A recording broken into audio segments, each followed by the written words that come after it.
Hello friends. Welcome to Proxima What Ifs Plus. Also welcome to a brand new series on what if Naruto and Selene, the goddess of the moon, were in love with each other. Check out the summary and other details given in the description. But before we start, be sure to subscribe to our channel and like this video. And also if possible share this video with your friends.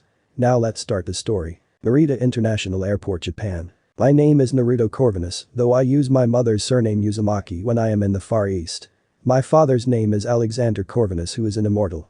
Alexander had a mortal wife named Helena who bore him 2 immortal sons and a mortal one. I do not know the name of my mortal brother as it seems to have been lost in time, but my elder half-brothers are Marcus, who is the progenitor of the vampire race, and William, who is the forefather of the lichen and werewolf races.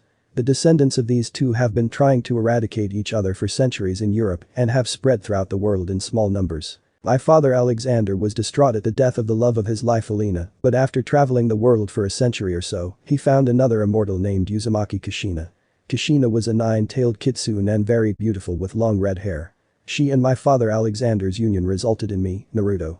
Around 600 CE my mother was killed under unknown circumstances. I never have discovered the truth behind that, but she vanished. I was 12 at the time. My father Alexander was grief-stricken and disappeared from my life then and there. I hated him for it for several centuries for abandoning me, but in the 1600s my father contacted me out of the blue. It seemed the descendants of my 2 eldest brothers sought to exterminate each other, and my father Alexander organized a secret military force called the Cleaners whose duty was to hide the existence of the lichens and the vampires. He wished for me to join their ranks because of my espionage and military knowledge. Through the centuries in feudal Japan and other countries I went by many names and was employed as a general by various warlords over time, so my knowledge of many types of warfare both on and off the battlefield was great.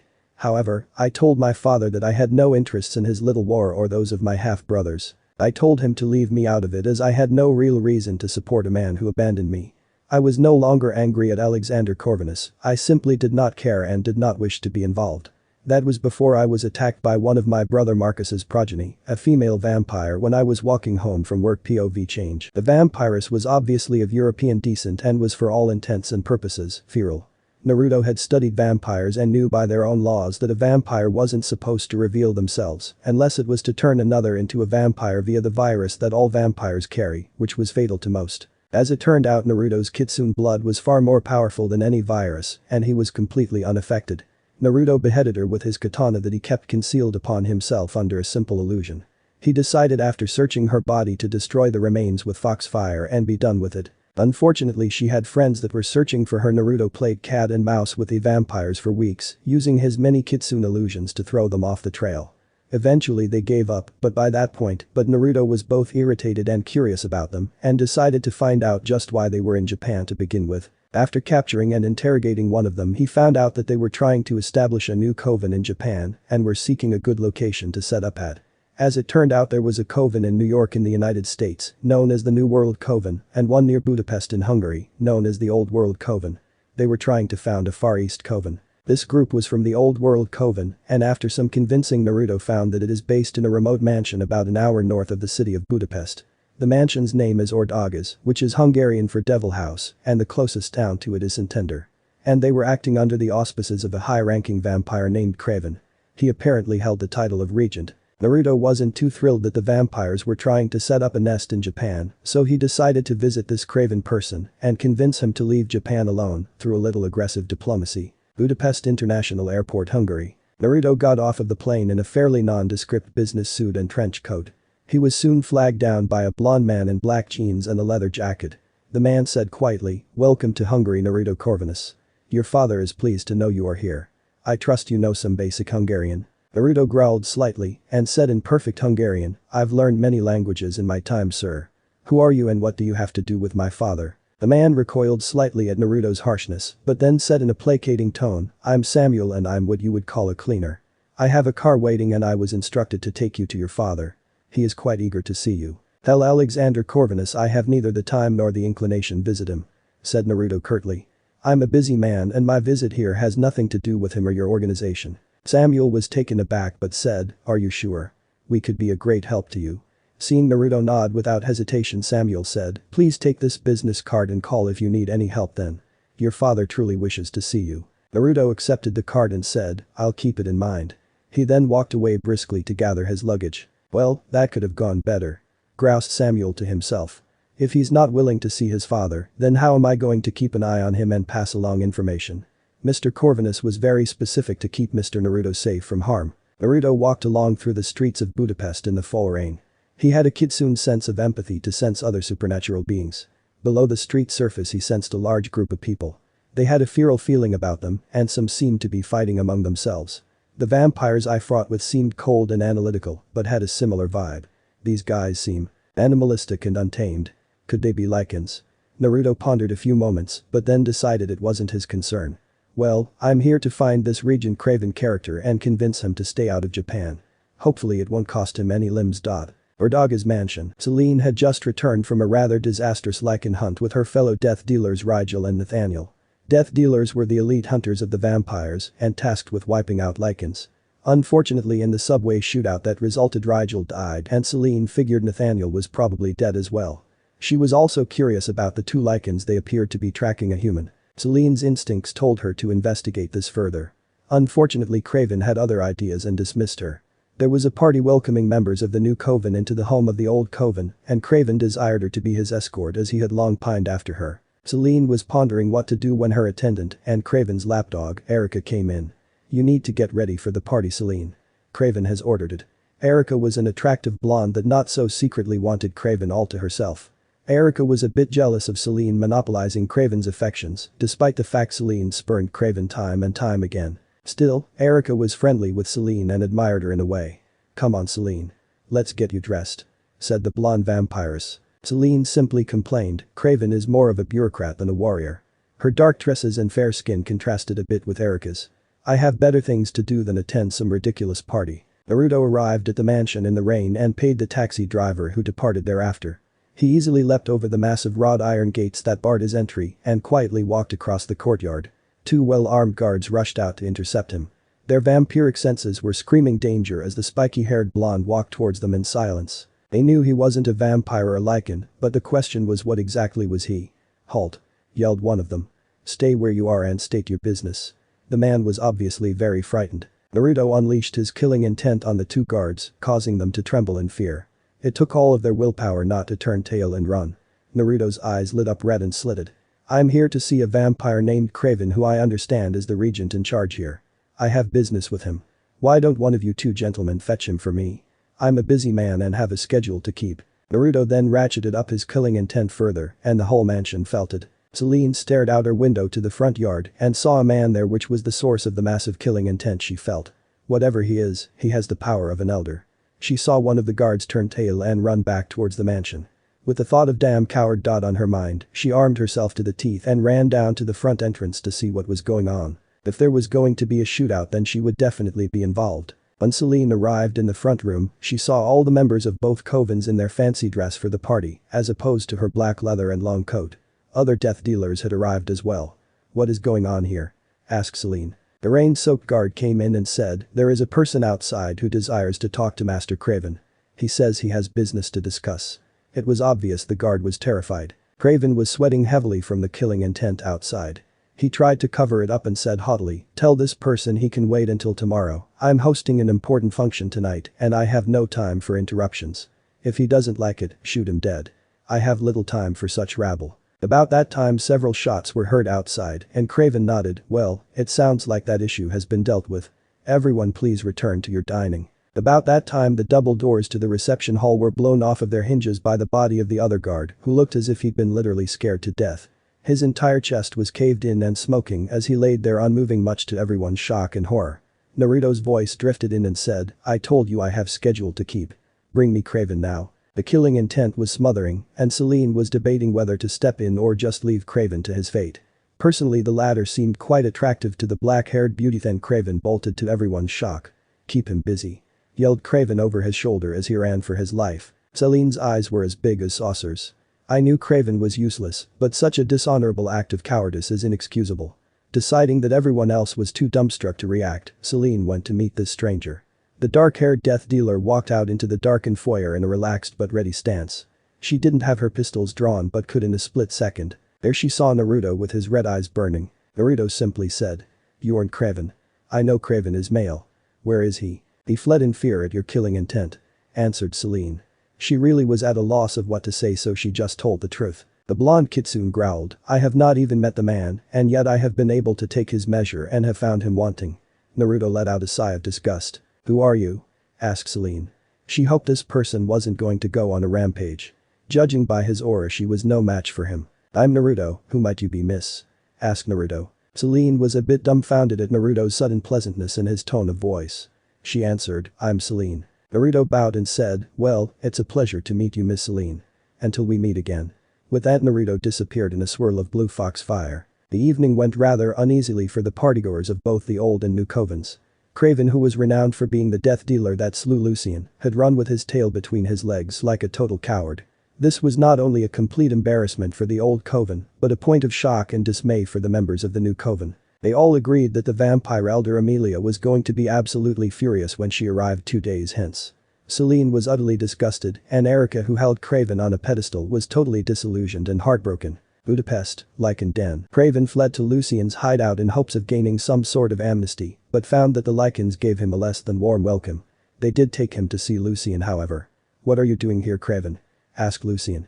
"My men are getting prepared to strike, and you are supposed to be taking care of things on your end, so Lady Amelia is open to attack." "There is a little problem with that, Lucien," said Craven in a shaky voice. "A little problem?" asked Lucien hotly. "What kind of little problem, Craven?" "I had to flee the coven under threat," explained Craven. "I don't believe they will let me retain my title of regent any longer." Lucien growled, "What kind of threat? You had the whole damn coven at your command. Did they discover our plans, you imbecile?" "It was nothing like that," defended Craven. "An outside threat specifically after me appeared, and he seems to wield more power than even Victor or Amelia. I had to withdraw before I was killed." Lucien was furious. They had successfully captured Michael Corvin, who held the Corvinus strain, but in the grand scheme of things, wiping out the 3 vampire elders was paramount to allow hybrids to flourish. "Well, Craven, centuries of planning have come to nothing because of your cowardice." Lucien paced back and forth, willing his temper back down. It was so tempting to slay Craven right then and there. So very tempting. "He may still be of use to me," thought Lucien. "Craven, this person that confronted you. Who is he? What does he look like? Could he be turned into an ally against the vampire elders? If so, we might be able to salvage this disaster." Craven knew that if he revealed he didn't have a clue and ran without even seeing this, being that Lucien would kill him outright. Craven smiled weakly and said, "Let me get in touch with some in the coven that still owe me favors. I can get you a video feed. This person has to be seen to believed. I hope." Lucien glared hard at Craven. "Then get in touch with your people and get back to me then. Just know this, if you fail, your life is forfeit. I will personally hunt you to the ends of the earth. You've overstayed your welcome here. Contact me again when you have the information." Having been dismissed, Craven was hustled out of the Lycan's den.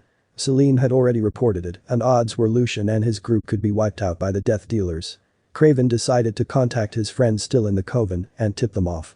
Even if Craven had to crawl back up and claw his way to the top, he would. Lucien and the vampire elders be damned. Now all he had to do was make Selene his queen, as she should have been all along Daga's mansion. After the party concluded, everyone in both covens had praised Selene to no end and toasted her bravery many, many times. Selene had been too busy investigating the grounds for any signs of the mysterious Naruto to be bothered with her new admirers though. She returned before dawn in the morning to avoid the sunlight and found Erica in her room rather than Erica's own. Erica was still in her party dress but was a complete wreck. It was painfully obvious that Erica had cried herself to sleep on Selene's bed while waiting for the dark-haired beauty to return. Selene felt bad for Erica. The death dealer certainly wasn't the most compassionate person, but she got along with Erica well enough. She knew that Erica practically worshipped the ground Craven walked on, and seeing her hero image of him so thoroughly destroyed must have been devastating. Selene shook Erica awake and said, "Are you alright, Erica?" Erica awoke and teared up. I had no idea," the blonde said mournfully. "I never knew." "Now you see why I had no interest in him," said Selene bluntly. Erica sat back holding her knees to her chin and said, "What a fool I am. The one I loved above all others is a spineless coward." Hot tears trailed down her pretty face as the blonde vampires cried quietly. "You were the one that saved us all, Selene. Craven was our regent. He was supposed to have power second only to the elders. He ran and left us to die." Selene awkwardly patted Erica's back. "He isn't our regent anymore.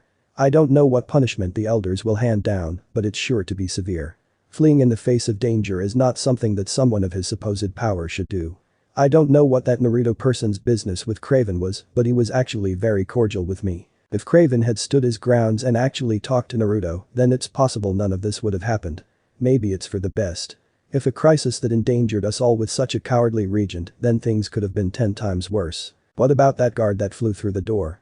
Asked Erika. He's dead. Answered Selene. I'm under the impression that he would be alive and well if he hadn't opened fire on Mr. Naruto.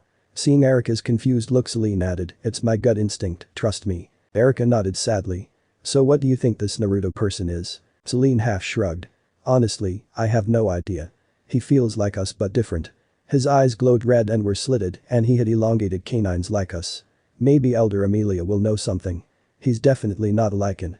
None of us death dealers have encountered anything like him before. Was he attractive?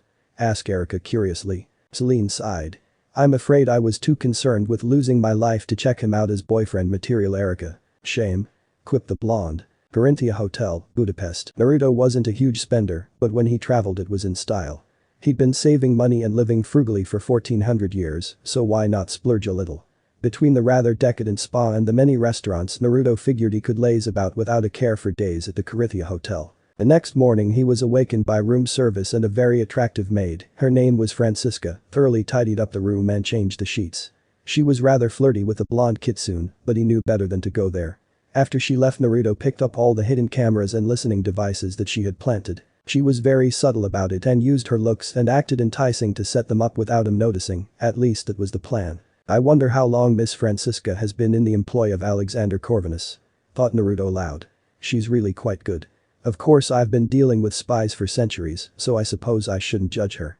No doubt someone will come to follow up while I'm out since none of their planted bugs are active. Naruto soon left to get some breakfast, and around noon, Samuel entered Naruto's room to check on the non-functioning hidden cameras and such. Using a hotel master key, Samuel slipped in silently and closed the door behind him. Without disturbing anything, he looked for the hidden cameras that Francisca planted and found they were all missing. Samuel was about to leave when he found a hand clamped over his mouth and a katana at his throat. Naruto became visible from behind a kitsune illusion and said, "You forgot to check the camera planted in the shower stall, Mr. Samuel." TSK. Very sloppy. Miss Francisca is 1,000 years too young to be planting spy devices on me. I can't help but think Alexander Corvinus has evolved into some kind of voyeur, wanting to watch his own offspring shower or do God knows what in the bed.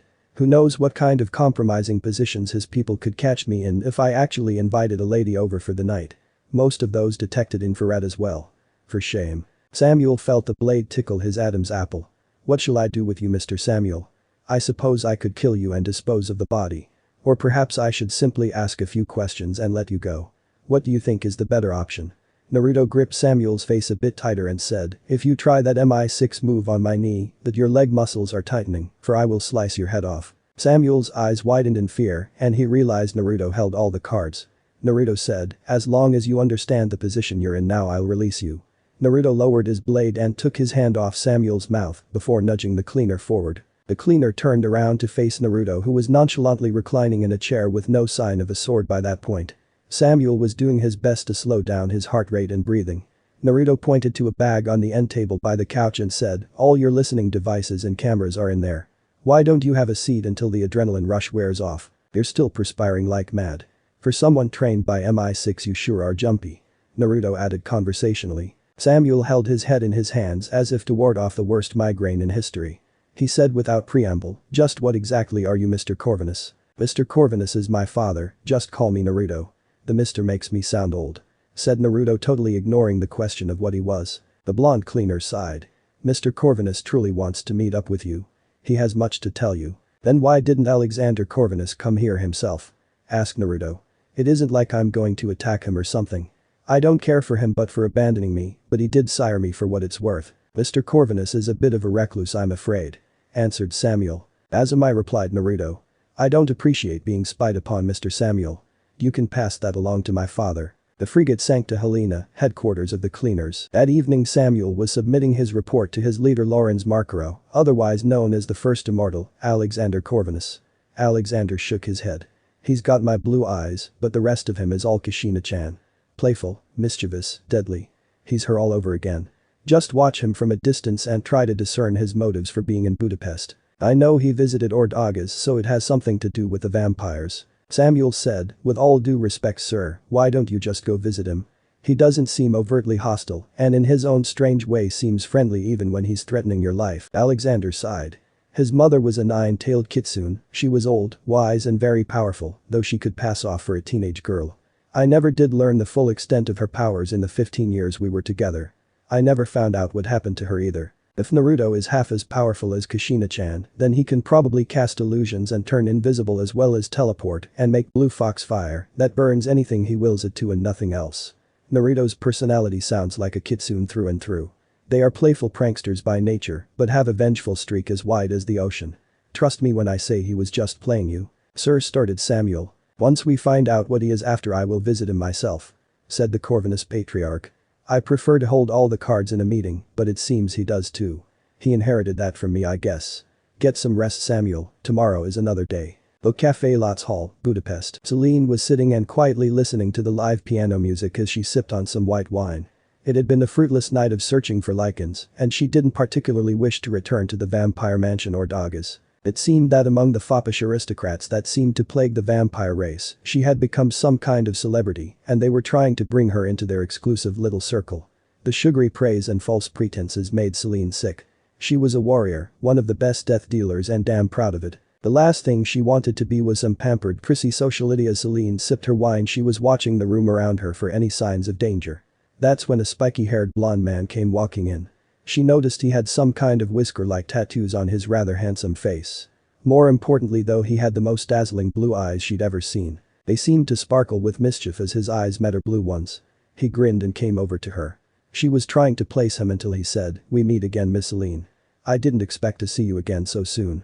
Selene knew this was the same man she'd met last night, but his overwhelming aura was hidden. "May I join you?" he asked kindly. "Feel free," she said, motioning across the table to the seat opposite of her. Is he here for business or is he just a typical hormonal male? Naruto soon sat down and ordered some red wine for himself as they talked about the sights around Budapest quietly. Being a native of Hungary herself, she was able to answer his questions easily. To her he seemed like a harmless tourist, even though he had no discernible accent. Seeing the place was quieting down and the crowds thinning as it got later in the evening, Naruto asked, "So where do you suppose I might find Mr. Craven? He left in quite a rush yesterday evening." Naruto's voice was friendly, but his eyes were like steel. Selene saw he meant business, but she honestly had nothing to hide when it came to Craven. She couldn't stand him after all. No one knows. After he left Ordaga's running he was disgraced. He is no longer regent and no longer welcome. His future doesn't look too bright I fear. Naruto smiled, showing one of his lengthened canine teeth. His eyes danced with humor. "Somehow I'm under the distinct impression that doesn't bother you in the least Miss Selene." Her eyes reflected darkness. "I can't say it does Mr. Naruto." She actually had to hide her smile. "Just call me Naruto, Miss Selene." "The Mr. makes me sound old," said Naruto. "Then please call me Selene, Naruto," she replied. They sat and talked for another hour or so, and Selene found that Naruto's off-kilter sense of humor was really amusing. Given her rather drab outlook on life in general, the air of levity around him was a nice change of pace, and she had fun. They continued to talk until around 11 o'clock p.m. when the cafe closed for the night and they stepped out. Naruto and Selene were about to say their mutual goodnights when they both sensed something was amiss. Selene heard the sound of a rifle bullet traveling through the air and felt Naruto's hand push her down. 3 more shots went over her position on the ground, and Naruto watched as a sniper stood up and ran from a nearby roof. "Damn, a silencer," growled the vampiress. Selene was pissed. She saw Naruto's eyes burning red in the darkness. "Shall we?" he asked. She shook her head. "He already got away," she said darkly. "He didn't get far," said Naruto. "Hold on to me." Deciding to trust him, Naruto did just save her life from a perfect headshot. Selene held on to Naruto and in an instant was surrounded by blue flames that were cool to the touch. They appeared on the roof where the sniper had been less than a minute ago. The sniper was running from rooftop to rooftop and saw them appear where he'd been. He panicked and broke into a dead sprint across the roofs. Selene could tell be sent alone what their quarry was. "It's a lichen sniper," she hissed. "Try to keep up." She took off like a shot with her pistols drawn. Naruto shrugged and took off after her in a sprint. The sniper was running scared from the death dealer and finally dove into an alley where he hoped to ambush her. Another lichen was waiting for him there. "Did you nail her?" asked the sniper's companion. The sniper shook his head. "No, she avoided me and is pursuing me with another." The other lichen drew a machine pistol and said, "Shit." By the time they finished their conversation, Selene was upon them and leaped down in the alley and opened fire with her twin pistols. The Lycan with a machine pistol was hit in the shoulder but returned fire and the sniper ran back to set up for another shot with his sniper's rifle. Figuring Selene had the normal gunner in hand, Naruto hopped down to deal with the sniper before he could take out Selene. The Lycan with the machine pistol ran out of ammo and assumed his Lycan form to attack Selene as she reloaded. His claws cut through the dumpster Selene was hiding behind and her foot collided with his muzzle, sending him tumbling back. Selene's eyes were blazing blue and her fangs were extended. The Lycan tried to get up from his position in the ground and dodge, but Selene was already upon him and unloaded a clip of silver nitrate bullets into the hapless Lycan before he could get back up. The Lycan was dead. In the meantime, Naruto had cornered the sniper who hadn't had time to reload. The sniper dropped his rifle and pulled a single-shot derringer from his coat and fired at Naruto. In an instant, Naruto's katana flashed into existence and met the bullet head-on. The sniper watched in horror as everything seemed to move in slow motion. Sparks flew off of Naruto's katana as he sliced the UV round bullet in half, with a smile of excitement etched onto his face. Seeing the sniper was utterly dumbfounded, Naruto asked, "Is that all you've got?" The sniper shook in fear and tried to run, but Naruto's blade split him in half from the top of his head to his groin, spraying blood everywhere as the halves of the body hit the ground. Selene walked up and said, "I see you dealt with your quarry. Nice sword, by the way." Naruto smiled and said, "It was my mother's." Selene nodded, not sure what to say, and Naruto waved his hand, which caused the mess that used to be a sniper to be consumed by blue fox fire. She raised an eyebrow and Naruto asked, "You didn't need that body for anything, did you?" Selene shook her head no and asked, "What is that blue flame?" "It didn't burn me, but it destroyed that body in an instant. It only burns what I want it to burn." "Quite handy, don't you think?" he said cryptically. Naruto quickly disposed of the other body the same way. "It seems safe now. Shall I walk you to your car, Selene?" Selene normally would have scoffed at having an escort to her vehicle, but Naruto's tone showed he was trying to be a gentleman instead of implying she was weak or something. Selene secured her pistols and said, "Sure." Soon Selene was in her Jaguar with a window down talking to Naruto. "Are you sure you don't need a lift?" she asked. Naruto chuckled. "No, I'm staying close to here. I'll walk. I hope we can do this again sometime, Selene. I had fun. Have a safe trip back to Werdaga's." With that, he seemed to vanish into nothing. Selene was soon driving home and thought to herself, "What a unique man. I hope I get to see him again." It was almost like a date. Arriving at Werdaga's, she entered and received an overly warm welcome. "Damn sycophants. I just want to shower and to go to bed once I make my report." Corinthia Hotel, Budapest. Naruto had showered and was lying down on his bed. His thoughts drifted back to when he was a child. Flashback: Naruto was 5 years old and was walking through town to the market with his beautiful mother Kushina. Kushina looked stunning with her long red hair and black kimono with flower patterns which accentuated all of her feminine curves. "Now remember, Naru-chan, when it comes down to the time to pick a wife, you want a girl who is strong and faithful. Being beautiful like Ka-chan wouldn't hurt either," giggled Kushina. "There is one thing important above all others though." "What is that, Ka-chan?" asked little Naruto innocently. The pickpocket was reaching for Kushina's money pouch and Kushina suddenly punched the man in the gut hard enough to make him fall to his knees as he gasped for air. Then she hit his chin with a brutal uppercut that sent him flying. The pickpocket landed in an unconscious heap and Kushina turned to her awestruck son holding the thief's pouch of money. "This should pay for our trip." She chuckled. "The most important thing is she must be able to kick ass." Flashback, and Naruto thought to himself, Selene, what an interesting woman you are. Hungary, Werdaga's mansion. Elder Amelia arrived by way of Vienna 2 days after Craven fled. The elegant dark-haired woman was absolutely furious about the state of affairs and had already been apprised of the situation with Craven by the Vampire Council. On the other hand, Amelia was immensely pleased that the panic caused by Craven abandoning his post was taken care of by Victor's daughter Selene. Amelia always felt Selene had far more potential than just a death dealer. Thus Selene was called to Amelia's chambers to discuss things with the elder. Selene was welcomed in by a surprisingly gregarious Amelia, who always had a cold and aloof air as far as Selene was concerned, not that Selene had any room to talk. Amelia gave a slight smile of approval to Selene as the two sat down together. "It seems your cool head and bravery saved the coven from potential chaos," said Amelia. "Victor will be very proud of you. The Vampire Council is actually considering nominating you to take Craven's place in the Regency as our first female regent. That's quite an accomplishment. Of course, many already consider you a princess given you are Victor's daughter. Tell me what you think of the idea, Selene. I must admit that the title Regenta Selene seems very fitting for you." Selene's brown eyes turned hard. "With all due respect, Elder Amelia, I am a warrior for the vampire cause and have no desire to be involved in politics. I could never accept such a role as long as there are Lycans to be hunted. And even then I would not want it." Amelia gave an unreadable smile, as I expected of you, Selene. Still, both covens that saw your actions are clamoring for it. I'm afraid you may have to acclimate to your new fame even if you don't accept the title. The death dealer sighed. Those insufferable aristocrats are weaklings and a disgrace to the vampires. Why the elders tolerate them is beyond me. Hopefully that will all blow over soon, said Selene. Amelia indulged the younger vampiress by letting her think for a few moments before she said, let's set that aside for now, Selene. Tell me what your experience was with this Naruto person. I've seen the video feed, but you and you alone were brave enough to face this being Undersea Avenue, Budapest. Naruto was walking around the city of Budapest in the evening. The sun was still out and honestly he hoped to run into Selene once the night came down. The news that Craven fled had the kitsune puzzled at what to do. He considered going back to Ordaga's mansion to see about negotiating with whoever was in charge now, but something was instinctually telling him not to be too hasty. And Naruto always trusted his instincts. As it was, Naruto was basically being a tourist. He'd been to the Hungarian State Opera House on a tour and was considering getting tickets to see a performance there. Eastern and Western styles of theater were so different from one another that Naruto thought he might treat himself. The kitsune son of Alexander Corvinus soon had his plans derailed though. He realized he was being followed as Reyes Kemps was a very powerful Lycan and Lucian's right-hand man. Since the plan to ambush vampire elder Amelia had been called off because of Craven's failure, the big dark-skinned Lycan had been looking for this Naruto person. The video feeds that Craven supplied the Lycans with gave them general idea on his appearance, but actually searching for a Naruto in Budapest turned up a Naruto Corvinus staying at the Corinthia Hotel. With Reyes was another Lycan who was an expert tracker named Ildi.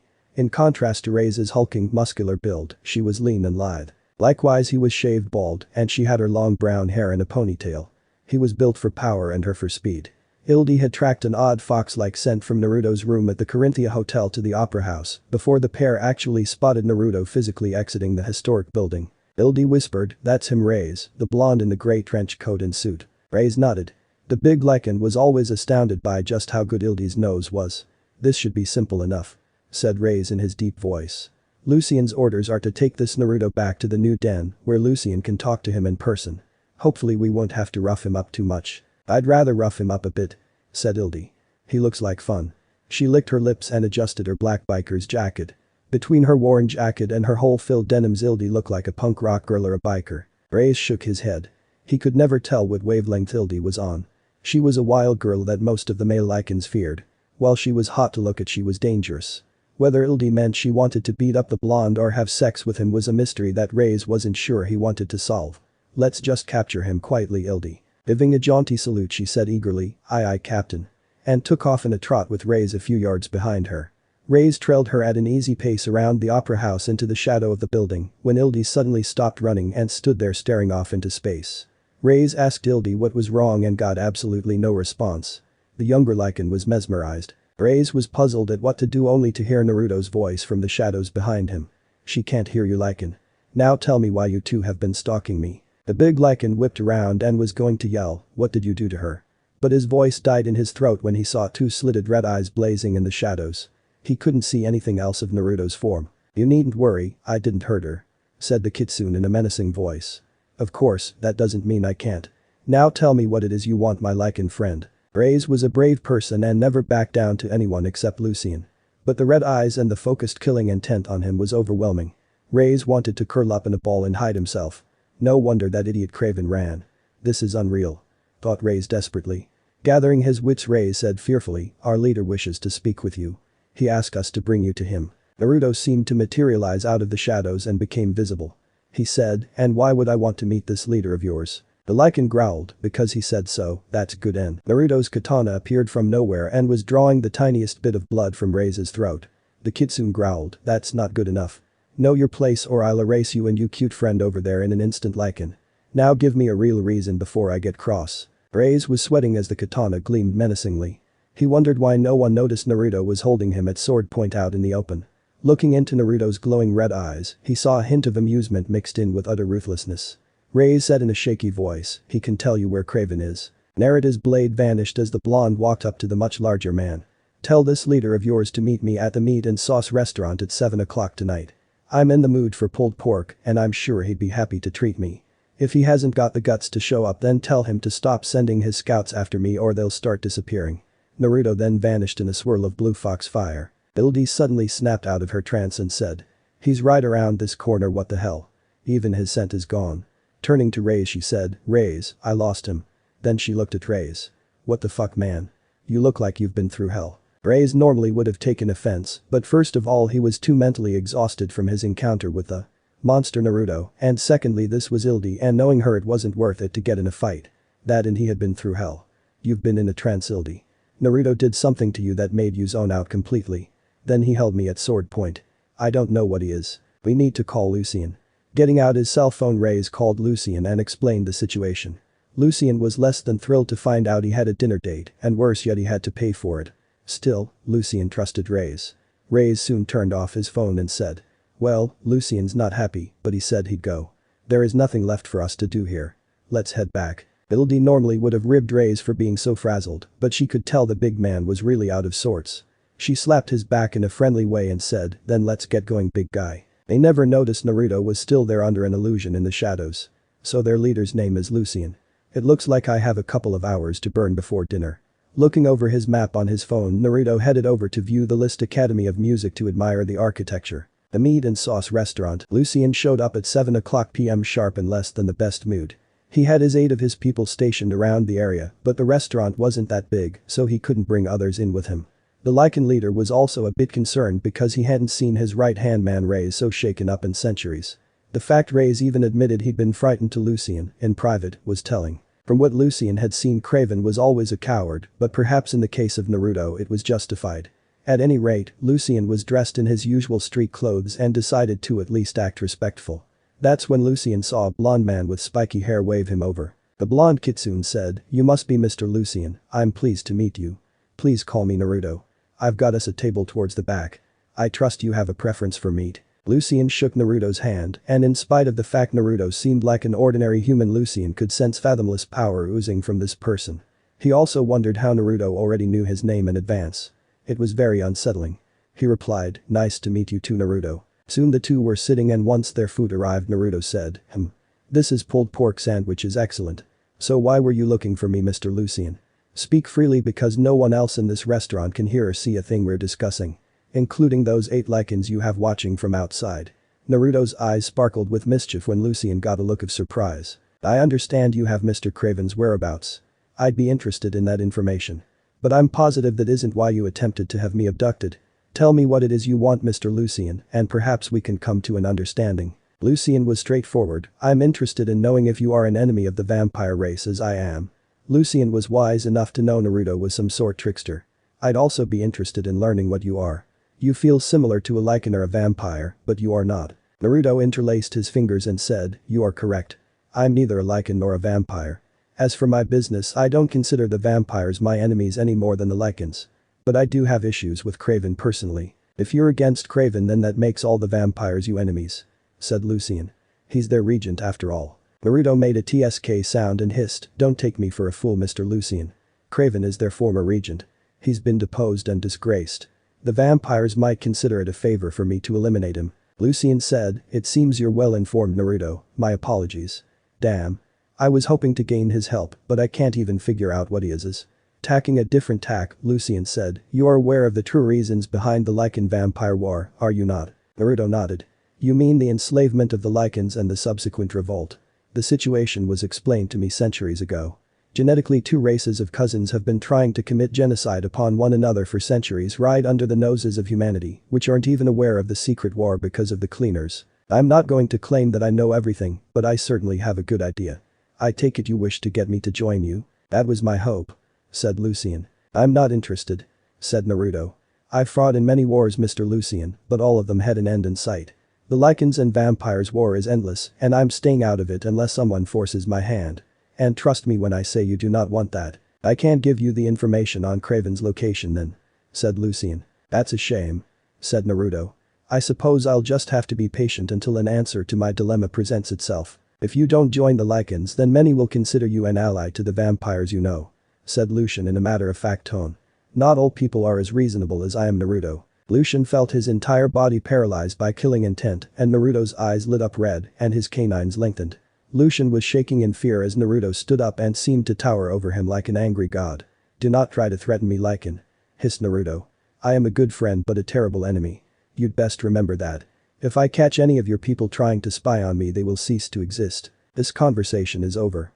Good evening, Mr. Lucian. But that Naruto vanished and left the shaking Lucian to pay for their meal Corinthia Hotel. That night Naruto came out of his shower feeling calmed down again. It irked him that he didn't have Kraven's location, but Lucian's indirect threat had genuinely pissed him off. He came out into his darkened room to a familiar presence. But not an unwelcome one. Selene. He said. To what do I owe the pleasure? Selene was more or less perched on the post at the foot of the bed. Tell me why your clothes smell like a lichen. She said angrily. Seeing the dark-haired beauty so angry in the pale moonlight actually was fascinating to Naruto. How beautiful. The way her eyes flashed in anger was enchanting to him. Naruto said. If you must know, I was questioning a lichen on Kraven's whereabouts. I was unsuccessful though. Did you kill him afterwards? Asked Selene, slightly mollified. Naruto shook his head. Slaying someone in the middle of a restaurant in front of a crowd could make quite a scene, you know. I have no desire to be on wanted posters across Europe, plus those poor cleaners would have had an awful mess to clean up. You know about the cleaners? Asked Selene, slightly surprised. Naruto nodded in the moonlight. I know a lot, Selene, about the General War 1 mean. That aside, what brings you here? Not that I'm not happy to see you, but it was unexpected you were easy to track down, Naruto Corvinus. Said Selene.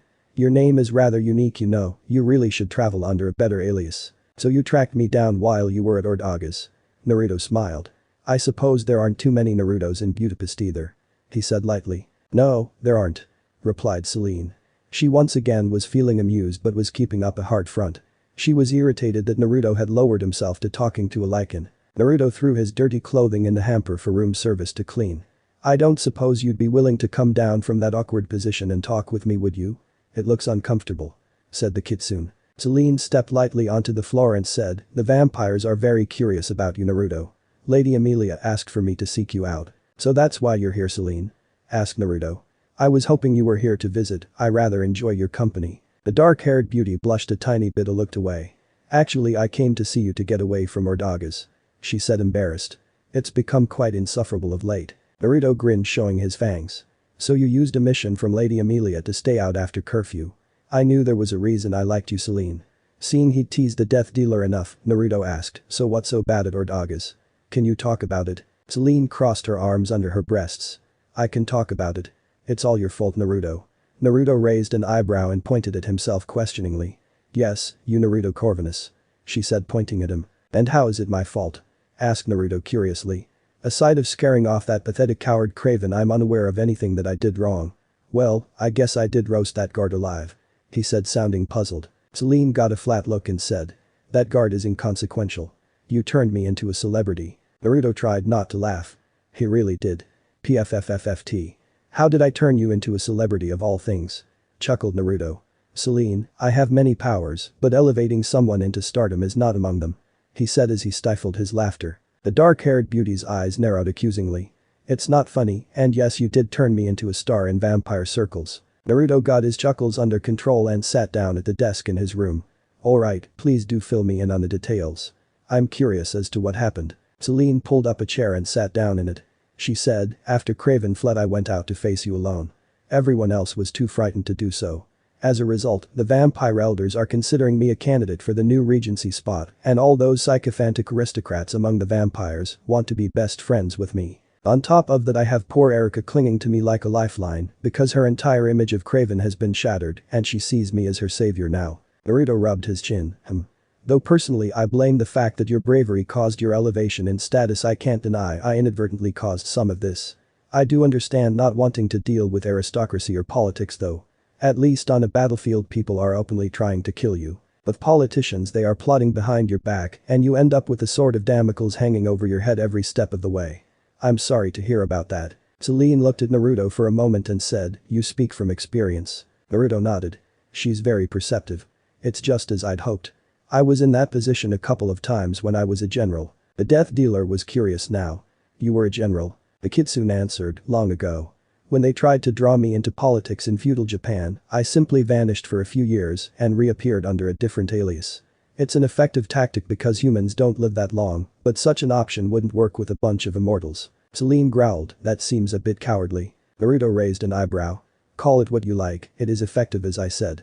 Sometimes we have to bite the bullet and oh dear. The grenade crashed in through the window and detonated within a second. Selene was too shocked to react in time, but Naruto wasn't. Selene was dazed by the explosion, but Naruto shielded her with his body. She came around briefly and saw she was wrapped in the tails of a huge fox. She felt strangely warm and safe. The fox said, "Do not worry Selene, I will protect you with my life if need be." After that she passed out. Marcel Fayes disassembled and put away his grenade launcher. He was a human mercenary, and the odd man that hired him had paid extremely handsomely to kill, actually overkill, the man named Naruto Corvinus. Marcel knew the whole incident would be blamed on some sort of terrorist attack because the collateral damage that killed others. Being of Austrian descent, Marcel figured he could lay low for a few weeks in case the Hungarian borders were closed.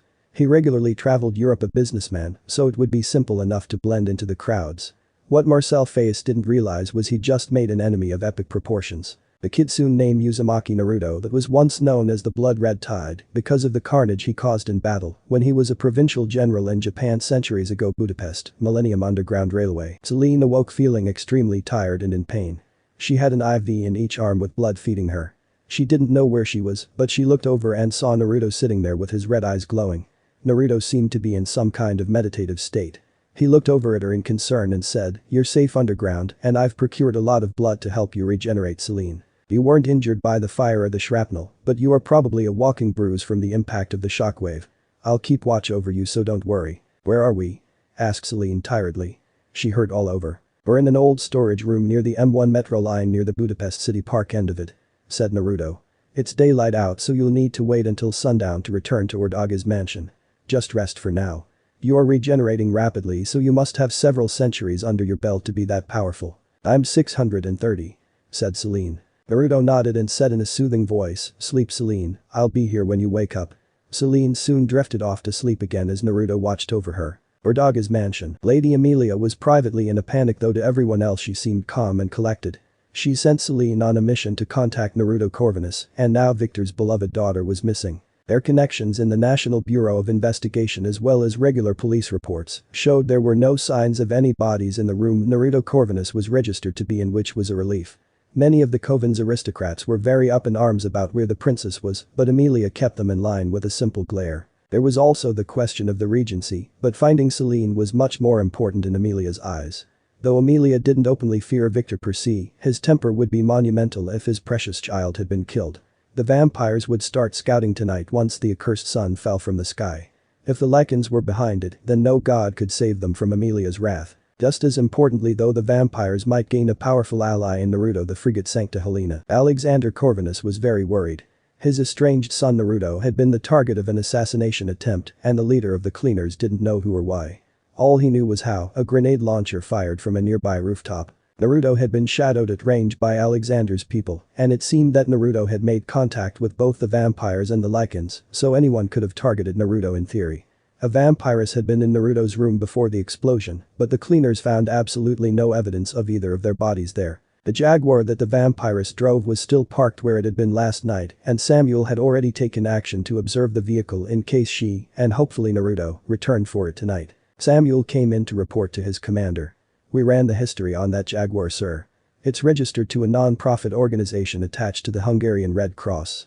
Then he added sardonically, "Appropriately, that company specializes in blood drives. They've been around for decades and are definitely backed by the vampires on a corporate level. There's really not much else to tell other than it is a nice car and very well maintained." Alexander nodded. "That was kind of expected, Samuel. The vampires always cover their tracks extensively, you know.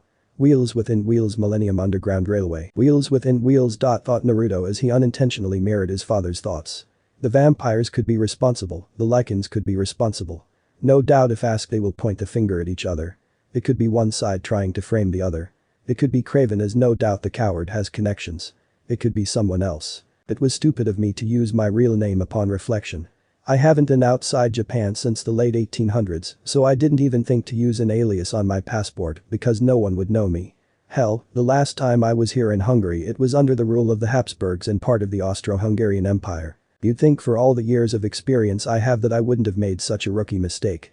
I guess I've grown complacent over the centuries. Shame on me." He looked over at the sleeping Selene. "At least Selene is recovering nicely. Looks like I need to change her IVs again. Like in Den, Lucien got the news this morning about Naruto Corvinus's room being destroyed. He had no idea who had done it, but Lucien wanted to make damn sure that the Lycans weren't held responsible. He hoped to contact Naruto to offer him aid if needed. Lucien knew that Naruto wouldn't have been killed by such an attempt, but really didn't have the connections to track down whoever did it. The easiest thing would be to point the finger at the vampires or even Craven, but Lucien didn't have a shred of proof, and that Naruto wasn't the sort of person he could afford to cross. He told his people to lay low and stay out of trouble for now, but frankly, it just wasn't in the Lycan's nature to do so. At any rate, they'd all been informed of Naruto's appearance and to not incur his wrath. It was the best Lucien could do for now. Millennium Underground Railway. Selene awoke feeling healed but also feeling ravenous. Naruto was in the same sitting position he'd been in before, though his eyes were blue, and he said, "I was wondering when you'd wake up." He gently removed her IVs and said as he looked into her eyes, "I can tell you're starving. You've been out for 18 hours. You don't have to hide it." Selene's eyes turned bright blue and her canines elongated in an instant. Naruto simply handed her a blood bag and a straw. "I don't know how herbivores eat, so I grabbed a few straws after I robbed the local blood bank. I never imagined I'd be using my skills rob the Red Cross. It's rather embarrassing." Selene gouged a hole in the blood bag before sticking a straw in and drinking it greedily. She said between sips, "This is fine." 3 bags later her appetite was sated and she smiled softly. "Thank you for taking care of me, Naruto. I saw the grenade, but I couldn't react in time." Naruto admired Selene for a moment and said, "You should smile more often. It really lights up your whole face." Selene felt herself blushing slightly. What is with this man? How does he make me feel this way? Then she blinked. "You know, before I passed out I saw a giant taking fox that said he'd protect me. I know that was you, Naruto." "How can you be so certain?" asked Naruto. "You were in a daze when I carried you out of the wreckage. You could have been imagining things." "He had your red eyes, Naruto. There is no mistake." After fidgeting a minute, Selene said, "Please tell me what you are. You feel like a vampire or Lycan, but you're not." Naruto wanted to growl. The pleading look in Selene's eyes was all it took for him to cave in. "Gods, I'm becoming a softie in my old age. This girl. I'm a kitsune, Selene. I'm not telling you this lightly." Selene looked confused. "I've never even heard of a kitsune before, Naruto." The blonde smiled and said, "In Japanese folklore, kitsunes are fox spirits or demons that can change shape and are very playful. Some are considered good and others evil. My mother was a full-blooded kitsune.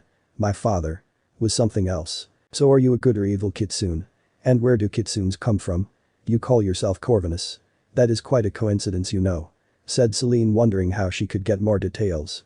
She was rather fascinated with the idea. Naruto smiled, showing his elongated canines. "Whether I'm good or evil all depends on your point of view. As for where kitsunes come from, I honestly don't know. My mother vanished when I was a very young boy, so I never found out. She was the only other kitsune I've ever known on a personal level." "And your father? Did he know anything?" asked Selene. "My father was racked with grief at my mother's death and abandoned me," said Naruto. "I doubt he knows anything either." "Your father is alive then?" asked a dark-haired beauty. "Then he's one of the Corvinus brothers that sired us all." Naruto appeared in front of Selene and placed a feather-light kiss upon her forehead. "Enough questions, Selene. I've already told you far more about myself than I have anyone in centuries. We need to get you safely home to Urdagas. I'm sure the other vampires are missing their favorite celebrity," he said with a smile. "He's intentionally being obnoxious to distract me. I have to study these kitsunes," thought Selene to herself. "Why don't you come back to Urdagas with me? Lady Amelia would certainly be in your debt for saving my life. I'm sure you would be welcome there." "That could be problematical as the Lycans would likely consider me their enemy then," said Naruto. "I don't want that." Selene's eyes flashed. "The Lycans are probably the ones who tried to kill you by blowing us up, Naruto," she said passionately. "Come back to Urdagas with me where it's safe." Naruto shook his head. "There isn't a shred of proof behind that claim, Selene. You are a very intelligent woman. Think outside the box. I know you hate Lycans. They murdered my family," said Selene coldly. "If it wasn't for Victor I would have died too. The vampires saved me from those savages." Taking a placating tone, Naruto said, "I'm sorry for your loss, Selene. I truly am. But you have to take a step back from your point of view. As an outsider I could be targeted by the Lycans. The vampires are another group entirely unconnected with either party that hates me personally for something I did centuries ago. You must realize there are forces at work outside the private little war the vampire and Lycans have been waging for centuries." Selene drummed her fingers and narrowed her eyes. "I still say you'd be safer at Urdagas. Lady Amelia could." Naruto cut her off. "How am I to know this? Lady Amelia didn't stage the attack herself to frame the Lycans and gain my trust." "That's preposterous," stated Selene hotly. "So is the idea of some enemies from the feudal era of Japan, Naruto. They were humans and died of centuries ago. Naruto's eyes turned red, though there was no killing intent. He said in a chilling voice, look up the shadow general called the Blood Red Tide that won the Battle of Sekigahara and later the siege of Osaka for Tokugawa Ieyasu that was the founder of the Tokugawa shogunate of Japan and the atrocities that were committed. Then tell me no one's families would hold a grudge for hundreds of years. Selene was stunned into silence as Naruto's eyes faded from an angry red back to a sad blue. I'm sorry Selene, I didn't mean to get angry. There are other evils in this world than the lichens though, you need to realize this. The vampiress felt her heart ache at the genuine sadness in Naruto's voice. I'm sorry Naruto, I shouldn't have gotten angry either. I guess logically I have no proof the lichens were behind the attack. Naruto smiled softly and took Selene's hands in his and said, let's get you back to Ordogas where you can finish convalescing Selene. I know you aren't at 100%. I care for your safety. Selene squeezed his warm hands and asked, but what about you Naruto? At least you would be safe at Ordogas. With me. I really think Lady Amelia could help. Naruto thought to himself, such sweet temptation. I can't Selene. I have some digging to do about who pulled this stunt and tried to kill us. After seeing her face fall slightly Naruto said, why don't we exchange phone numbers so we can continue to see each other Selene? There was a touch of desperation in his voice. Selene's brown eyes lit up a bit and she got out her cell phone. Seeing that it was intact she turned it on and said smiling softly, give me your cell phone number Naruto and I'll give you mine. Ordaga's mansion. Selene pulled up in her Jaguar at the mansion and brushed her many admirers aside. Erica came up concerned about Selene's disheveled appearance. She had been in an explosion, but the death dealer assured her she would be fine and that she needed to see Lady Amelia as soon as possible. Before long the tired death dealer was in the elder's presence alone. Amelia said, there was a great concern for your safety Selene. I for one am very pleased that you have returned. Tell me what happened. Selene gave Lady Amelia her report about the explosion and that Naruto had met up with a lichen looking for Craven. For some reason she couldn't bring herself to betray Naruto's trust and reveal he was a kitsune, though she did tell Amelia he was some sort of immortal and lived in feudal Japan. Selene mentioned the battles Naruto mentioned and said she intended to research it. So you are in touch with Naruto Corvinus? Said Amelia after Selene explained they'd exchanged phone numbers. You've done well, very well. Even if he isn't our ally against a lichen threat now he might become one with time and patience. Do you have any idea why Naruto came after Craven personally? He just appeared out of nowhere. Selene nodded. Naruto told me to give you this message Lady Amelia. Craven sought to set up a Far East coven in Japan. I do not know if you were aware of this at all. Naruto doesn't want the vampires or lichens to spread their conflict to Japan. He said he would hunt us all to extinction if we didn't pull out there. Amelia raised a delicate eyebrow. That is quite a claim he made Selene. You are a death dealer, do you believe he has any real power to back that claim up? Selene nodded slowly. Naruto Corvinus has power in spades Lady Amelia. Had he attacked full force back when Craven fled like a coward, then I believe he could have wiped the entire coven here at Ordogas. I am not exaggerating. I mean no disrespect, but he is at least equal to one of you elders. Lady Amelia nodded. Victor's daughter is smitten with this man, but she's also totally committed to the vampire cause. She's been absolutely truthful, I have no doubt about that. Perhaps this Naruto Corvinus could be brought to our side through her. Stay in touch with Naruto Corvinus and inform he has the full support of the vampires. I will look into this Far East coven as I have no knowledge of it. I've been ruling from New York for a long so who knows what tangled web Craven strung about himself. Before I dismiss you to get fixed up, one last thing Selene. Yes Lady Amelia? Asked Selene. Amelia said with a cool smile of approval, I know it is rare for you to even be interested in a man Selene, but I can tell from your descriptions that there is a mutual attraction there. I encourage you to pursue this relationship. I believe that you not only could find happiness, but also we as vampires would gain a powerful ally. If you aren't too wrapped up in hunting lichens you might spend some time with him. Having a mate definitely has its perks. I've had several over the centuries. Selene blushed slightly and said I'll take your words under advisement Lady Amelia. After Selene departed to be tended to by the concerned Erica, Amelia sat back in her chair as she sipped on a wine glass of blood. So Craven went behind the backs of the elders to set up his own power base. I suppose that I shouldn't be surprised, but I never felt Craven had the initiative or the intelligence to do so. I underestimated him. No doubt he still has many contacts in the coven that will need to be dealt with. Delivering Craven to this Naruto would certainly be beneficial to getting Naruto Corvinus to join our cause. It seems I have much to do. I was going to awaken Marcus to continue the chain, but as unstable as things are it seems unwise at this juncture. I will consult with the Vampire Council before making that decision. Selene. You could become far more important than you think, although I wonder what Victor's reaction will be. Across the street from the Corinthia Hotel, 3 members of the cleaners were traveling up to the roof of a building to examine the spot that the grenade launcher had been fired from. It had taken some time, but doing the math and tracing the most likely trajectory brought them to this place. The 3 cleaners were Samuel and his subordinates Yvette and Gustav. There they found an ideal place to set up for a sniper. And in the middle of it was a blonde fox lying lazily on the ground. "Is that a fox?" asked Gustav to no one in particular. "What's it doing here on a roof in the city?" Yvette cooed, "What a wonderful little cutie. What are you doing here, little guy?" She giggled when the fox's ears twitched. Samuel watched as Gustav tried to shoo the animal away and Yvette tried to baby talk the fox into submission. Finally the fox got up and left, much to Gustav's relief and Yvette's disappointment. "He was adorable," said Yvette irritably. "It was vermin," growled Gustav. "Can we please just get to work?" asked Samuel. "Good God, it was just a fox." Hungary, the city of Danojvros, 43 miles south of Budapest on the Danube, is the city of Danojvros. It is highly industrialized and was built after World War II. The city is widely known for steel production. Below the factory complex of Dunifer Steelworks was the underground safe house that Craven had constructed secretly during the communist era. Only a few members of the Old World Covenant or Dagas had any idea that it existed, and even fewer actually could confirm it.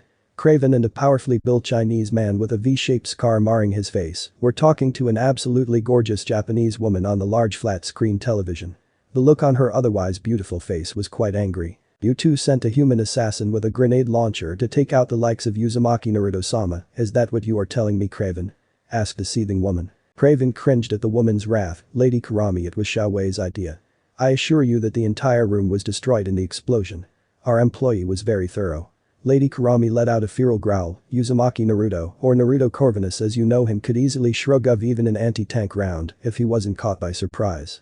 Xiaowei scoffed. "Though he's a half-breed, Lord Naruto is probably the most powerful and fearsome of the Kitsune race in existence. I told you both time and time again that if he ever appeared to you to not engage him and direct him to me so I could talk to him. Now the entire plan behind the Far East Coven is in danger. The Yakoa that serve me fear him and the Zenkobi do not associate with him as he is a half-breed. You are a fool, Craven. As for you, Xiaowei, you must be stupid and blind to think that would have worked. Do not expect me to protect you from Lord Naruto's wrath." Xiaowei growled and said, "I do not need your protection. I will prove to you who is the stronger, Lady Kurami. That half-breed is no match for me." Kurami laughed scornfully. "Gloat about that to me after you've defeated him, Xiaowei. You lost to him countless times when he was a general for the Manchu, when the Qing dynasty defeated the Ming dynasty you served in China. Hell, he held the honorary title of Manchu Prince when he crushed your forces in southern China. It took you 20 years to recover from your injuries after he defeated you, or have you forgotten? You were beaten so badly that it took you years to recover. You still have that scar on your face from his blade. I've lost count of how many times he's bested you through the centuries, Xiaowei." Xiaowei roared, "This time it will be different. This time it will be just me and him with no armies to protect him from my might. I am a 5-tailed Huxian Sea, and he is a mere half-breed. I will prove to you I am mightier, and you will see who truly the better choice in a mate is." Xiaowei hated Naruto with a passion for 2 reasons. Naruto had outwitted and outmaneuvered Xiaowei from the 1600s till the 1900s in all kinds of wars in all sorts of countries in the Far East. Every time Xiaowei felt he had victory in his grasp, the wily, clever and utterly ruthless Naruto would turn the tables and crush Xiaowei's forces. That would have been reason enough for the Huxian to loathe the Kitsune for all time, but there was something even worse. Xiaowei wanted Lady Kurami to be his mate, but for some unfathomable reason the seductive vixen held only Naruto as worthy of the title. She'd had countless lovers over the centuries including Xiaowei, but in the end it was only Naruto she wanted and considered all her dalliances as poor substitutes for the damned half-breed. Reining in his temper, Xiaowei growled, "Mark my words, Lady Kurami, when next you hear from Craven and I, it will be news of Uzumaki Naruto's death." Kurami's purple eyes narrowed and she said, "If you don't win this time, Xiaowei, then don't bother to survive, because I will never see you as worthy if you fail again."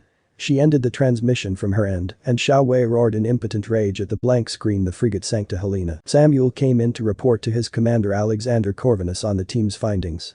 "We estimate the weapon used was a Heckler & Koch AG-36 grenade launcher, and the explosion was consistent with a 40mm high explosive round. It's widely used and reliable. Odds are whoever had it was using a laser sight due to the range. Unfortunately, due to the fact it is widely used, attempting to track such a weapon would be virtually impossible as it is easily procured on the black market. I'm afraid tracing the assassin through his or her weapon of choice would be a dead end, sir." Alexander sighed. "Well, on the positive side we know that both Naruto and his guest are alive since he escorted her to her car last night. Any information on that vampiress? She's a death dealer of some note named Selene," replied Samuel. "We don't have a lot on her, but she's been active in the records for hundreds of years and often is a team leader. She also is noted to be connected to the vampire elder Victor in some way. Aside of that, we have no idea what her place in the vampire hierarchy is or what connection she might have with Naruto Corvinus." "Anything else?" asked Alexander. Samuel shook his head. "No sir, I'm afraid not. I have something else," came a voice from nowhere. Both Samuel and Alexander jumped in fright as a blonde fox appeared in the middle of Alexander's desk. "Your security here is too lax, old man." "And Naruto?" asked Alexander. "In the flesh, old man." The fox's single tail shimmered and became 9. "I've practically been tap dancing around your office here to see if you'd notice me, and neither one of you seemed to sense a thing. If I'd been here to kill you, then you would be dead and I would have escaped. TSK. Very sloppy." Alexander looked at Naruto. "So you have 9 tails now, you've grown powerful as your mother was my son." "HMMPH," said Naruto. "You haven't seen me in 1400 years, old man, of course I've grown stronger." Samuel was a bit frazzled. "Mr. Naruto, how did you find your way here?" The kitsune gave Samuel a withering stare. "I was the fox up on the roof of that building when you were searching for evidence of the grenade launcher. I followed you back to your car and rode over here with you. I've been within a few feet of you the entire time. Though I'm happy to see you, this is unexpected, Naruto. We have a lot to catch up on," said Alexander. "Won't you show me your face, my son?" Naruto answered, "This isn't a social call, old man. I didn't plan to come to visit you at all. However, I have need of your intelligence network on this ship." Samuel asked, "Why would we share that with you?" Naruto growled, "First of all, I spared your miserable lives, second of all, the old man owes me for abandoning me, to say the least, and thirdly, I know who the assassin is and what he looks like. I want him and I want whoever hired him dead by my hands. You have the means to enable me to track Marcel face down and I'm going to put you to work." "How could you know his name?" asked Samuel. The fox asked, "Remember how you all saw me laying on the very spot the assassin was when he fired?" Samuel nodded. "Figure it out, genius." Samuel looked puzzled and a bit irritated at his question not being answered. Alexander snapped his fingers. "You have psychometry, don't you, Naruto? It seems your decrepit old head still has some brain cells after all, old man," said Naruto sarcastically. Samuel was going to tell Naruto off for insulting Alexander, but the Corvinus patriarch silenced him with a frown. Samuel then asked, "What is psychometry?" Naruto face-pawed and shook his head. "You should know this. Psychometry is the ability to touch on object and read it. By sitting on the spot Marcel faced was on, I was able to tell who had been there and what they were doing." "I thought that was a myth," said Samuel. "So are vampires and werewolves, Samuel," said Alexander, smiling. "You have to learn that the supernatural is all around us every day, my young friend." Samuel looked embarrassed and said, "Of course sir, forgive me." Burdaga's mansion. Selene was surfing the web looking for a description of kitsunes. Most of it was simple folklore or just plain ridiculous, but then again almost everything out there on vampires was too. The idea that vampires glitter in the sunlight made Selene nauseous. Kitsune are believed to possess superior intelligence, long life, and magical powers. They are a type of imkai or spiritual entity, and the word kitsune is often translated as fox spirit. However, this does not mean that kitsune are ghosts, nor that they are fundamentally different from regular foxes. Because the word spirit is used to reflect a state of knowledge or enlightenment, all long-lived foxes gain supernatural abilities. There are 2 common classifications of kitsune. The Zenko are benevolent celestial foxes associated with the fox kami Inari. They are sometimes simply called Inari foxes. On the other hand, the Yako, also called Nijitsune, tend to be mischievous or even malicious. Local traditions add further types. For example, an Inko is an invisible fox spirit that human beings can only perceive when it possesses them. "Well, that's certainly interesting. I wonder which type Naruto is," thought Selene aloud. Physically, kitsune are noted for having as many as 9 tails. Generally, a greater number of tails indicates an older and more powerful fox. In fact, some folktales say that a fox will only grow additional tails after it has lived 100 years. 1, 5, 7, and 9 tails are the most common numbers in folk stories. When a kitsune gains its 9th tail, its fur becomes white or gold. These Kikbi no Kitsune, 9-tailed foxes, gain the abilities to see and hear anything happening anywhere in the world.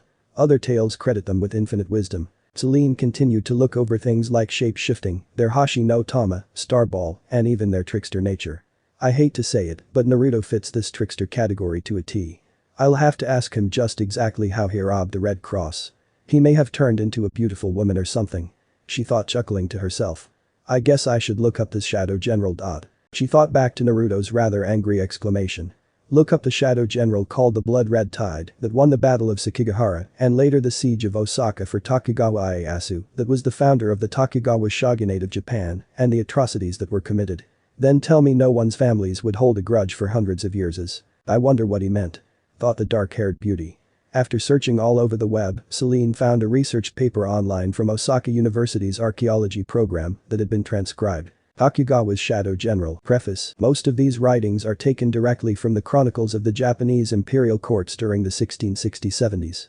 They are reflections and are folktale-like in nature meant for storytelling, but they do give us some valuable insights on the early Tokugawa shogunate period. Here are some excerpts with commentary, as the full translation has still not been completed. On 21 October in the year 1600 the Battle of Sekigahara took place, and Tokugawa Ieyasu, who started out with 75,000 men against 120,000, credited as a major part of his victory in his private journals to a shadow general that had the nickname of Akai. In his retirement Ieyasu stated that wherever the enemy stood unyielding Akai and his small army of 1,000 red-clad warriors could break the will of the enemy and stood invincible. He claimed Akai won the battle for him. So who was this Akai? Not much is known about Akai other than he wore red armor, Akai Yoroi, and lived alone in a forest. He later earned the name Blood Red Tide. A group of Tokugawa's forces sought to occupy the forested area and were slain to the last man. After 100 men died there, a brave retainer carrying only a walking staff entered the forest and found that dismembered bodies of the men sent in littered the area. There he found a man in a tattered crimson cloak and straw hat fishing at a lake in the center of the forest. He could not see the man's face under the shade of the hat. The retainer greeted him in a friendly way and said, "I am a retainer of Tokugawa Ieyasu-sama, and this forest is rumored to be haunted by a vengeful spirit that took the lives of the many warriors scattered about.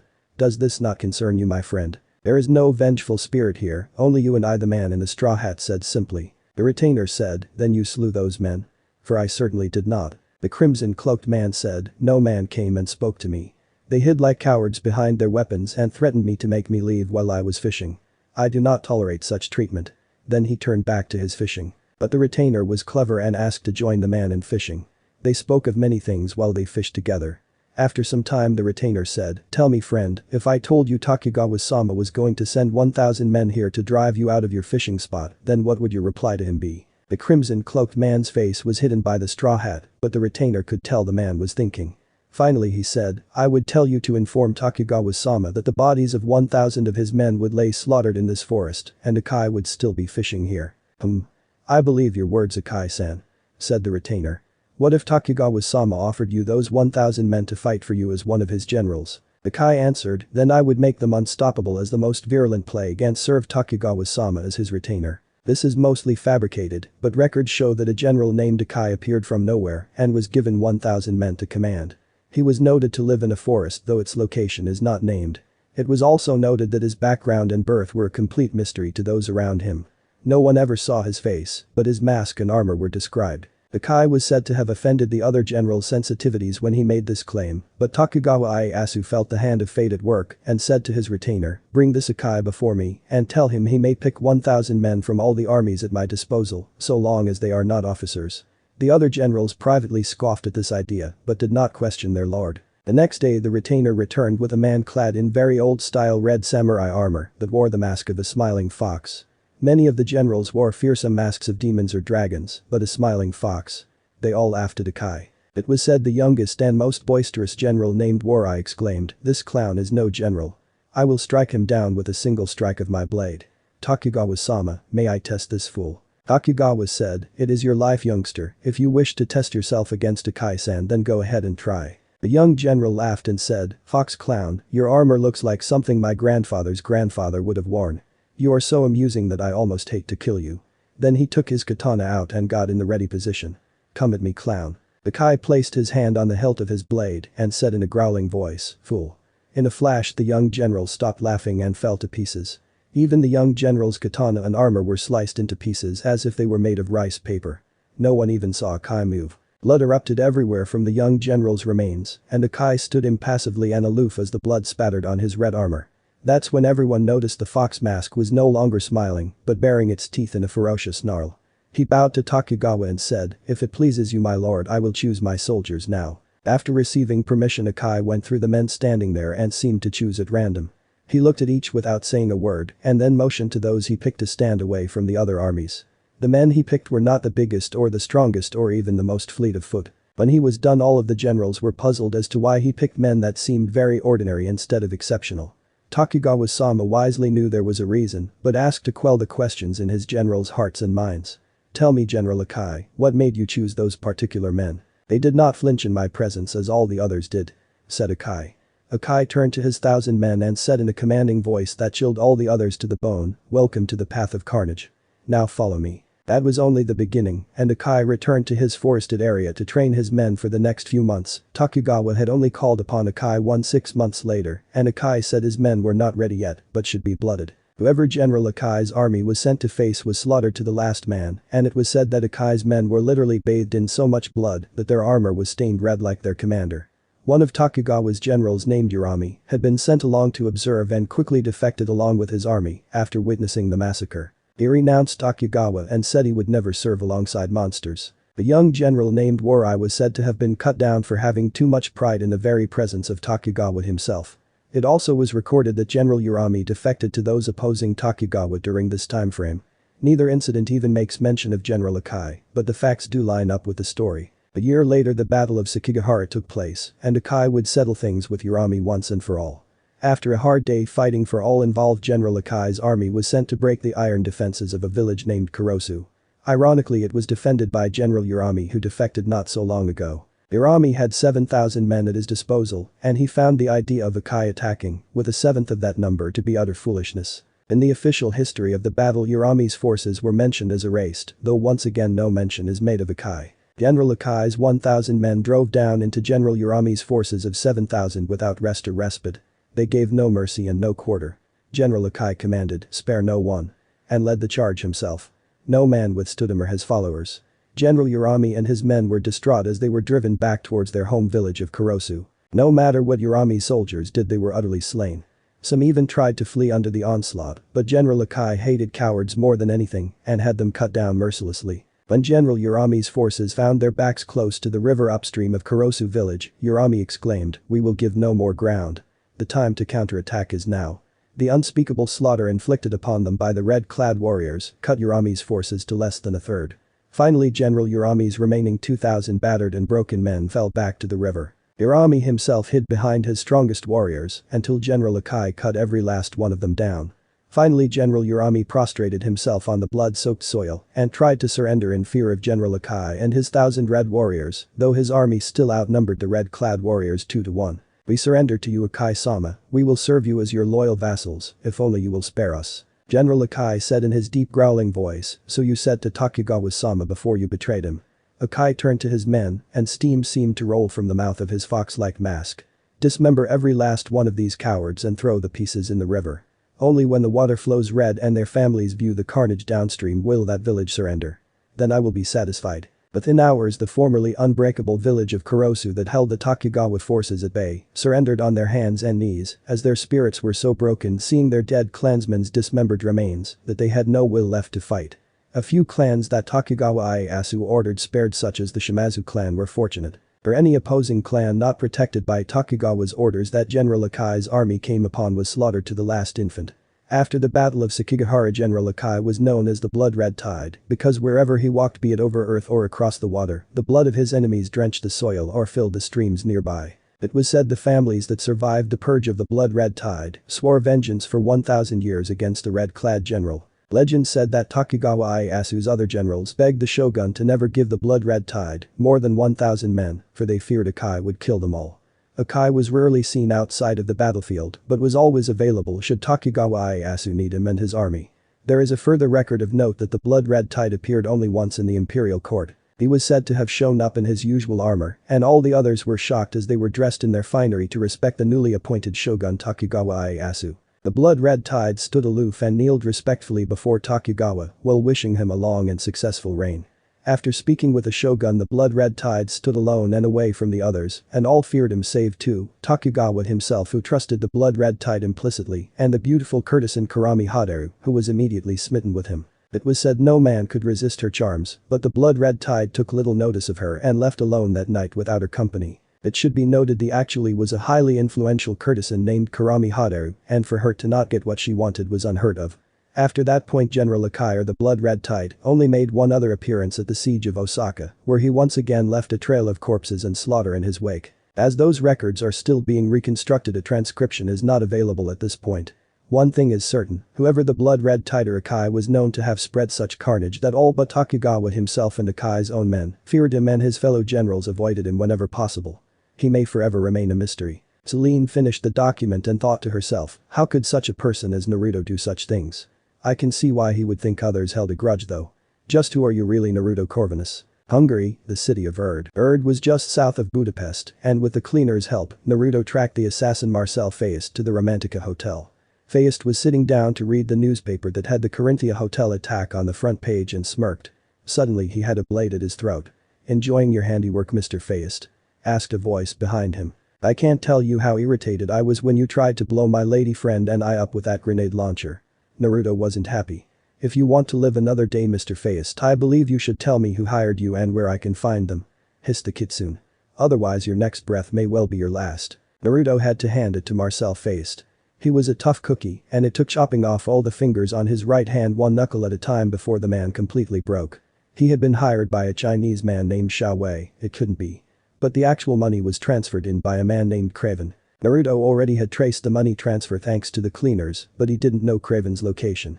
Feist finally explained that the entire transaction was held at a business office at the Dunifer Steelworks in Donojveros. As Naruto no longer had any use for the assassin, he burned him alive with foxfire and then removed the silencing barrier he'd put around the room. Naruto quickly departed as he had an appointment to keep Ordaga's mansion. Selene was relaxing in the tub and soaking. The warm water had done wonders to relax her sore muscles. Maybe it was because of her own warrior background, but somehow she was accepting of Naruto's past. She'd exterminated countless lichens, so the dark-haired death dealer didn't see how Naruto's situation was any different. Truthfully, Selene felt that she'd like to see that side of Naruto in action. She was confident that Naruto would certainly be a match for Emilia or her savior Victor. Selene wasn't as sure about Elder Marcus though. She wondered if Naruto was related to Marcus closely, like a son or grandson.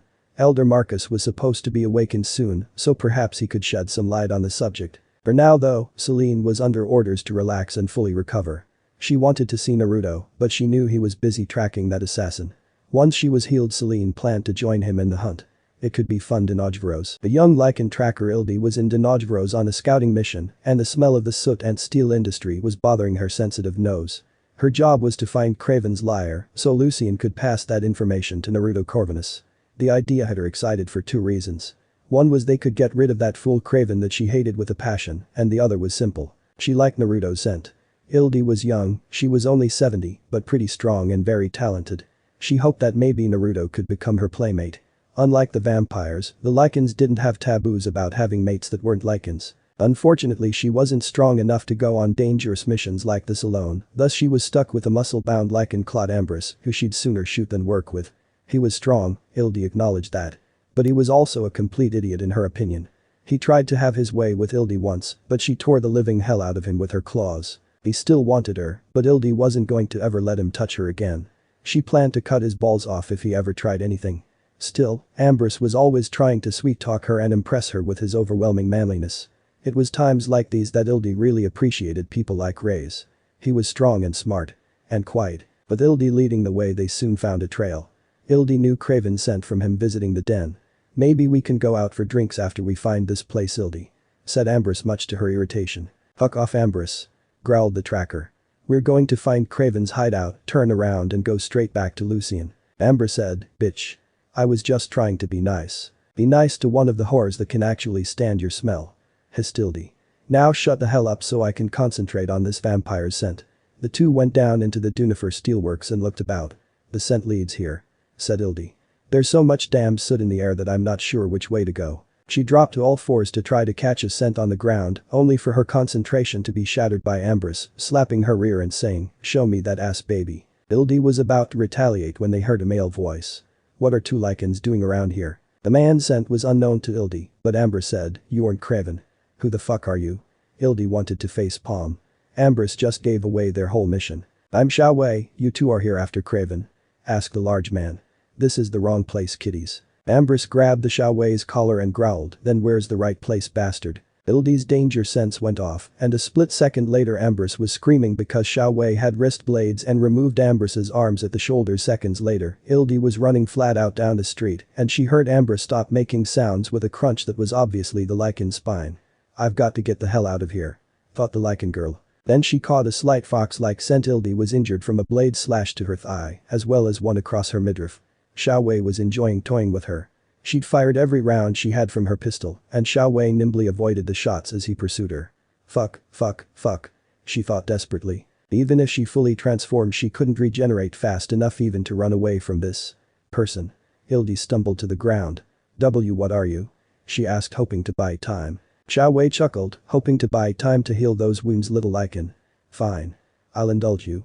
I'm a Huxian and I don't even need to transform into my full state to deal with the likes of you, little girl. Now I think you'll make a nice appetizer before I eat the main course." Ildi shivered in fear. "So you've been a Huxian all along, Xiao Wei?" said Naruto's voice from above. "I can't believe you didn't tell me you weren't a kitsune. I feel so betrayed." He was perched on a ladder about 30 feet up on a smokestack. "Here, I figured Craven was behind that assassination attempt. Don't tell me you're working for that coward of a vampire." "How dare you?" growled Xiao Wei. "I work with him for Lady Kurami. That's the only reason I tolerate him, half-breed." "Are you telling me Kurami Haderu is a kitsune too?" asked Naruto, playing dumb. "Of course she is, you stupid dolt, and she's going to be my mate after I finish killing you and proving you are inferior." Xiao Wei laughed. "Why she's so devoted to a half-breed like you is beyond me. But enough about that, it's just you and me now. You don't have an army to protect you from my full might, so prepare to die." Ildi watched in horror as Xiao Wei transformed into a 10-foot-tall rust-colored fox with 5 tails massive waving behind him. Xiao Wei growled, "Feel free to run, little coward. I doubt you can even transform given your heritage." Naruto said in a low tone to Ildi, "I hope I bought you enough time to regenerate that leg, girl. Get clear and run if you can." Ildi was very frightened but got up and hobbled out of the battle zone. "Thank you," she whispered. Xiao Wei laughed, "Don't tell me you've actually grown chivalrous in your old age, Naruto. The ruthless butcher I knew wouldn't have spared that lichen girl a second glance. You're too soft." Xiao Wei lunged and snapped at Naruto, only to be sliced deeply across the nose with Naruto's katana. The Huxian yelped and then growled angrily as he recoiled. Naruto laughed. "Did you seriously forget I carry a katana, Xiao Wei? For shame. You've got that mark on your face to remind you every single day. Are you getting senile in your old age?" The Huxian let out a roar and flooded the area with a massive killing intent that made Ildi shake in terror. Naruto seemed unfazed. "Is that it?" asked the blonde. Xiao Wei roared, "Die Uzumaki, Naruto," and swiped at the kitsune with his massive paw.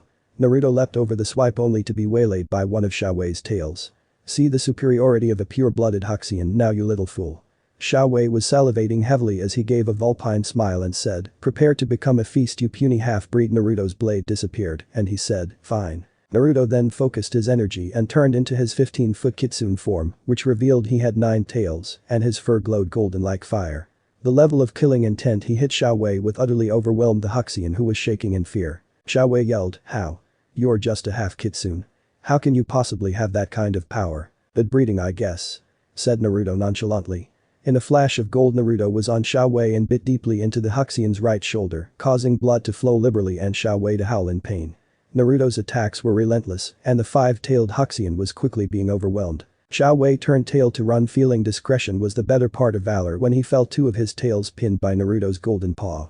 "I never said you could leave, Xiao Wei," said Naruto as steam seemed to condense out of his hot breath. Xiao Wei screeched in agony as Naruto brutally bit into the Huxian's left hind leg to the bone and lifted the flailing Xiao Wei before he impaled the Huxian on a low-sitting crane truck. Xiao Wei was whimpering in anguish as he saw the crane sticking out of his chest like a sword wound from behind. His left lung was rapidly filling with his lifeblood as it spilled out onto the ground. The Huxian let out a mournful howl and tried to break loose, but Naruto simply slammed Xiao Wei backwards, driving the crane deeper into the dying 5-tailed fox. Naruto's soul-crushing killing intent was too much for Xiao Wei to handle, and the Huxian cried out, "And no. Lady Kurami was supposed to be mine. I'm a purebred." He watched in horror as Naruto extended his claws and slowly ripped open Xiao Wei's gut, causing him to howl in agony as his intestines spilled onto the ground. Naruto locked eyes with his dying opponent and said, "Was it you or Craven that hired Marcel Feist?" "It was I, Lord Naruto," cried the Huxian. "Please spare my life. I'll do anything." "Anything?" asked Naruto with steaming breath. The agonized Huxian nodded as the tears spilled out of his eyes and blood ran out of his mouth. "Then die. roared Naruto as he bit Xiao Wei's throat out. Naruto said as he watched a light leave his fallen opponent's eyes, take these thoughts with you to hell, Xiao Wei. You were an incompetent general with one-dimensional tactics. You should have given up and killed yourself after I finished crushing the Ming dynasty in the south. Lady Kurami will probably dance on your grave. Naruto then turned back into his human form and snapped his fingers, causing blue fox fire to consume the remains of his foe, without even leaving ash behind. The only thing left was the intestines littering the place that Naruto was about to burn, when Ildi hobbled out and said, please wait. I need to eat that meat to regenerate my wounds. Naruto looked a bit disgusted by the idea, but relented and said, go ahead, I hope it doesn't make you sick. Ildi hobbled over and ate ravenously. She felt a massive power coursing through her and her wounds regenerated almost in an instant. Ildi panted a bit from gorging herself so much and licked the blood off of her hands and chin. Being a lichen, she wasn't the most well-mannered eater. Ildi then laid back against a wall to digest from overeating as Naruto burned the rest of the mess up. I owe you my life, man. I'll never forget this, said Ildi. I thought you looked like you'd be fun, but wow, said the overexcited lichen girl. I feel incredible. Naruto said, what were you doing here to begin with, girl? Asked Naruto. The lichen tracker said, call me Ildi. And I was sent here to try and track down Craven for Lucian. He wants to hand Craven over to you so we can be allies. So Craven is here in Denojveros, said Naruto. Yep. He's got a safe house hidden around here somewhere, said Ildi enthusiastically. I had his scent and then that. Where a fox with the metal blades killed my partner and tore me up bad. I thought I was a goner until you showed up and ripped him to pieces. You were awesome. I really like you, Naruto Corvinus. Answered Naruto intelligently. Hungary, the city of Denojveros. Naruto was sitting in a quaint but rather full cafe at 7 a.m. in the morning with Ildi, who was enjoying a very large breakfast of beef tongue. Naruto was having French toast for his part. Why was he enjoying a morning meal with a young lichen girl? Well, they were kind of marooned. Naruto hadn't really paid much attention to the name of the cafe, since it was a good refuge from the crowds watching the fire trucks, and the police outside. Ildi was immensely enjoying her breakfast and asked Naruto between bites, are you going to eat those? As she hungrily eyed his breakfast sausages. Naruto's sweat dropped. She's so slender. Where the hell is she putting it all? He slid the sausages Ildi so obviously coveted across to her and said, be my guest. Thanks, said Ildi as she continued to devour her own weight in meat. Naruto's cell phone rang and he saw it was Selene. In spite of the fact he was tired from being out all night, he was very pleased to hear from the vampires. Hello, Naruto Corvinus speaking. Ildi could only hear Naruto's half of the conversation. Well, you see, I'm rather marooned in Denojveros. Yes, the same area that is afire on the morning news. Yes, I can see the Dunifer Steelworks factory burning quite merrily from here. No, I'm just fine, but I'm afraid my car is in a parking area near the fire, so emergency vehicles have it all blocked in, and I'm stuck. I don't know when I'll get back to Budapest. Oh, I already dealt with that little pest. He was hired by an associate of Mr. Craven. No, I'm sure Craven was here in Denojveros, but I think he left this morning before the sun came up. Suffice it to say, I believe Mr. Craven once again got cold feet and missed the appointment I had with him. Shame really. I'll give you a call this evening and perhaps we can meet up. I can't stay on the line too long because my phone charger is in the car. Yes, I'll be careful. You just take care of yourself, I'll be fine. Bye. Seeing Naruto was off the phone, Ildi asked, so why are you planning to meet Craven anyway? Naruto said. Not here. The walls have ears. Flashback after the battle with Xiao Wei, Naruto was semi-watching over Ildi so he could send her home safely while he hunted for Craven. Unfortunately, between the gunfire and that damned Xiao Wei howling so much before he died, it would have awakened the dead, so the police were out here in force with riot gear no less. Normally this would have just been a minor inconvenience to the kitsune because he could shapeshift or hide under an illusion. Alas, he kind of felt responsible for the lichen girl since he'd bothered to save her from getting eaten and all that. He figured Ildi might get shot, arrested or worse, given her clothes were all torn up and bloody. As a result, Naruto had spent half the night sneaking Ildi about to get to her 4x4, which seemed oddly appropriate for a lichen girl to Naruto, to grab a change of clothes. The police were right there, so Naruto had to hide the entire vehicle under an illusion while she got changed. Naruto was pondering what a pain in the ass it would be to have to shed your clothing to shapeshift. Kitsunes didn't have that problem. The lichens tended to wear clothes they could easily shed and pick up later as a result, from what Ildi explained. It was an odd feature of lichen society Naruto really hadn't ever thought about. Once Ildi was changed, they found out the area was roadblocked to catch the suspected gunman that could still be running about, so the option of simply driving away from this mess wasn't an option. At that point Naruto had resigned himself to staying until the roadblock was lifted, but it turned into a further fiasco when a major fire broke out. Ildi exclaimed that it was in the area she'd been tracking to Craven, so Naruto had little doubt that Craven set the fire to cover his escape. If the cowardly vampire even had an inkling that Xiaowei was dead, Naruto figured the gutless wonder would run again. After that, masses of firefighting vehicles had rushed in, and the general pandemonium in the area allowed Naruto and Ildi to slip out into the town of Denojvros proper, where they could lay low until the emergency was over and they could retrieve their cars. That was hours ago, and now Naruto was having breakfast flashback, and soon the odd couple were walking along the street after breakfast, wondering how long it would be before the fire was out. The crowds were still out in force, and the sirens and the smoke were both at full blast as well. Though Ildi and Naruto were taking a side street to avoid the crowds, a biker came up to try to pick up Ildi, and Naruto couldn't help but mentally groan at the situation. The biker and friends were big men and wondered what such a hot chick was doing hanging around with an unassuming businessman in a gray suit and trench coat. The biggest one with a handlebar mustache was the spokesman for the group and said, "Hey baby, you should come with us and lose this idiot. He looks like a stuffy prick and you'd be so much better off with us. We can show you a good time. You want us to take care of this little man for you?" Ildi answered in a demure and ladylike fashion, "Fuck off dude, I'm not interested." The mustachioed man got closer and said, "I think you are babe." As he made a point to tower over Naruto and try to intimidate him. Naruto sighed before he gripped the mustache-wearing man by the throat faster than the eye could follow and wrenched the man off his feet, so he was looking eye to eye with Naruto. The blonde kitsune let out a crushing killing intent and said in a blood-curdling tone, "Take your friends and leave, or I'll crush your trachea and watch you die slowly from lack of air." The biker was gasping for breath and had pure terror in his eyes. Naruto squeezed the man's neck harder to leave a nice bruise before he tossed a big biker into the side of a brick building, which knocked the man senseless. Naruto turned his glare on the others and said, "She's off limits. Step aside." The frightened gang decided maybe this guy was too dangerous to handle and wisely backed off, allowing Naruto and Ildi to walk away unscathed. Once they were out of earshot from the gang, Naruto said to Ildi, "You just seem to be a magnet for trouble, girl." Ildi laughed and grabbed onto Naruto's arm. "You are such an alpha." She giggled giddily.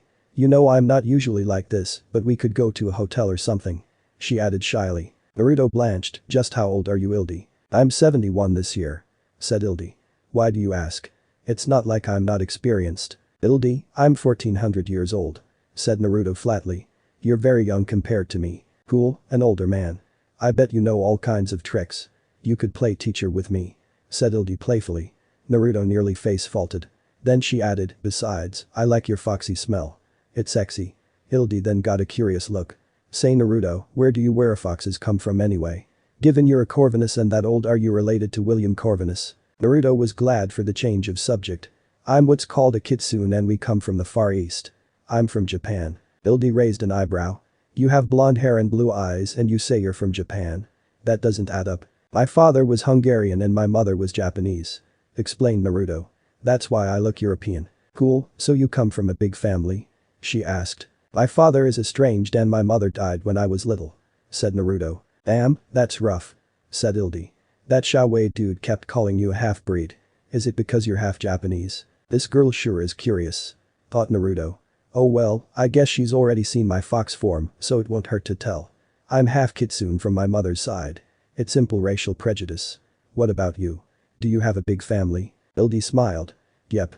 Mom and dad are both lichens, so I'm natural born instead of turned, and I have 6 big brothers.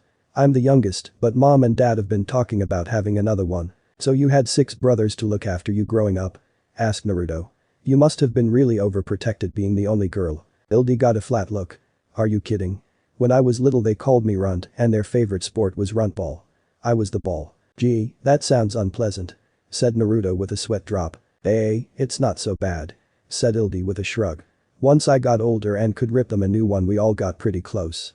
Ildi then got that curious look on her face again. "So why was Xiaowei talking about armies and stuff? You said he was a lousy general before he keeled over. Are you in the military or something?" The blonde answered, Well, to make a long story short, he and I were generals on opposing sides until the 1950s. No matter what side I was on, he was always on the other for some reason or other. He and I have been waging war against each other in the Far East for over 300 years. He was a lousy general though. His tactics and strategies were predictable and he never once thought outside the box. Even when he tried to ambush me, I saw through his traps and sidestepped them. He was kind of pathetic in retrospect." "Cool. Did you ever lose to him?" asked Ildi. Naruto shook his head. "No, I could have killed him a dozen times off the top of my head, but I never bothered. I was too arrogant honestly. I guess I enjoyed taunting him so much that he was good entertainment. This last time he seriously irritated me though, so I ended him. I have to piece together how he's connected to Craven and Lady Kurami. I guess I should have tortured it out of him, but he was dying and I'd already lost my temper. Well, Craven's a traitor to the vampires, so who knows what kind of business he was into with you werefoxes, I mean kitsunes. He already had a deal with us Lycans before he ran," said Ildi. Naruto paused and said, "What? He had a deal with the Lycans going?" Ildi nodded. "I'm not lying. Craven wanted to kill the 3 vampire elders and take over. He made a deal with Lucian so we could off Lady Amelia, but he backed out and ran before that could happen. I hate turncoats." "Then that means he still has connections at Ordaga's," said Naruto. "It looks like I'll have to go there and talk to Lady Amelia myself." The Lycan girl's eyes grew wide. "Are you crazy man, those bloodsuckers will try to kill you." Naruto said, "Calm down Ildi. I'm not an enemy of the vampires or the Lycans. Besides, they fear me. If they mess with me they may end up extinct. You should stick with us Lycans," said Ildi earnestly. "Vampires are bloodline supremacists and can't be trusted. Ildi, they have information on Craven I can't get elsewhere. I need to go to Ordaga's regardless," said Naruto. The Lycan girl just looked worried. She could tell Naruto's mind was made up. And he was far too powerful for her to stop him. Ordaga's mansion. Marcus Corvinus was awake after 200 years of hibernation. He was still incredibly weak and in a semi-mummified state as masses of blood was being pumped into him intravenously.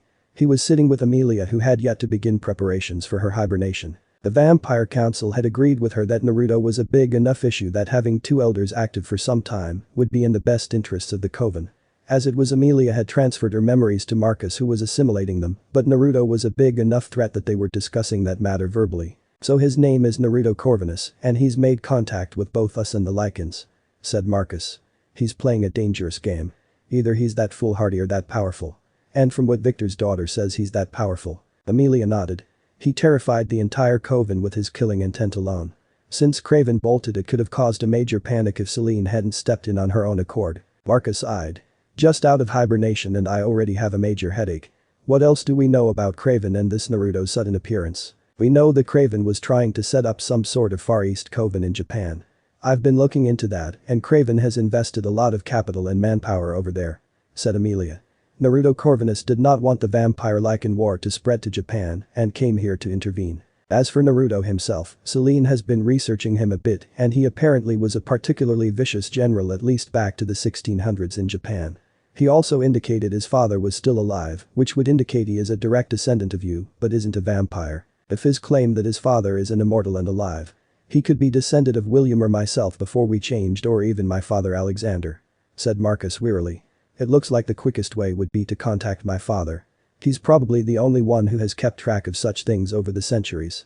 But you say he's Japanese and has the name Corvinus. I assume Naruto is a Japanese name." "Naruto means maelstrom in Japanese," said Amelia. "As for his Japanese descent he has blonde hair and blue eyes.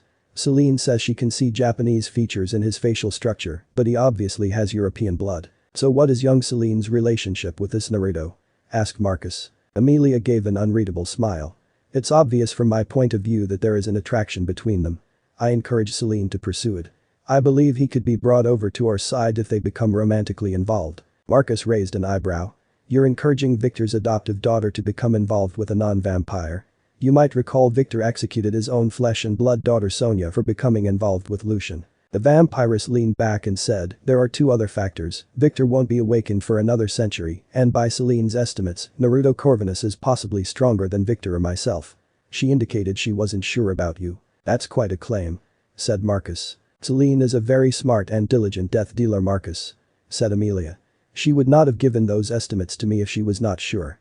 I trust her judgment completely." "Even if she's smitten with this man?" asked the first vampire. Amelia nodded. "Selene is far more committed to the vampire cause and is loyal beyond a doubt. If it hadn't been for her who knows what would have happened. The Vampire Council has basically decided she should be our regentess for her actions. Both covens absolutely adore her." Marcus sighed. "I was never particularly close to Victor's daughter, but the Selene I remember would sooner hunt Lycans than socialize, let alone become involved in politics or the aristocracy." Amelia gave a rare true smile. "She still is. The girl positively loathes the idea of being regentess even if she is qualified. It's rather ironic in a way, don't you think?" "Well, at least you are amused Amelia," groused Marcus. "You're just grumpy from waking up after 200 years of sleep," said Amelia lightly. In Ojvros, that afternoon Naruto had bid farewell to Ildi, who took a taxi back to Budapest. She'd insisted that he call her after he left Ordagas to make sure he was okay and finally left after exchanging phone numbers with him. He prayed she didn't call when he was with Selene. The blocks where her 4x4 and his car were had literally gone up in flames, so Naruto gave up on recovering the car he borrowed from the cleaners. Naruto then went to a department store and bought some new clothes. He rented a room, got some sleep and showered to get Ildi sent off of him. He was going to Ordagas after all. And more importantly, seeing Selene. Then the kitsune got his old suit and trench coat cleaned and then called Selene around 5 p.m. Selene was happy to hear from him but bothered by the news he had. "You mean your car actually burned in that fire?" "Yes, I'm afraid so. I'm going to be calling a taxi to come to Ordagas this evening," said Naruto. "Craven vanished, so I need to talk to Lady Amelia about it." The way Naruto said talk had Selene concerned. "Tell me where you are and I'll come pick you up in my jag," she said. "I'll head out as soon as the sun sets." Naruto sighed. "That's really not necessary, Selene." "Yes it is," insisted the vampiress. "Alright," said the kitsune in defeat. 2 hours later Naruto was riding in Selene's Jaguar with a ranting vampiress. "I can't believe you were out with a lichen woman all night," raged Selene. The blonde pleaded, "Selene, we were hiding from the police and there was a factory fire. Besides, she gave me valuable information on Craven." Selene looked over at Naruto with accusing eyes. "What kind of valuable information?" "Craven was a traitor to the vampires," said Naruto with steely eyes. "He had a deal going with the lichens to eliminate the vampire elders so he could take over. He wasn't able to implement it because he decided to run from me." The dark-haired death dealer pulled off the road and said in a loud whisper, "Naruto, do you know what you're saying? That's high treason." The kitsune nodded. "I know exactly what I'm saying. Craven was a traitor and had others under him. He was going to give the route of the train car from Vienna that Amelia was on to the lichens and was going to have his people desert her so the lichens could kill her virtually unopposed. Then he could dispose of the other 2 elders at his leisure since they are in hibernation." Selene absorbed the information for a minute and said, "Then if you hadn't shown up and scared Craven off then Lady Amelia would be dead. And more than likely a full-scale war would have broken out," finished Naruto. "I didn't want to get involved in this mess, but any vampire involved with Craven could be in on the Far East Coven and I want them dead." The dark-haired beauty squeezed Naruto's hand in hers and said, "We need to get to Ordagas so we can talk to Lady Amelia." She found her anger had left her. Selene smiled softly and said, "Thank you, Naruto." Soon Selene made a quick phone call to Amelia and they were on their way again Ordaga's mansion. Marcus hung up the telephone. As always his father Alexander had been cold to him, but Marcus knew Alexander Corvinus would never lie to him about this. "Naruto Corvinus is my younger brother," he whispered to himself. "All this time I've had a younger half-sibling and never knew about it. I remember father left Hungary for a few years, but I never dreamed I had another brother." Marcus teared up and silently cried to himself. He was glad he was alone for now. Family was one of the very few things that still could touch Marcus's heart and he wanted to meet his little brother. Lady Amelia was dressed to perfection as always. She knew Selene was bringing Naruto back with her, but the urgent call she'd received from the younger vampires shocked her. Craven had been plotting against her life as well as those of Victor and Marcus. Selene didn't go into detail, but said that Naruto would. A thought briefly filtered through Amelia's mind that Selene was being deceived, but she'd known Selene for a long time. The girl had good judgment. Amelia had informed the coven she was going to be having a meeting with Naruto Corvinus and to treat him with the same respect they would an elder. Now Amelia wished she'd kept the meeting a secret because treachery was bound to be afoot. She decided to talk to Marcus about the matter. When Amelia knocked on Marcus's door she heard him bade her to enter. Marcus looked resigned. Amelia came in and said, "I wasn't going to bother you with this matter because you are recovering, but an issue has come up. Naruto Corvinus is on his way here and he has evidence that Craven was plotting to eliminate we 3 elders. I don't know if we can trust him but we can trust him implicitly," said Marcus without preamble or the slightest hint of doubt in his voice. Amelia's delicate eyebrows raised and she said, "Why?" Marcus took a deep breath. "Because he's my younger brother. I called my father with the number you provided and he told me the truth of the situation." Amelia's thoughts were of shock and a bit of denial, but then she remembered Selene saying how strong Naruto was. "Naruto Corvinus has power in spades, Lady Amelia. Eddie attacked full force back when Craven fled like a coward, then I believe he could have wiped the entire coven here at Ordagas. I am not exaggerating. I mean no disrespect, but he is at least equal to one of you elders. No wonder he's so powerful," thought the beautiful elder. "His power would be on par with Marcus or William. I will have to tread carefully with him. Bring him to me after you conclude your meeting with him," said Marcus. "I wish to meet my younger brother." "Are you sure, Marcus?" asked Amelia. In your weakened state he could destroy you. Marcus nodded in affirmation. He is my brother and has my trust as much as William does. Amelia sighed. I'll ask him to come meet you then. Marcus just nodded and seemed to be in deep contemplation about it all. Amelia didn't understand Marcus having such blind trust in Naruto or for all that matter his insane werewolf twin William. To Amelia it was sad in a way the frigate sank to Helena. Alexander Corvinus sighed. He wondered if Naruto would be angry at him for revealing the truth to Marcus. Originally Alexander intended to keep Naruto's identity a secret, but when Marcus called him after 2 centuries of no contact, the father just blurted it out to his son. Truthfully Alexander felt awful. He could tell by the tone in his son Marcus's voice that the news of Naruto being another brother nearly broke him. It made Alexander feel paternal feelings he hadn't felt for Marcus in over a millennia. He wanted to comfort his son somehow, but felt like a hypocrite at the same time. The Corvinus patriarch knew there had been a battle in Dinajvaros, and one of his agents informed him they'd caught the end of a colossal battle between Naruto and a 5-tailed fox. Naruto apparently transformed into a 9-tailed golden fox the size of a bus and crushed his opponent like a force of nature. He apparently also saved the life of a lichen woman that had been caught in the crossfire. Alexander was sure of one thing, Naruto exceeded his 2 brothers' power and probably that of Alexander himself. Kushina had power beyond his own, so it made sense that Naruto would too. It was a frightening concept. Ordaga's mansion. Selene's Jaguar pulled up in the mansion's drive and she and Naruto got out of her car. She offered her hand to Naruto with a reassuring smile and Naruto grasped it firmly. Selene could feel Naruto's power coursing through his hand and it thrilled her in a way. She knew he used that power to protect her and it made the death dealer feel safe in his presence. Then she looked up and saw the 2 guards at the doors. One had met Naruto before and was shaking like a leaf. The other was no better as had seen the smoking remains of the other guard as well when Naruto last visited. The dark-haired beauty felt a wave of power flow off of Naruto. It wasn't killing intent per se, but it felt like slow rolling thunder to her. There was no one in Ordaga's mansion that didn't know Naruto was there and that he was powerful. Selene said to the guards in a commanding tone, one of you inform Lady Amelia that Naruto Corvinus has arrived. Selene's sweat dropped as both guards completely abandoned their posts and ran to tell Lady Amelia that her guest had arrived. Damn cowards. She muttered under her breath. Naruto just chuckled as Selene led him up the stairs. Inside, everyone knew Naruto was there long before the 2 terrified guards announced that Naruto C. Corvinus has arrived. Amelia felt the spiritual pressure from Naruto and thought, no wonder Craven ran like a coward. Seeing everyone look like they were going to wet themselves in fear, Amelia gave them all a glare before she plastered a beatific smile on her face and said, I expect you all to carry yourselves with dignity and grace in front of Lord Naruto. Do not embarrass the Coven in his presence this evening. Naruto was soon shown in and was still holding hands with Selene. Selene said, Lady Amelia, may I present Naruto Corvinus? Naruto, may I present Lady Amelia? Naruto bowed in the traditional Japanese way and Lady Amelia curtsied much to everyone's shock. It is my pleasure to welcome you to Ordaga's mansion Lord Naruto, said Amelia. Please make yourself at home. If there is anything you need feel free to ask and we will be happy to provide. Naruto nodded and said, thank you for your warm welcome Lady Amelia, we have much business to discuss. Amelia nodded and said, of course Lord Naruto, please accompany me to the study. Selene please join us. Selene nodded and followed Lady Amelia while still holding hands with Naruto.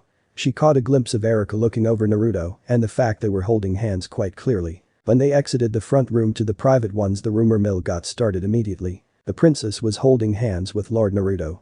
Do you think he's on our side after all? We don't even know what he is though. His power is inconceivable. Lady Amelia curtsied to him. I never thought I'd see that in my lifetime. He must be as important as he is powerful. I'd hate to be in Craven's shoes right now. He's probably fled Europe. Erika thought. Selene looked genuinely pleased to be with him. I've never seen her look so at ease. He is very handsome though in a wild kind of way. I wonder what he is. Soon Amelia was sitting and entertaining her guests. Naruto had wine, but Selene and Amelia's glasses were full of blood. It's nice to meet you in person Lord Naruto, Selene has told me how you saved her life. We vampires are in your debt as she is very important to us. Naruto took a sip of wine and thought, gods I hate all this formality. It's nice to meet you too Lady Amelia.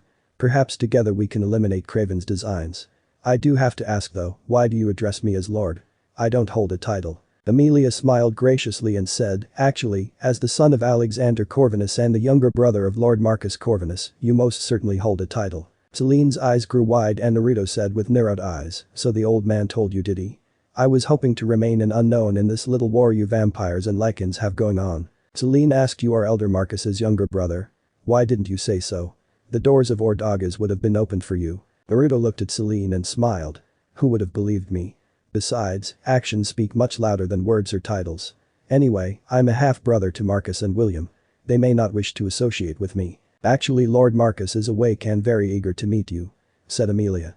"He is recovering from his hibernation, but he asked me to bring you to meet him once we finish discussing Craven. I see you both have the same blue eyes. Now that I look at you I can see the resemblance you bear to your father as well." Naruto sighed and said without preamble, "I want to know what you can tell me about Craven's activities in Japan, because I want them stopped. It seems he has some dealings with Lady Kurami." Selene remembered reading about Kurami in the paper on the blood red tide. Could this be the same Kurami as that courtesan? Wondered the beautiful death dealer. "Straight to business like the rest of your family," said Amelia with a tinge of humor in her voice. "In that case please explain what you found out from the lichens about this plot against the vampire elders." Naruto explained the plans to ambush Amelia and that the lichens were also after Craven as well for backing out on their deal. "As I understand it, Lucien wants to hunt down Craven to turn him over to me." Amelia and Selene's eyes got wide. "Did you say Lucien, Naruto?" asked Selene. "Yes, is there an issue?" asked the blonde. "He seems to be the lichens' leader." You both act surprised. "Lucien was supposed to have been killed 600 years ago by Craven," said Selene. Amelia nodded. Craven was a death dealer and was highly praised and rewarded high status for killing the lichens' leader Lucien, who was a great threat to the vampires. Naruto drummed his fingers. Maybe dropping Lucian's name was an error. I had no idea. I just assumed the vampires knew. And were there any eyewitnesses who actually saw Craven slay Lucien? Amelia's usually beautiful face was marred by a deep scowl. No, Craven was the only death dealer that returned from that battle alive and burned Lucien's fortress to the ground. He had a patch of Lucien's skin with a tattoo as proof of victory. Were the lichens losing the war at the time? Asked Naruto. Victor claimed their defeat was inevitable at the time. Answered Amelia. The blonde nodded. Craven probably made a deal with Lucien to spare his life then. Craven would get credit and status, and in return Lucien could escape with his forces intact to rebuild. Good strategy and tactics on Lucien's part, but it sounds like Craven has been planning this treachery for centuries. "You're absolutely sure that the lichen girl said Lucien?" asked Selene. Naruto nodded. "She would have no reason to lie. You're all cousins technically. Why not end this war?" Selene looked scandalized, but Amelia simply shook her head. "There has been too much bad blood and too many atrocities committed. It will never end." "Has either side actually tried?"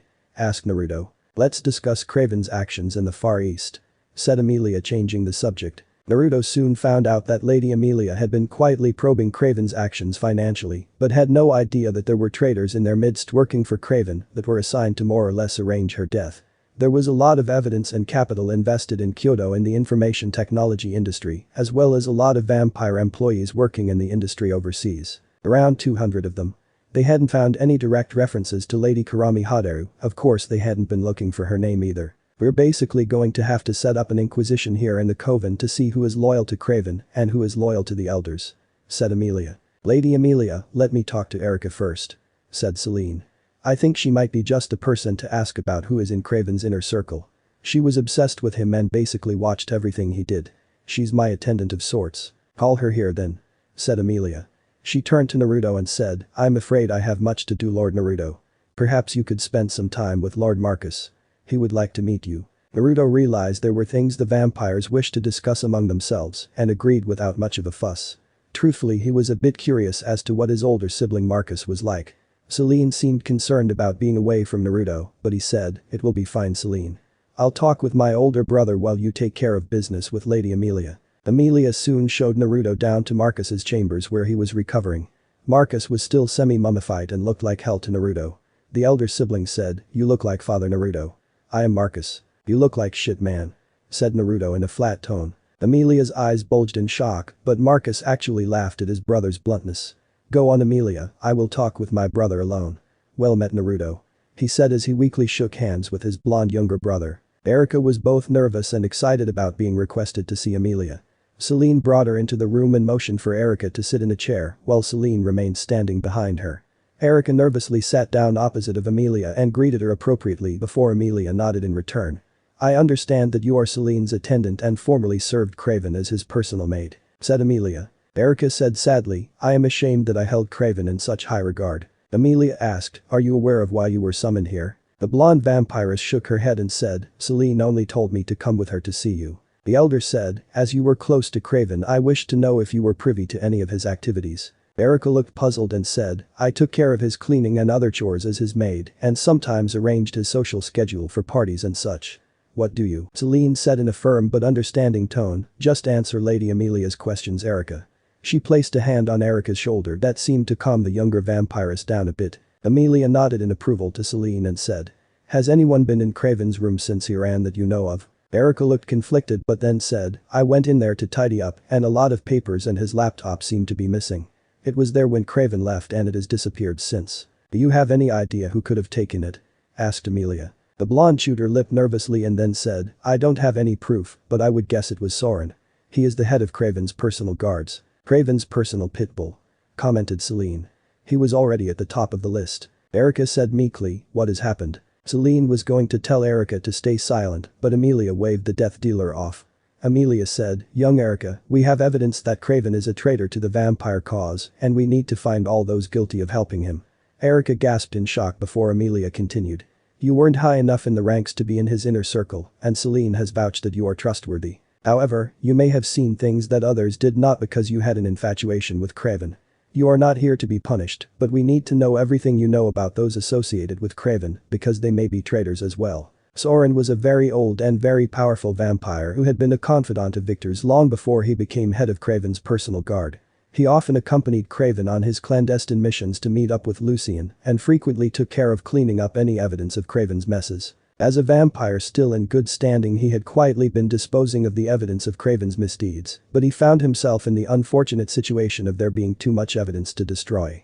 He'd been in contact with Craven, who had once again relocated. Since they couldn't destroy all the evidence of their wrongdoings, Craven came up with a different plan. Put up a distraction by assassinating Marcus and frame Naruto for it. It was already known that Naruto had contacted the Lycans after all. Simple plans were best. Marcus was still too weak to defend himself from the likes of Soren and could be easily disposed of.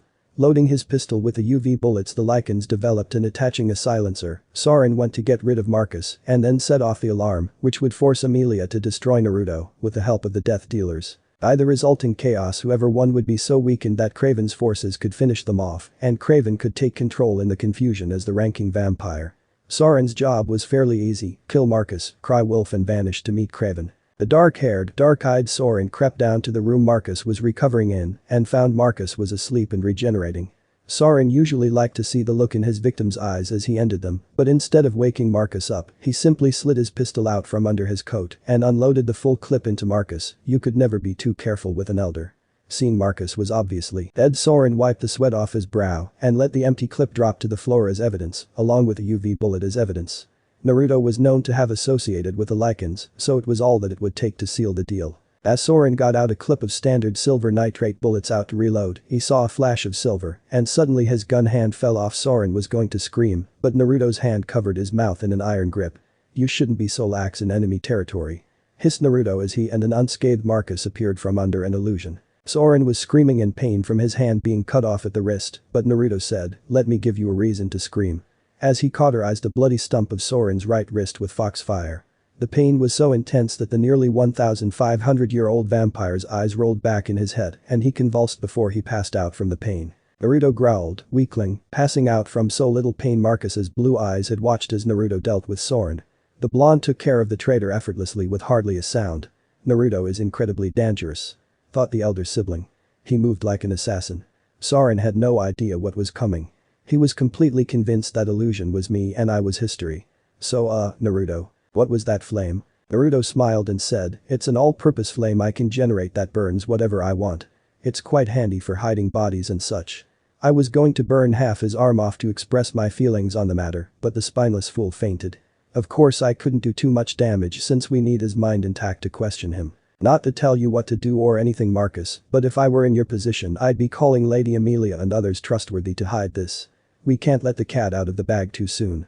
Marcus nodded and called for Amelia and some death dealers she could rely upon. Amelia arrived shortly with the commander of the death dealers, Khan, as well as his trusted subordinates Mason and Selene.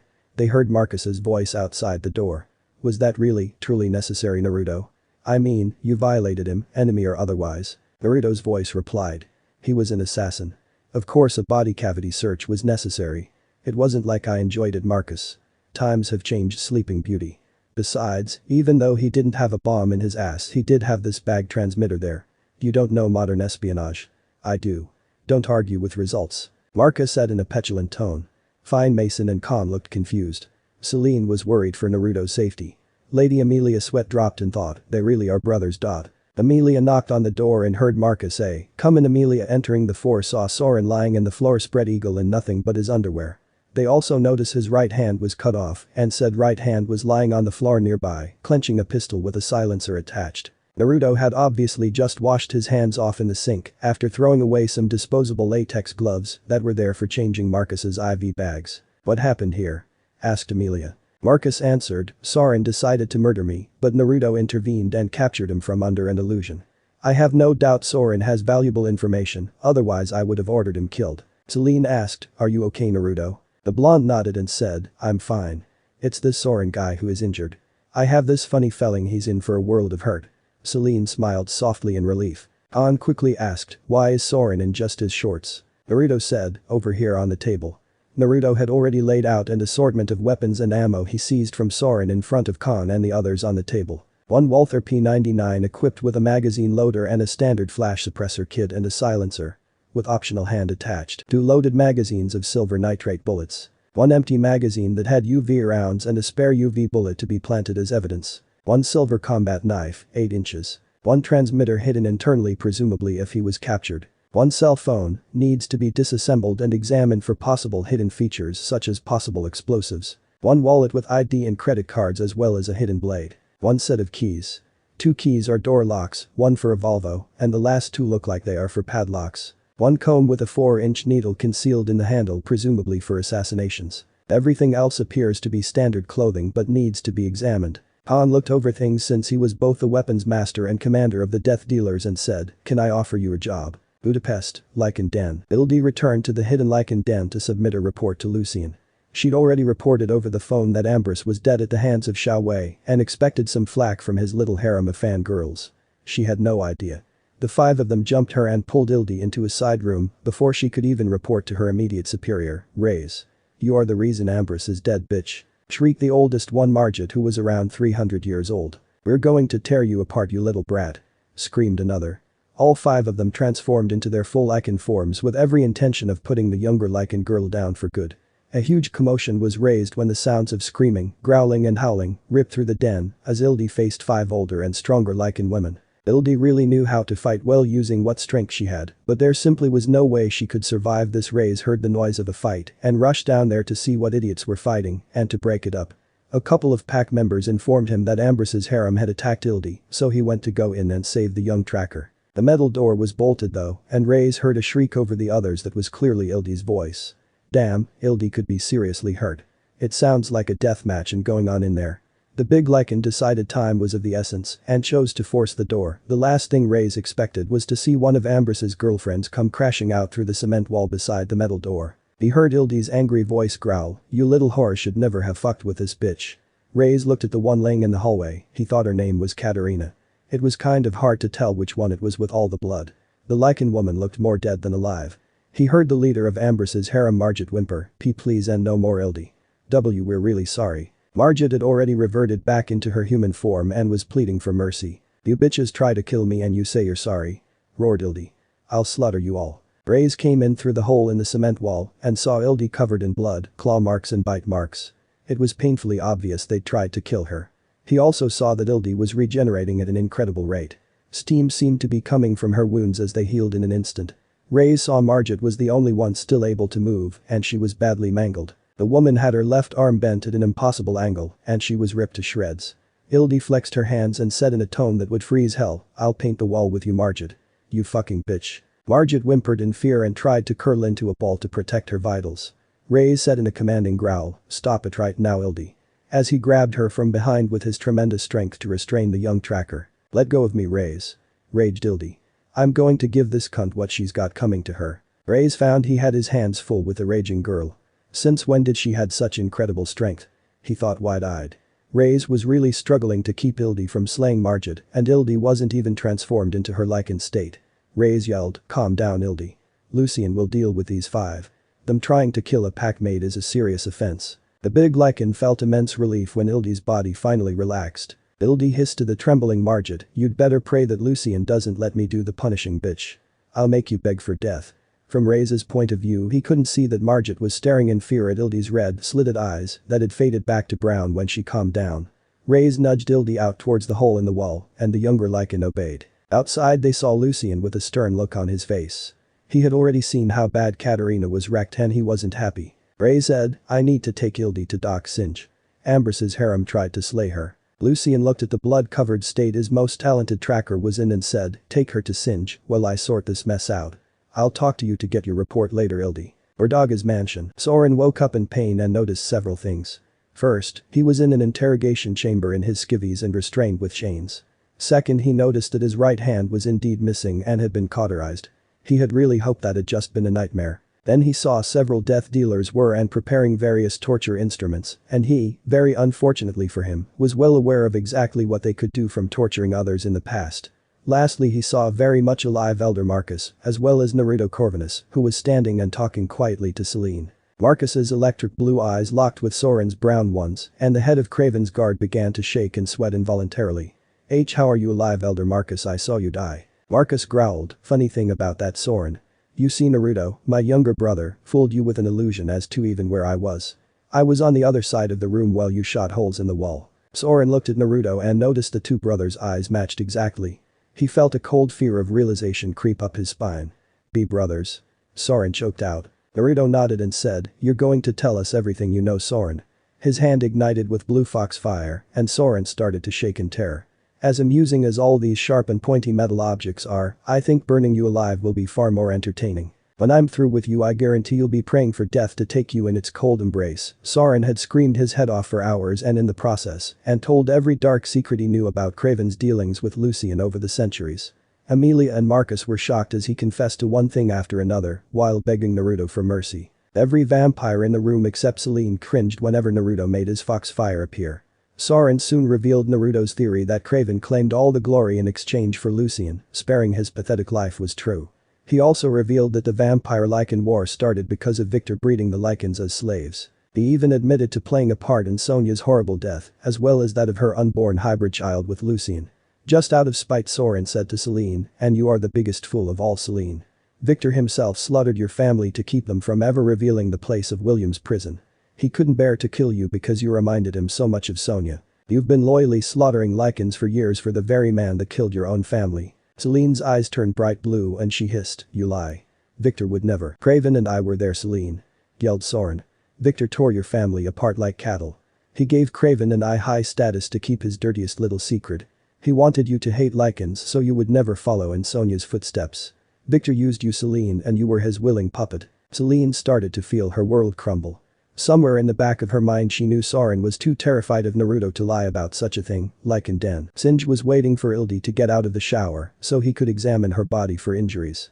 The lichen girl should have been crippled and had so much blood on her that Singe needed her to wash off so he could see where to start working. She soon came out and was drying off with a towel while Singe examined her thoroughly. Seeing Ildi looked good as new, the lichen scientist said, "This changes everything. Get dressed, Ildi." Reyes looked puzzled. "What do you mean, Singe? Is Ildi going to be okay?" Ildi was in her panties and a tank top, and Singe said, "Give me your arm, Ildi." Ildi was still a bit grumpy, but held out her arm only for Singe to grab her wrist, hold it down and slit her forearm with a scalpel. It was a deep cut too. "What the hell, motherfucker?" screeched Ildi as she effortlessly tossed Singe off her wrist and made him bounce off the wall. "Oh," said Singe as he sat up. Seeing the girl glaring at him ferociously, he said, "Look at your forearm and watch, Ildi."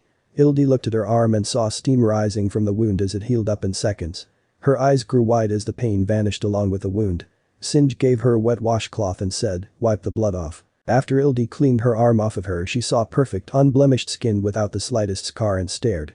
What the hell?" she whispered. "That's what I'd like to know," said Singe as he rubbed his head. "Your healing is almost to the point of regeneration, and you threw me across the room with a flick of the wrist like I was nothing." Her brown eyes gleamed dangerously. "You cut me open. What the hell did you expect?" Singe sat down, still rubbing his bruised noggin. "My point is, your physical strength has massively increased, Ildi. You were never a weakling, but having 5 older and stronger lichen women attack you was impossible odds. The wounds you incurred on your body were 100% lethal. There is no reason on earth that you should have survived." Instead the 5 of them are beaten nearly to death and you never even transformed into your lichen state when they did. Even more to the point you don't have a scratch on you, so that means you were already healing from potentially lethal wounds while you were fighting them. You threw Katarina through a cement wall. It will be weeks before she can regenerate from that kind of damage. Margit is the only one that's not in so much pain that she's fully coherent and she fears for her life. What happened out there on your mission, Ildi? I'm trying to come up with a theory, but this is beyond belief. I'd be interested in hearing about that too, Ildi, said Lucian as he entered the room. Reyes said it took all his strength to hold you back, and Reyes is among our strongest.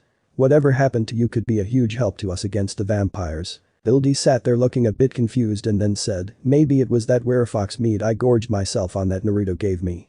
Even though I was really hurt badly after I ate it, I felt like new. Werefox? Asked Shinji in total confusion. Well, I call them werefoxes, but Naruto told me they're actually called kitsunes, said Ildi as she tied her hair back in a low tail. Huh. My hair seems so much softer. Shinji said, strip and transform into your lichen state. Ildi growled but did as she was told, and the 3 males watched as the beautiful girl changed into her lichen form. They were all dumbfounded. She had more of a medium brown coloration now, and her face and muzzle seemed to have more slender fox-like features. Her eyes were slitted and red. She was radiant. What the fuck? She whispered looking at her coloration and softer, sleeker fur. Wait a minute, since when can I talk transformed? She sounded afraid. What happened to me, Shinji? Her voice had a growling but strangely feminine tone to it. Shinji said, I believe you've become some sort of a werefox-lichen hybrid, Ildi, but that's just a guess. Lucian looked at the beautiful girl and said, tell us what happened on that mission, Ildi. Naruto Corvinus may be the father of a whole new breed of immortals. Ildi went to change back and Shinji said, stay in that form, Ildi. I want to see if there are any other major physiological differences. The young tracker huffed. Dirty old man. Judging by the look in your eyes, I'd say you're more interested in checking me out. Shinji laughed. Actually, the fact you look like a walking wet dream is a great bonus. Ildi growled and blushed all the way through her fur Ordaga's mansion. Selene was sitting on her bed in her room feeling shattered inside. Her very soul was crying. The tears simply would not stop. Her savior Victor, who she held on a pedestal above all others, had betrayed her in the worst way possible. Marcus went so far as to absorb some of Soren's blood to see the memories and confirmed it was all true. Naruto was sitting beside Selene holding her as she sobbed quietly into his coat. Naruto kissed her forehead and she looked up at him with sadness welling up in her eyes. Selene slowly reached up and touched his cheek before she gave him a deep intimate kiss that held all her feelings for him in that instant. Naruto. I can trust him more than anybody. She thought. Selene whispered, Naruto, please take all of my pain away. Naruto nodded and passionately returned her kiss before he started running his hands over her breasts and hips. He slowly, gently undressed her as he kissed her body all over in places she'd never been touched that way before. She gasped in pleasure as he feasted between her legs and drove her completely over the edge. She laid there panting as he lapped up her essence and then sat up to admire her. Naruto teased her ivory skin in the low light with his hands as he admired how radiant she was in the heat of the moment. Naruto whispered, you are so beautiful, my Selene. Naruto soon entered her for the first time and found that she was incredibly tight around him. He kissed her again as she wrapped her legs tightly around his waist and buried him to the hilt in her moist heat. She tasted his lips again and said, you feel so good, Naruto. Their kisses grew more and more passionate as they progressed and Naruto felt himself losing his mind. Every soft sound she made was like the call of siren to him. Naruto and Selene found themselves more tangled physically and emotionally with every thrust. Selene was beginning to wonder where she ended and Naruto began. Selene was a mystery to Naruto and the more he pleased her the wilder he felt. Selene had lost herself in Naruto's lovemaking and he had to check his passion for her as he gently cared for her body and soul to make her whole again. He knew Selene needed love and caring, not mindless rutting. The slow, passionate intimacy they shared brought them both to climax after climax throughout the night. They made love until her strength had gone and she finally wrapped herself up in Naruto's arms like a warm blanket. Naruto was exhausted himself, but he watched over Selene for some time before he finally joined her in the land of dreams. The happiness of the beautiful vampiress in his arms mattered far more to Naruto than any simple night of pleasure. Naruto thought sleepily of the complex puzzle that was Selene as he drifted off. He never wanted to see her so hurt and vulnerable again if he could help it. When the sun came up, Naruto awoke in the darkness of Selene's room and gently told her he had things to take care of for Marcus while the sun was up and he would return tonight. Selene was still worn out from the night of passion they shared and decided to sleep in. They kissed each other softly and the vampiress gently fell back to sleep. Naruto didn't want to leave her, but he needed to talk to Lucian about the events surrounding Victor's treachery. The idea of actually ending the war greatly appealed to Marcus, and the younger generations of vampires were shocked that they started the war when they'd been told for centuries that the Lycans had. Marcus asked Naruto to be the go-between. After a good shower, Naruto tried to call Ildi to contact Lucien, only to find she didn't pick up. He was a bit frustrated but decided to call a taxi back to Budapest, where he could rent a car. He would try to call Ildi again later like in Den. After hours of testing, Ildi was back in her human form and dressed. She had explained everything in exhaustive detail to Lucien, Reyes and Singe. The Lycan scientist said, Ildi, even if you can't change into a bus-sized fox or do the other things Naruto Corvinus demonstrated, you've still gained some incredible abilities. You are faster, stronger and your reflexes are much greater. Also, your new form is much more flexible and agile than your previous Lycan state. Best of all, you are no longer allergic to silver. That's great and all, but what the hell am I? Asked Ildi. You're a new form of hybrid. Said Singe. As I said, this changes everything. Our research into hybrids has completely changed overnight. We need to get in touch with this Naruto Corvinus somehow and explain what happened to you. He may have the answers we seek already. Ildi said, did my phone survive when Ambros's pack of bitches attacked? I've got Naruto's phone number. I'll call him. All three males' eyes widened. Lucien asked, you have Naruto Corvinus's phone number? Yeah, I made him promise to call me when he left Ordagas. Said the tracker with a frown. He probably didn't ever bother. Typical guy. 5 minutes later, Ildi had her scratched up but still functional phone. When she turned it on, she saw that she had one missed phone call. It was from Naruto. She silently cheered to herself and called Naruto back. Hello Naruto Corvinus. Answered the kitsune after the third ring. Naruto, it's Ildi. Said the Lycan girl happily. Lucien and the others' sweat dropped at her suddenly joyous attitude. Are you okay Naruto? I was so worried about you going to Ordagas. I'm fine Ildi. Said Naruto. There was no trouble that I couldn't handle. I tried to call you a while ago when I left. Have you had your phone off? The Lycan tracker said nervously, actually, something kind of happened. Where are you? Naruto sounded perplexed. I'm picking up a new car here in Budapest, a BMW. What something kind of happened Ildi? You know that where a fox meat you fed me? She asked. Naruto answered, yes. What of it? Ildi squeaked out, it kind of made me a werefox too. Lucien, Reyes and Singe heard Naruto's voice blare through the phone. What? Tell me where you are right now Ildi. I'm coming to get you. It's okay Naruto, I'm not in danger or anything. Said Ildi. I just wanted to see you. Our doctor is really concerned about this and we were hoping you could help. As soon as I get the car I'm on my way. Said Naruto. Tell me where to meet you. Ildi mouthed to Lucien, should I bring him here? Seeing Lucien nod she said, meet me out at the Heroes Square in the city park and I'll take you from there okay? Where in Heroes Square? Asked a kitsune. It's a pretty big place. How about in front of the statue of Matthias Corvinus? Asked Ildi humorously. Naruto groaned. That's fine. I see you in an hour at the latest. Answered the blonde. Ildi smiled, okay, I'll see you in an hour. Be safe Ildi. Said Naruto seriously as he ended the call. Ending the call on her phone Ildi said happily, well, I'd better get going to change into some better clothes. He's going to meet me in an hour. The female tracker quickly darted off to the room she bunked in with a big smile on her face. Lucien and Reyes had shocked looks on their faces. Finally Lucien looked wide-eyed at Reyes and said in a strangled-sounding voice, tell me that our resident wild child did not just go to pretty herself up for a date with a person that could potentially destroy us all. Reyes simply sighed as he shook his head. She's been trouble since she was little Singe said, you know, you two sound like a couple of worried old grandfathers. The glares of utter hatred he received from Lucien and Reyes for that comment made the Lycan scientist wisely shut up and get back to work. Budapest. Naruto quickly signed the papers and picked up the keys for the BMW he rented.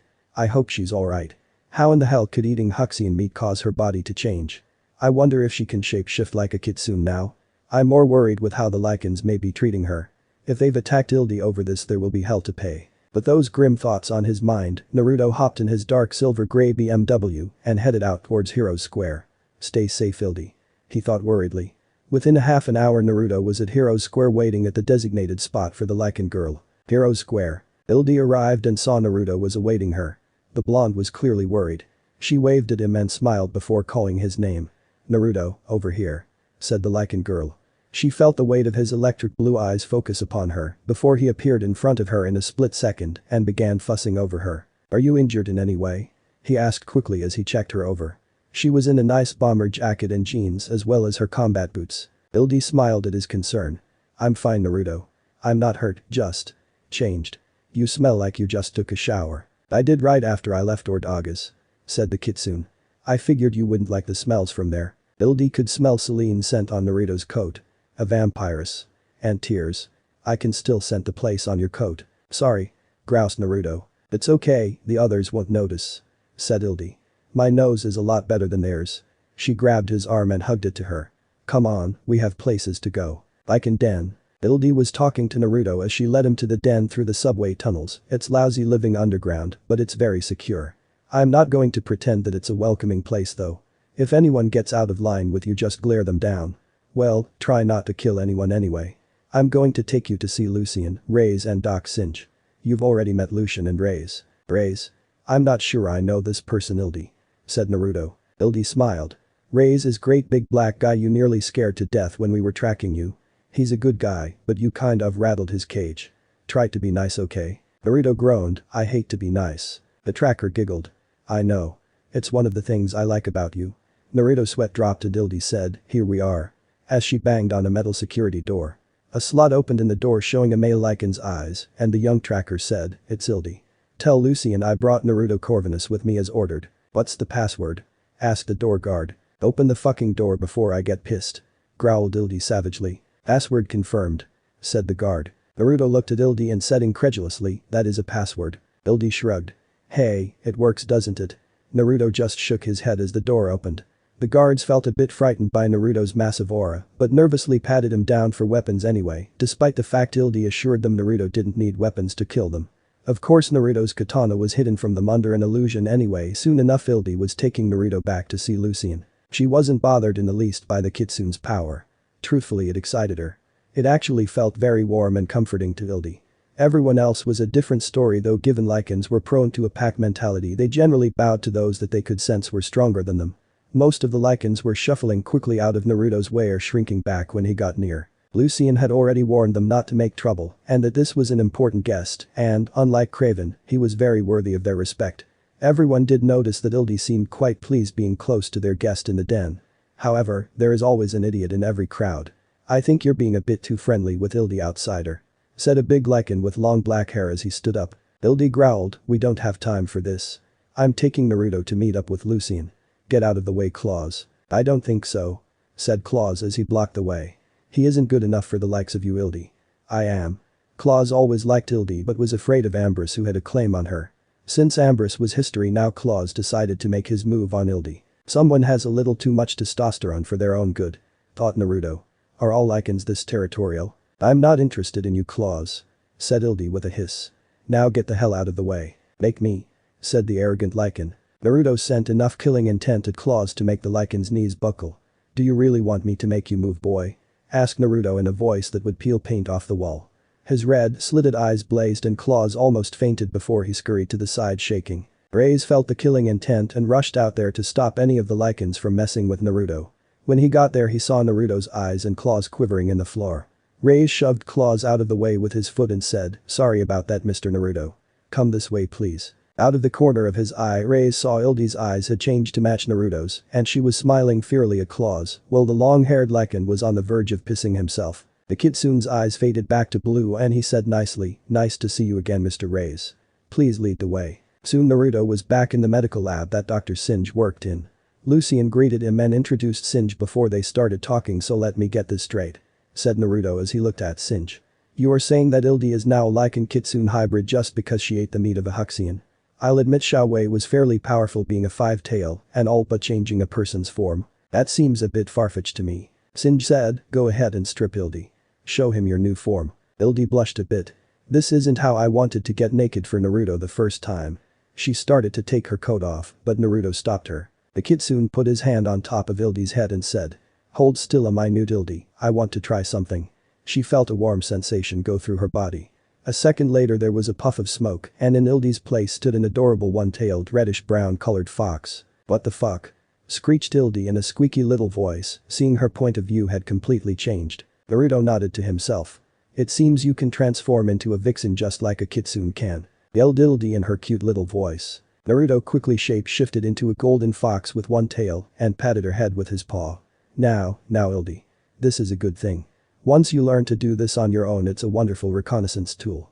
We'll have to work on your voice too. Ildi was nose to nose with a slightly larger Naruto in their fox forms. I thought you could only turn into a fox the size of a cement mixer. She hissed threateningly in her squeaky cute voice with narrowed eyes. The blonde kitsune gave a vulpine smile and chuckled. Where would be the fun in that? I can be that size, this size or anything in between. We kitsunes are about cunning and trickery. Raw power is just a tool. He put his paw on top of her head and said, hold still and I'll change you back. But the Poofildi was in her human form again and blinked before she looked down at Naruto in his fox form who was smiling up at her. Her brown eyes got stars in them and she snatched the golden kitsune from the floor before nuzzling him and saying, "So cute." All the male's sweat dropped at the bipolar mood swings of the girl. "You're like a stuffed animal," squealed Ildi. "Can I keep you?" "Absolutely not," roared Reyes and Lucian as one. Ildi's sweat dropped and said, "Are you two suddenly my mother or something?" Both males had the decency to blush as Singe laughed at their expense. Before they silenced him with their glares again. Naruto hopped out of Ildi's grasp still in his fox form and sniffed.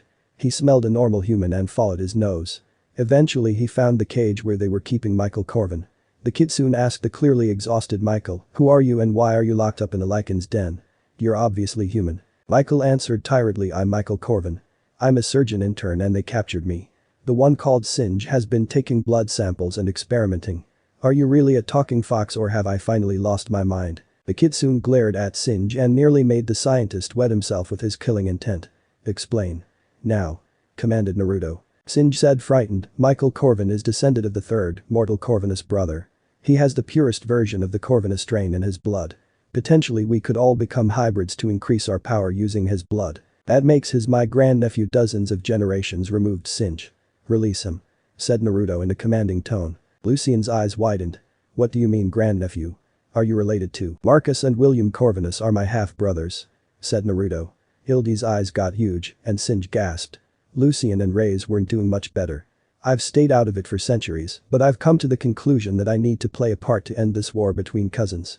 Let Michael out of this cage and give him some human food for God's sake. He's not a lab animal. He looks like hell." Singe hesitated and then Naruto's eyes flashed. That wasn't a request. Singe was now petrified, but Lucian said, "Let him out. You got enough blood samples, Singe." Singe shakily unlocked the door to the cage and Naruto turned into his human form and helped Michael up. An hour later Naruto and Ildi were at a restaurant feeding Michael who was basically starving.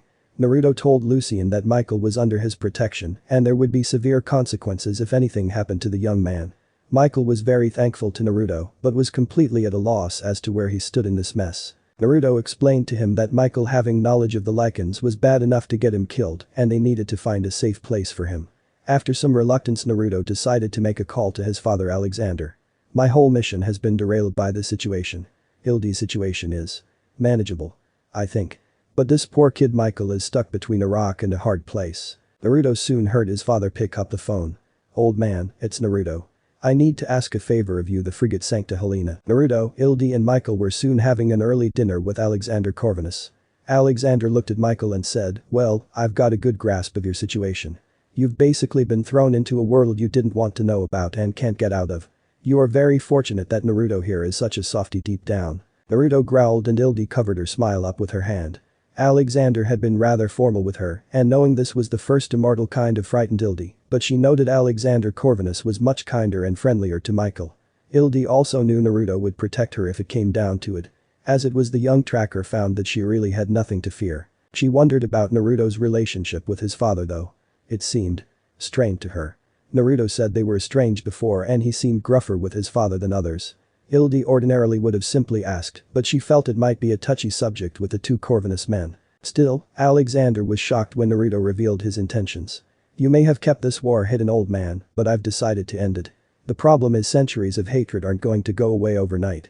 I'm trying to mediate between Marcus and Lucian, but I keep getting sidetracked by factories exploding and hostile immortals trying to kill me and such. I haven't even had a chance to go after Craven and find out where Lady Karami Hot Air fits into this mess. You know I'll help you anyway I can, Naruto," said Alexander gently.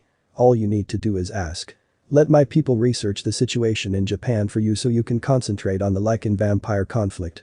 You've done a lot in a short time. I'm proud of you, my son." Naruto looked taken aback and sighed. "Alright, we'll play it your way for now, old man. Just promise me you'll look after Michael here. He's been dealt a really bad hand." Alexander nodded. "I'll keep Michael Corvin safe. You have my word on that. He's family after all." Naruto and Ildi soon departed and Naruto told Michael he'd stay in touch. Naruto was taken a bit off guard when Alexander said, "Be safe my son. And tell your brother Marcus I'm thinking of him and want this war to end as well." Budapest. Naruto was quietly driving his BMW back towards Heroes Square to take Ildi home and Ildi was being quieter than normal.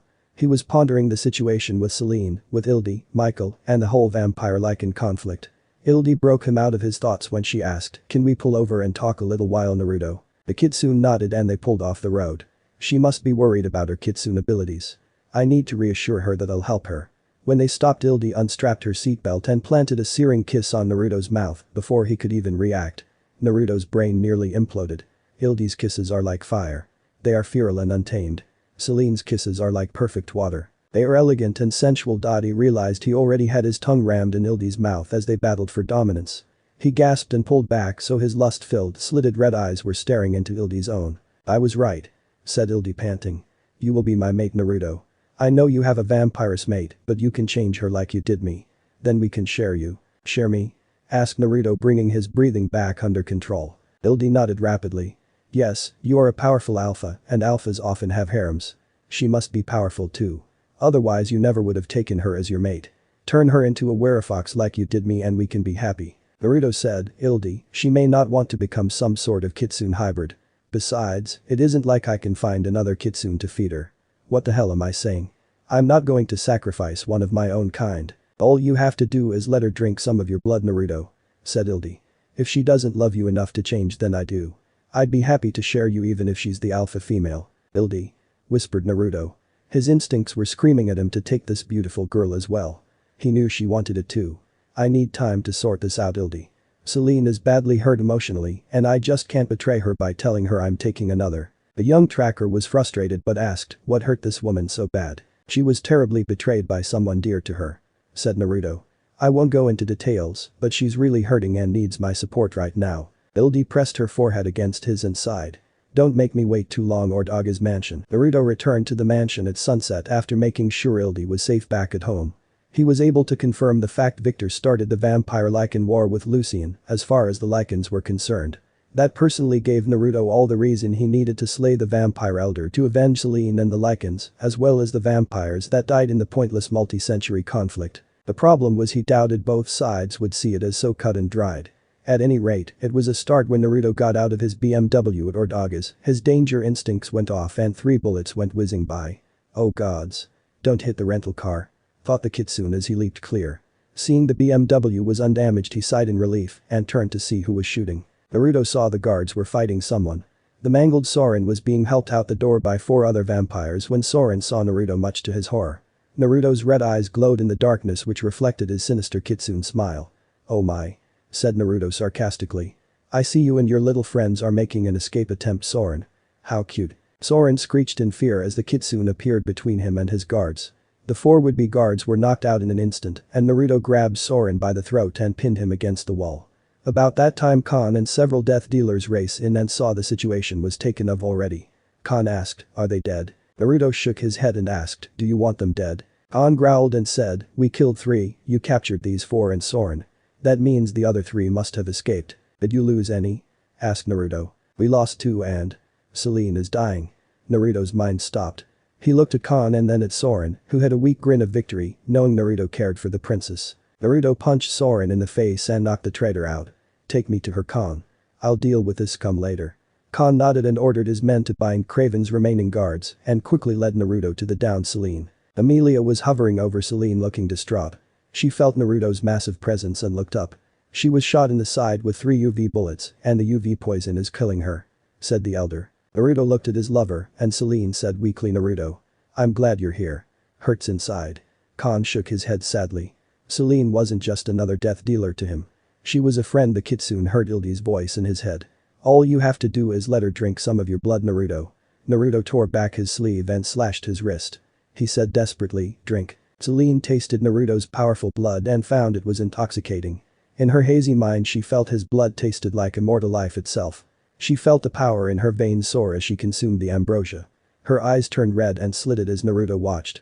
Then they faded to her original human color of hazel. Selene smiled tiredly and kissed Naruto's rapidly healing wrist before she said, so sleepy. Naruto sensed her body was stabilizing and sighed in relief. Selene was sleeping peacefully and Naruto said, "Thank the gods. That was too close." Emilia was flabbergasted at Selene's condition.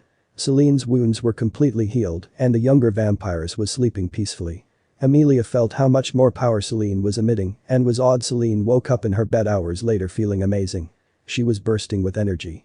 She'd absorbed Naruto's most recent memories and realized she owed this Ildi girl her life. Am I different now? She wondered. That's when she noticed something warm and fuzzy resting beside her. It was a blonde fox.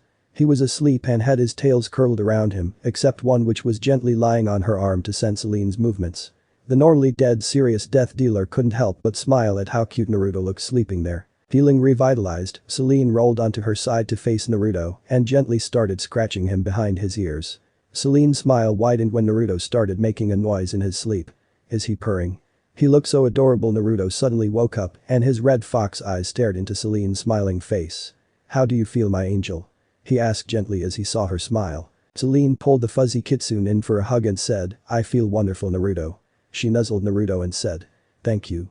I owe you and Ildi my life. Why are you in this form? Naruto gave her a vulpine smile and said, this is my most powerful form. With my irresistible cuteness I made you smile. The dark-haired beauty hugged him more and said, that you did, Naruto. You make me feel so happy inside. I love you. Naruto hopped up and turned into his human form.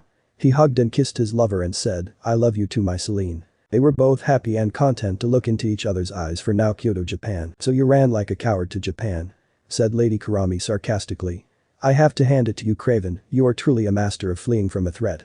Craven was incensed but said nothing. The beautiful vixen glanced over the reports on her tablet.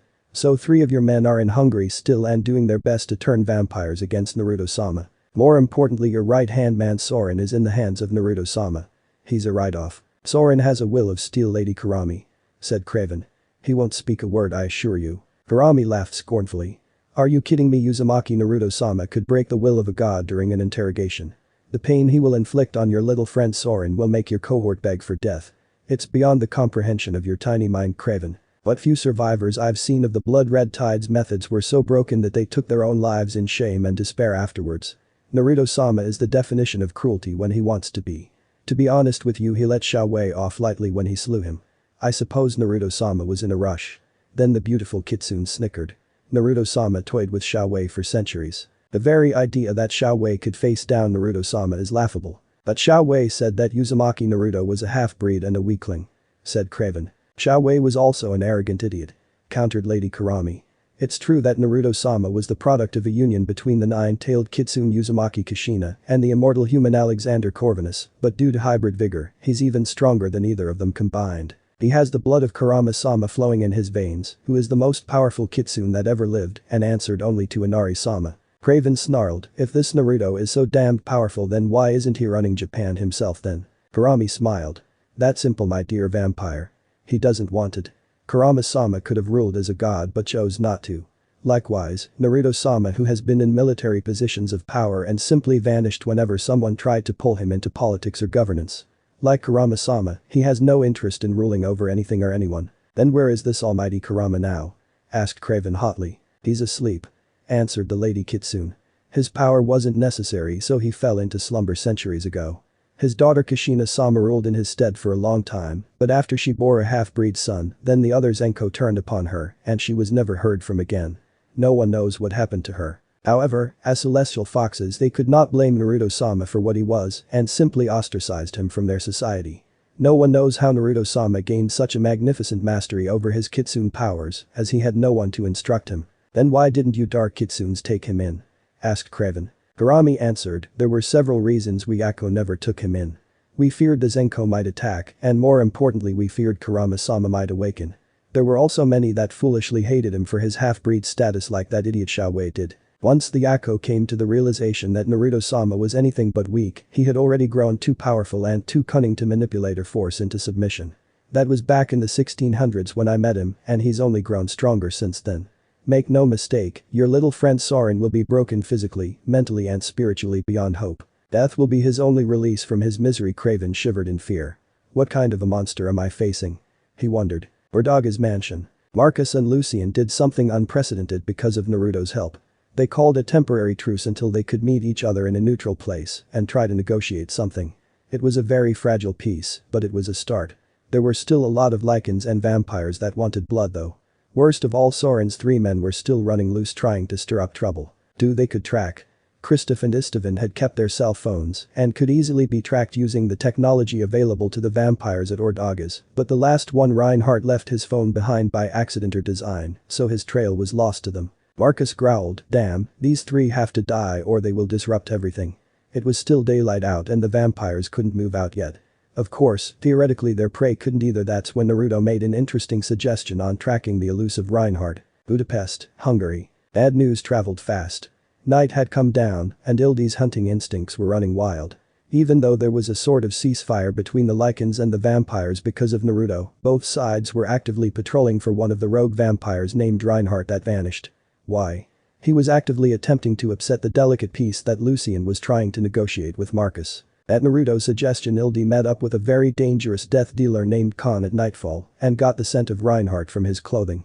Khan didn't like her and she didn't like him, but they had a job to do. Reinhardt had been trying to take out members of both sides using guerrilla tactics, and because he was one of Kraven's best men, he had access to both silver nitrate and UV ammunition. It was the easiest thing to do to try and frame one side or the other. Reinhardt was a sneaky bastard too, Ildi would grant him that. There were a lot of places to hide, but he chose the slum areas that hadn't been renovated where gangs were known to run, as well as other criminal activities, such as drug dealing and prostitution. It wasn't a pretty area, and Reinhardt set himself up there precisely because you couldn't really trust anybody. Ildi had already been approached a couple of times being as attractive as she was, but the situations diffused themselves without violence. Khan had been skeptical about coming down here because Reinhardt was a notorious upper-class snob that wouldn't be seen dead in such an area. However, Ildi's nose led them to a ramshackle hotel where the rogue vampire was staying. They forced a door, but Reinhardt wasn't there.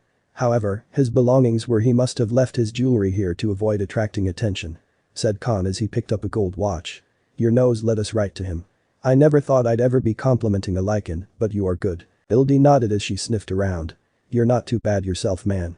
You're almost invisibly stealthy. He was here only about an hour ago. Khan chuckled. The idea of that prim on proper gentleman staying here is hilarious. I couldn't think of a more suitable place for that bastard. He's here, hissed Ildi. She could smell the liquor on Reinhardt as he kicked open the door looking for interlopers. The rogue had his gun drawn but saw nothing. Ildi had slipped behind the bed and Khan was in the shadows out of Reinhardt's line of sight. Time seemed to slow down as Reinhardt saw that his belongings had been gone through. He immediately opened fire into the darkness in panic and ran. Ildi's head popped up from behind the bed. There had been some near misses, but other than a graze that added a scuff to her torn-up, spiked leather jacket, there was no harm done. Ildi and Khan nodded at each other and shot out after Reinhardt. The rogue was already running down the opposite side of street when the pursuing pair hit the pavement. Ildi's eyes lit up red and slitted as she rapidly skipped across the slow-moving cars in pursuit. Seeing the cars had screeched to a halt from the lichen girl hopping across their roofs and hoods, Khan bolted across the street in pursuit as well. Reinhardt looked over his shoulder and saw Ildi's glowing red eyes as she closed on him. The rogue dived into a crowded side street and shoved his way through the crowd. He lost track of Ildi, but then saw Khan and opened fire in fear of the master hunter of the death dealers. Khan hit the ground and avoided the gunfire. The crowd panicked and several were injured. All the noise and confusion allowed Reinhardt to slip away. Temporarily. Reinhardt ran hard for several minutes and finally stopped to catch his breath. He saw his breath condensing in the humid air. Taking a deep breath, he willed himself to calm down and reloaded his weapons. The rogue looked up into the inky black sky when he felt rain start coming down and it lowered the visibility in the area. Reinhardt walked along a wrought iron fence along the street, taking care to stay out of the sight of the streetlights. Ildi appeared from a roof above and smashed his shoulder with her boot and he was partially impaled in the chest on the wrought iron fence. Reinhardt bellowed in pain as Ildi sprang off of him from her momentum and he drew his pistol. He mistook her for another death dealer and opened up with UV rounds. As it turned out, Reinhardt not only was using the wrong ammunition, but he couldn't hit the target. Between him being in great pain from the stab wounds in his chest and sloppy aim, his shots went wide. On top of that, Ildi's speed and agility had been increased to the degree that she easily dodged his gunfire. Her red eyes were beginning to cause the rogue to panic as he continued to fire into the night. That's when a bullet hit him square in the back of the head from Khan's superb shooting. The entry wound blew a hole in Reinhardt's traitorous skull, but the exit wound blew his face and gray matter everywhere. Reinhardt was history 1 down Highway M1, Hungary. The death dealer Selene and Mason set out as a team to hunt down Istvan. Amelia had been hesitant to let Selene go out, but the younger vampiress was bound and determined to prove she was fully recovered. Istvan was traveling by Highway M1 towards the Austrian border. 80 miles per hour was the normal speed, and he was hovering around that speed in his silver Audi A4. What he didn't know was Selene was speeding after him in her black Jaguar XJR at 120 miles per hour. "Isn't this hard on the engine?" asked Mason, fearing the speed they were moving at. Selene never took her eyes off the road. "This is an XJR with a sports package. It can do 155 miles per hour. 120 is nothing." Somehow Mason didn't feel any better as they shot by other cars as if they were standing still, but Selene seemed to glide through the nighttime traffic with the speed and precision of a racing driver. An hour later Selene spotted the Audi that they was targeting. The rain was coming down on the wet pavement and she matched the license plates with what she had written down. Mason matched the cell phone signal from Istvan's phone being 100 feet ahead of them. Apparently Istvan's danger instincts went off when he saw the big black Jaguar bearing down on him because he rapidly accelerated to get away. Selene said, "Well, what are you waiting for, Mason? Roll down the window and start shooting." Mason wondered if Selene was serious, but he saw her eyes flash red when she glanced at him. Selene said coldly, "He's the one that put those UV bullets in me. I'll have his head on a pike." Mason shivered in fear and rolled his window down. His first shot went wide, but the next two hit the back window of the Audi, and Istvan immediately started swerving and pushed the accelerator pedal to the floor. Selene decelerated slightly and stuck to the Audi like glue. Istvan was panicking. His back window was shattered and his windshield had a crack in it that distorted his vision ahead of him. Not seeing another choice, he punched the windshield out using his vampiric strength to clear his field of vision. Unfortunately, between the rain and being buffeted by the winds from traveling at high speed, he wondered if that wasn't a mistake. Istvan heard another bullet hit the metal of his car and glanced into his driver's side mirror. "That's Selene's car. Didn't I kill her?" The Jaguar whipped smoothly up beside the Audi and Istvan saw Mason pointing a gun at him. Even more frightening was Selene's red, slitted ice-cold glare. Istvan screamed shit. As Mason shot him in the forearm and blood went everywhere. Istvan nearly lost control of his Audi. Istvan got the Audi back under control despite his injury. "I'll ram them off the road." The rogue thought desperately as he swerved towards the Jaguar. Mason looked like a deer in the headlights at the Audi swerving towards them as Selene smoothly tapped the brakes to avoid a collision. They were a few car lengths behind the Audi as it careened into the guardrail, a ricochet of back across the highway. Istvan's Audi swerved back and forth a few times before he got the car back under control again. Selene said to Mason, "Well, don't stop firing now." And Mason fired another 3 rounds into the already mangled Audi. Istvan apparently gave up on ramming them and pushed his damaged Audi to 110 miles per hour to try to lose the relentless Selene in her Jaguar. The vampire simply settled in to drift behind the Audi before she let off the gas and slowed down slightly. "What are you doing, Selene?" asked Mason. Selene said calmly, "He'll never make that right-hand turn coming up. We could because of the Jag sports package, but there's no way he can in a regular Audi A4. Istvan watched through the remnants of the windshield and the pouring rain as he took the right-hand turn at top speed and the Audi quickly spun out.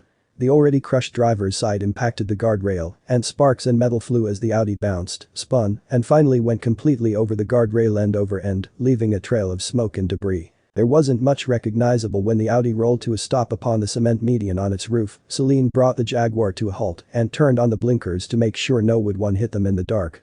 Stepping out in the rain, she said to Mason, "Roll up the window and watch the Jag." The dark-haired beauty hopped easily over the guardrail and walked down to the demolished Audi with her wet black coat swaying in the wind behind her. When Selene got down to the Audi, she saw what was left of Istvan. His left arm was ground or torn off at the shoulder and his head was somehow under the steering wheel.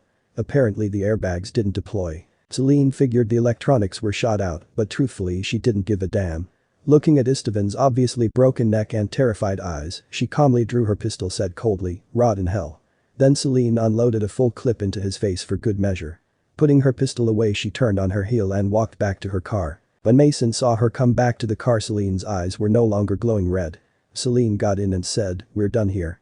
She put the car in gear and turned the blinkers off before turning them around at the next off-ramp.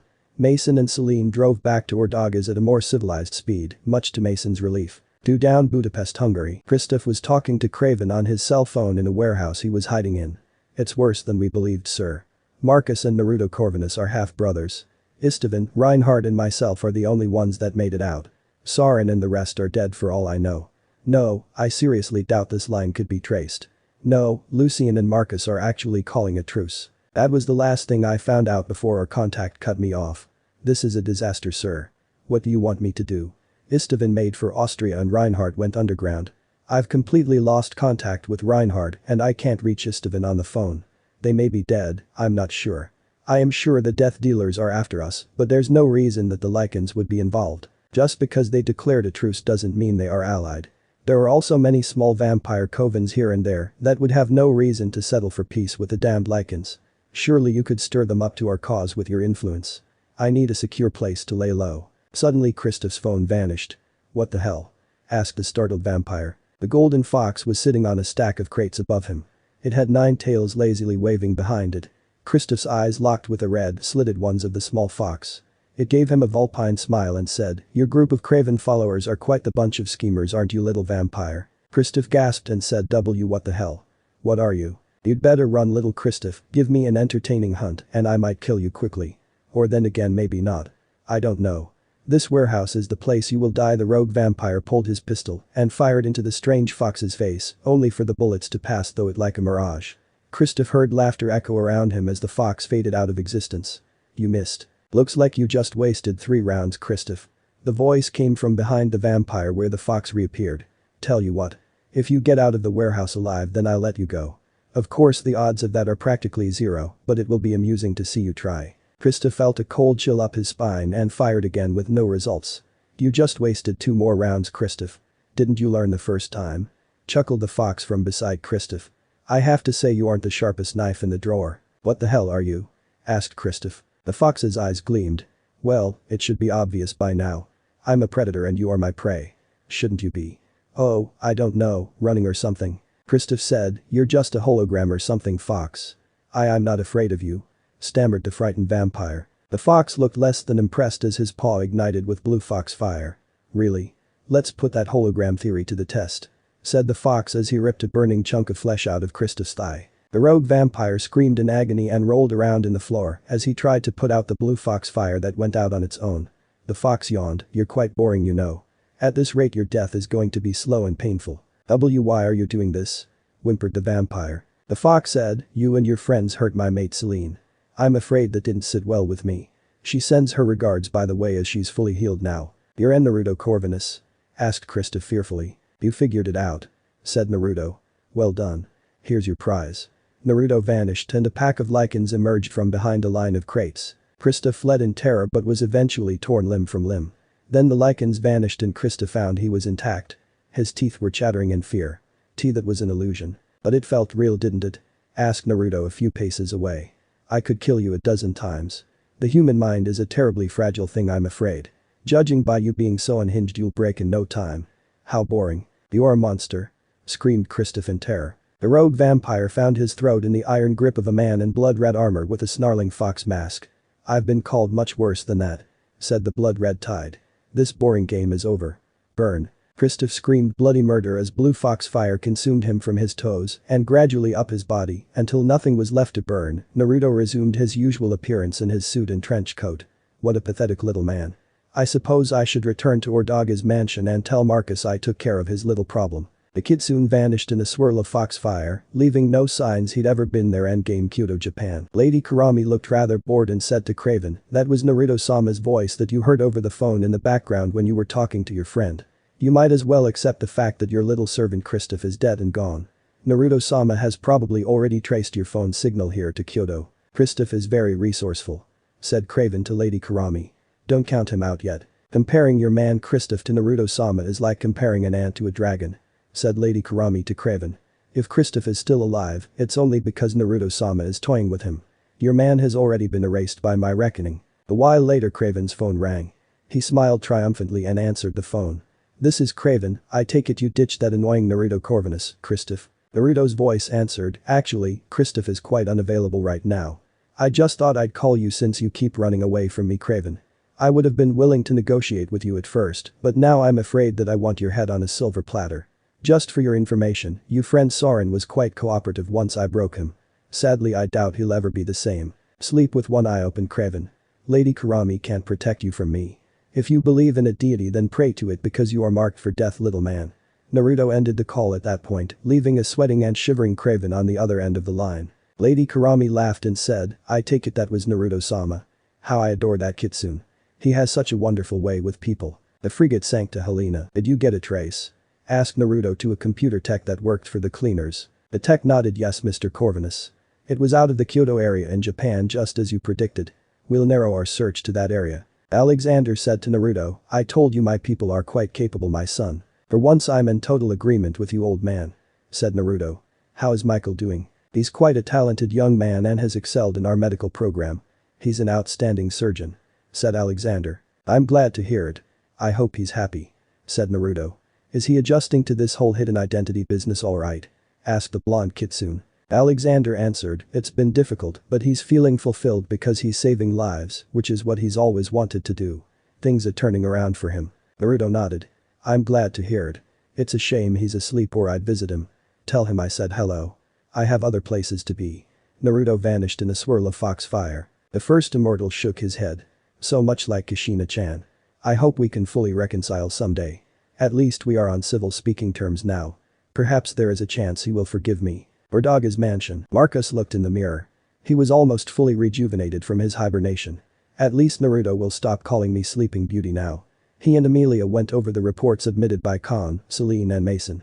Mason was quite convinced that Selene was far more powerful than she was previous, though obviously she had the same attitude. The only difference was she hated Victor with a passion, and in Marcus's opinion, she had every right to.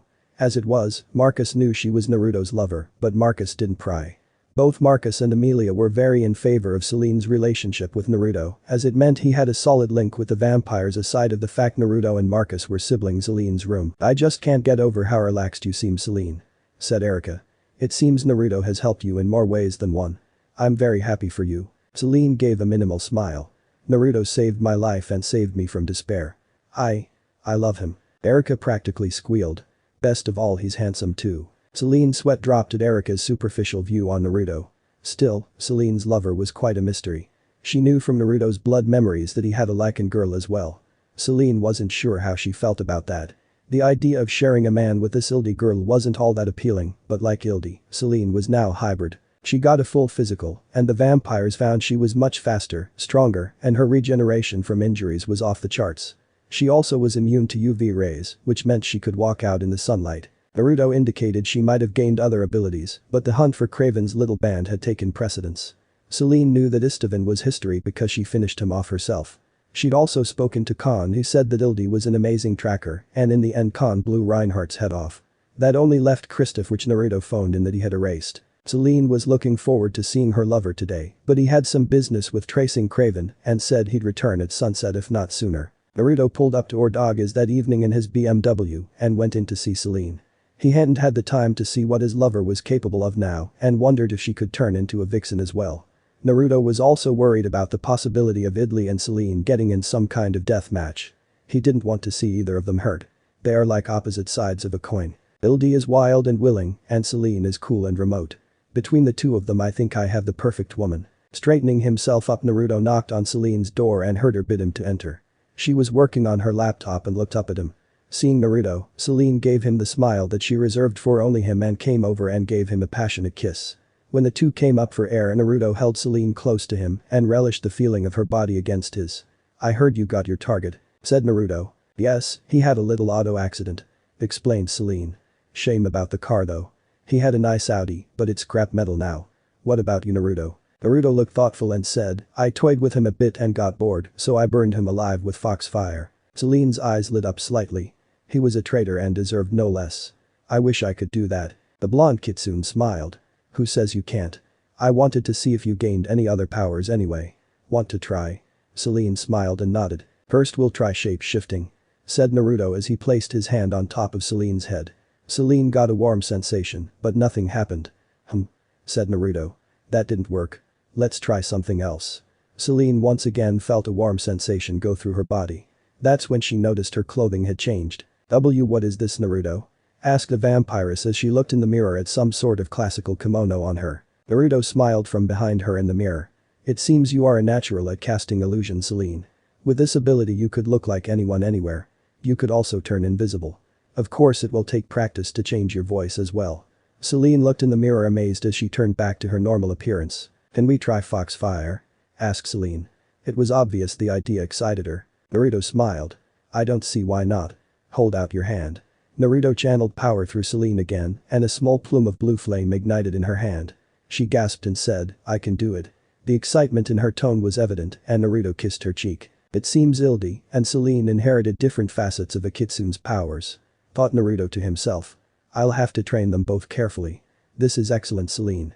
With this ability you'll eventually be able to teleport yourself and others as well. Selene played with the fire burning in her hand and watched fascinated as it danced from fingertip to fingertip at her will. She extinguished it and turned around and kissed Naruto. She hugged him close and said, "This is amazing, Naruto, thank you." Naruto squeezed her gently as they shared another kiss and said, "Anything for my mate. I love you, Selene. I promise I'll train you well so you can use your new powers skillfully. We'll start by setting Soren's eyebrows on fire, what do you say?" For the first time in decades Selene had an honest-to-goodness laugh at the visuals going through her head at Soren, frantically trying to put his eyebrows out. "It's nice being in love, thought Selene as she hugged Naruto once again. Like in den, Naruto came to the den after the sun rose. He was on cloud 9 after last night. He and Selene made love for hours before they finally fell asleep. As it was Naruto came to see Lucien and more importantly Ildi. The Lycan girl was more than happy to see him and kissed her future mate passionately. Naruto was happy to see Ildi as well and wanted to know how the mission with Khan went. "It worked out great, Naruto," said Ildi enthusiastically. "It was kind of difficult to get along at first, but once the action began the death dealer Khan and I moved like clockwork. He's earned my respect as a warrior. Khan hated that Reinhardt jerk even more than I did, and that's saying a lot. Of course, in his case it was personal. I'm glad things worked out, Ildi. I'm proud of you," said Naruto. Ildi asked, "Have you talked to your vampirist mate about me?" Naruto nodded. "Selene isn't too thrilled about sharing, but she also feels that she owes you her life. I never would have thought of giving her my blood if you hadn't come up with the idea." "So is she aware of Fox Hybrid too now?" asked Ildi. "It would be cool if we could become friends. Selene inherited different kitsune powers than you, like illusions," explained Naruto. "She can't shape-shift like you can, but she can use Foxfire. I think it has something to do with you originally being a pure Lycan and her being a pure vampire." Ildi kissed Naruto again and hugged him. "I can't wait to be friends with her and become a pack." "A pack?" asked Naruto. "A family," said Ildi. "All our kids would grow up together, you know. They'd all be brothers and sisters after all." Naruto hugged Ildi close. "I hope everything works out the way you want it to, Ildi," said Naruto. "You and Selene are polar opposites, so I hope you can become friends." Ildi gave him a bright smile. "You worry too much, Naruto. She and I are of the same kind now. It's only natural we'd become friends." Looking at the optimistic girl with a smile, Naruto thought, "I sure hope you're right, Ildi. I want you to be my mate too." Ando, Nara Prefecture, Japan, the Palace of Toryara. In the Nara Prefecture of Japan was a secret place that the Zenko, or Inari Kitsunes, held in great reverence. It was the Palace of Toryara, which was hidden under an illusion from the prying eyes of humans. Legend said that this was one of the places that the legendary 14th Japanese Emperor Chikai ruled from. Human historians have long argued whether or not Emperor Chikai was a real person or a legend.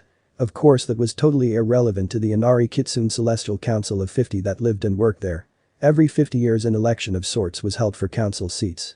It wasn't a democracy, however. Only those appointed were eligible for election, and the maximum time a councillor could remain in power was 200 years. This council was formed after the long reign of Lord Kurama and afterwards the reign of his celestial daughter Kushina. When Kushina was removed from power, the council was formed to rule justly in her place and following the will of the Kami of Foxes, Inari. The current council was rather progressive, but an old subject had reared its head once again.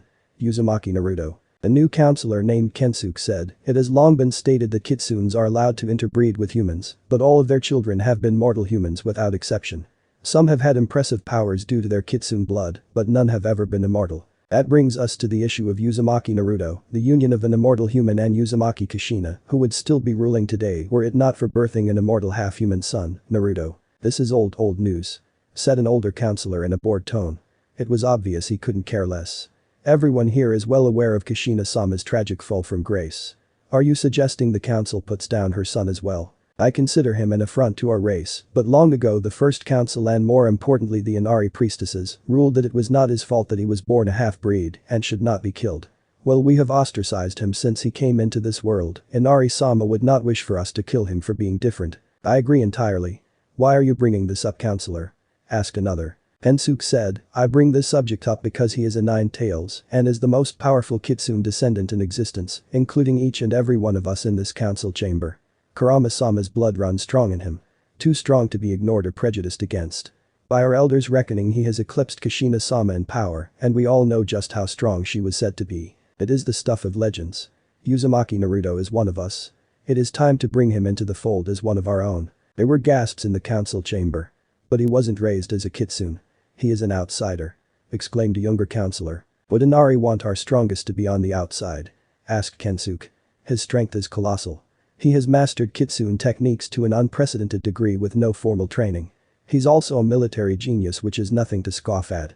Should the Yako somehow convince Naruto to turn against us, I wonder how many of us would survive. Another council member said pompously, the Yako have stayed away because they fear Inari-sama's wrath. The Yako have stayed away because they fear Naruto's wrath. Said Kensuke authoritatively. Think, my fellow counselors. His place is with us. We need to peacefully bring him into Zenko society with honor. And just how do you propose to do that, counselor? Asked a first elder counselor that spoke before. We have never interacted with him even once. Kensuke smiled and said, it is quite simple, we offer him a kitsune made of the line of the Inari priestesses. Such a union would cleanse the line of Kurama-sama of human impurities, and their future children would be appointed as eligible to be council members. The council seemed to ruminate over the idea for some time before another older member said, if we go with this plan, then it would certainly take a very special priestess to put up with Naruto's roughneck nature.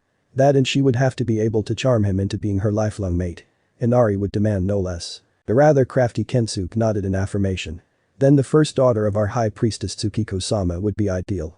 She is not only incomparably righteous but dazzlingly beautiful. You're proposing we marry him to Himeko-sama? What makes you think she would agree to it? Asked a fourth counselor in shock. Himeko-sama is extremely powerful and has used the excuse that she has not found one strong enough to be worthy of her mate. She has used this excuse for centuries.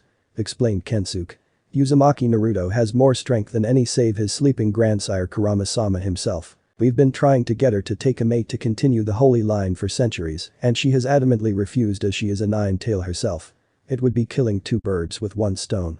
If she wants strength, Naruto has his in spades. The elder counselor spoke again. You are matchmaking the most fiery and stubborn Inari priestess in history with a rogue outsider warlord. I don't know if you are insane or brilliant, counselor. I prefer to consider myself inspired in this matter. Said Kensuke. No doubt their union would be fiery and tempestuous at first, but actually I believe they would be a good match given their lineages. Consider that the strength of Kurama-sama and Inari's most favored priestesses would flow through their children. It would be a perfect match. After about an hour of debating back and forth, Counselor Kensuke's argument seemed to have convinced the majority. At this point the spokesperson of the council said, all in favor of this proposal for the union of Uzumaki Naruto and Himeko-sama say aye. Aye. Rang throughout the chamber. For the first time in centuries none disagreed. Budapest, like in Den, Naruto awoke in the arms of his younger mate Ildi. She liked to sleep on top of him because it was her favorite position to have good morning wake-up sex. For the past 2 weeks Naruto had been alternating days between his two mates to train them in their kitsune abilities, and after the first week Selene had reluctantly agreed that Naruto should be spending the nights he trained with Ildi as well. Ildi had been thrilled as she was feeling rather despondent that Naruto wouldn't stay the night with her. As it turned out, Ildi was even wilder in bed than Naruto had imagined, and he loved to see her smile fiercely as he pleased her. Ildi awoke and inhaled the wonderful scent of her mate Naruto. She nuzzled him sleepily and felt him stir as she started placing kisses on his chest, neck and jawline. She purred lustfully as he slowly started returning her kisses and worked his way down to her luscious breasts. Ildi felt Naruto already had a full hard-on and started grinding her womanhood against his member. Normally Ildi liked it fast and hard, but in the morning she always rode Naruto slow and easy. He always drove her wild. Not being able to wait any longer, Ildi grabbed his member and mounted him until he was buried to the hilt inside her. Naruto groaned at her tightness before he grasped her hips and started slowly thrusting up into her, making her bound slightly. She arched her back as she started meeting Naruto's slow, deep thrusts and got a lustful smile of ecstasy on her face as she stared heatedly into her lover's eyes. Then Ildi started rocking her hips back and forth so Naruto could penetrate further inside her. After about 15 minutes of slow riding, she gasped as an orgasm hit her like a freight train. Ildi clamped down hard on her mate and Naruto and released his essence deep inside her. She locked her legs tightly around him so he would release it all into her without pulling out. After a few minutes in a lover's clinch, Naruto laid back and admired Ildi's beautiful body before he gently pulled her down on top of him and gave her a slow, passionate kiss. When she raised up a bit, Ildi smiled widely as Naruto said to her, "Good morning my beautiful mate. I love you." Ildi leaned down and kissed him again. "I love you to my Naruto." The two lovers relaxed a little while and basked in the afterglow before they got up to start a new day. Nara Prefecture, the temple of Inari. The beautiful priestess Himeko was sitting in the Seiza position meditating upon things. She was wearing her traditional white priestess robes that had purple trimmings. As a very powerful Inari priestess, she often had precognitions or even full-blown visions of things from the past or things yet to come from Inari. However, today she was just getting that irritating feeling she always got when her parents brought some suitor to see her or even drag her away from her meditations for some secretly planned omiai to introduce her to a promising young kitsune. She opened her deep indigo eyes and looked about wondering what was going on. As Himeko had meditated that morning, she'd seen odd visions of a blonde and blood-red samurai armor from olden times. He seemed to be somewhere between a warlord and an unstoppable force of nature. It was very odd and had Himeko puzzled. About that time her attendant Chia arrived in a rush. Chia was very young, she was only 50, but was quite brilliant. The girl could speak virtually every language known, and she passed her time as a computer programmer when she wasn't fulfilling her duties to Himeko. Himeko held Chia in very high esteem, but at the same time always called her Chia-chan because the younger kitsune was incredibly petite and cute. Himeko figured Chia could make a fortune selling figurines of herself like Cupid dolls. Chia quickly trotted up the steps in her Maiko robes looking adorable as ever and bowed deeply before Himeko. "I bid you warm greetings this morning, Himeko-sama," said Chia. "Please sit with me and tell me what brings you here this morning in such a flustered state, Chia-chan," said Himeko as she motioned in front of her. "You look like you've been running." Chia sat down in front of Himeko breathing heavily and said, "Thank you, Himeko-sama, please allow me to catch my breath." After a few moments Chia said, "The Celestial Council of 50 informed me this morning that I am to accompany retired Councillor Kazuo to the European country of Hungary." Himeko got a flat look. "Let me guess, you are the only kitsune that can speak Hungarian fluently as a native speaker." "Ah, yes, that seems to be the case," said Chia looking embarrassed. Himeko grumbled, "Those politicians need to realize that you have important duties here at the Inari temple." The beautiful priestess sighed. "Well, there's little to be done about it, Chia-chan. I have to say that you are simply too talented for your own good. I could make a protest, but it would just end up being yet another point of contention I have with the exalted Celestial Council. Celestial my nine tails." Himeko muttered under her breath. "At any rate, how long are you supposed to but helping old man Kazuo?" Chia tried to keep from bursting into giggles at the lack of respect Himeko had for retired Councillor Kazuo. "Why, you should not say such scandalous things about our retired councillors, Himeko-sama," said Chia trying to keep a straight face and failing miserably. Himeko smiled and said, "It is my duty as a priestess of Inari to speak the truth. He'd better have a good reason for taking you. Every other attendant of mine takes 10 times as long as you do to perform the simplest of tasks." Blushing at Himeko's praise, Chia said, "You flatter me too much, Himeko-sama. I was informed that I am to translate because former Councillor Kazuo is meeting an extremely important person. It should take around 3 weeks at most." "I see," said Himeko. "Take care to inform Kazuo-san that Himeko-sama will be very cross if he asks you to marry him or any of his many sons. Tell him I mentioned the year 1840 to him. That will get the point across." Chia looked a bit puzzled. "If I may humbly ask, what is the significance of the year 1840 in case he asks?" Himeko smiled beatifically. "Suffice it to say he tried to arrange a political marriage with me and almost became a eunuch as a result. I'm sure he remembers it quite vividly." "You always handle things with so much delicacy and tact, my daughter," said Himeko's lovely mother as she strolled up. "Akasama, how nice it is to see you this morning," said Himeko. "High Priestess Tsukiko-sama," said Chia bowing again. "Rise ya," said the High Priestess to Inari. "I only came to wish you good luck on your trip. Your task is a matter of great importance to all of us, but do inform Kazuo-san that you are uninterested in marrying into his family and that Tsukiko-sama is watching him. You have tasks to perform, Chia. You should be on your way." "Oh, of course, my lady," said Chia in reverence. She then took off in a cloud of dust. "I was rather enjoying taking to Chia-chan, Akasama," pouted Himeko grumpily. Was it truly necessary to chase her off? Tsukiko said mysteriously, "The future is always in motion, my child. Her task is very important. Come have tea with your father and I. You spend so much time out here on your terraced hill meditating that I sometimes forget I even have a daughter." "Ha-chan," whined Himeko childishly as her mother chuckled. Budapest, Heroes Square. An unmarked van pulled up and the death dealers Khan and Mason climbed out quietly. A few minutes later a cargo truck pulled up and the Lycans Rays and Ildi hopped out. Claus was originally going to come, but he made a pass at Ildi since Naruto wasn't around and she none too gently punched him out. He probably got a concussion out of that, thought Rays with a sweat drop. Han and Ildi exchanged greetings. They seemed to actually be on fairly good terms now. "So you've got the cargo in the van?" asked Ildi. "Yep. We'll be glad to get rid of it," said Khan. "Do you want to inspect it first? I can open the box." Reyes nodded. "Go ahead and open it. I'll know if it's genuine," said the big lichen. "Fair enough," said Khan. "Help me out here, Mason." The two vampires pried open the coffin-sized crate and in it was lying a moaning and completely broken Soren. "Fuck," said Ildi. "What the hell happened to his eyebrows?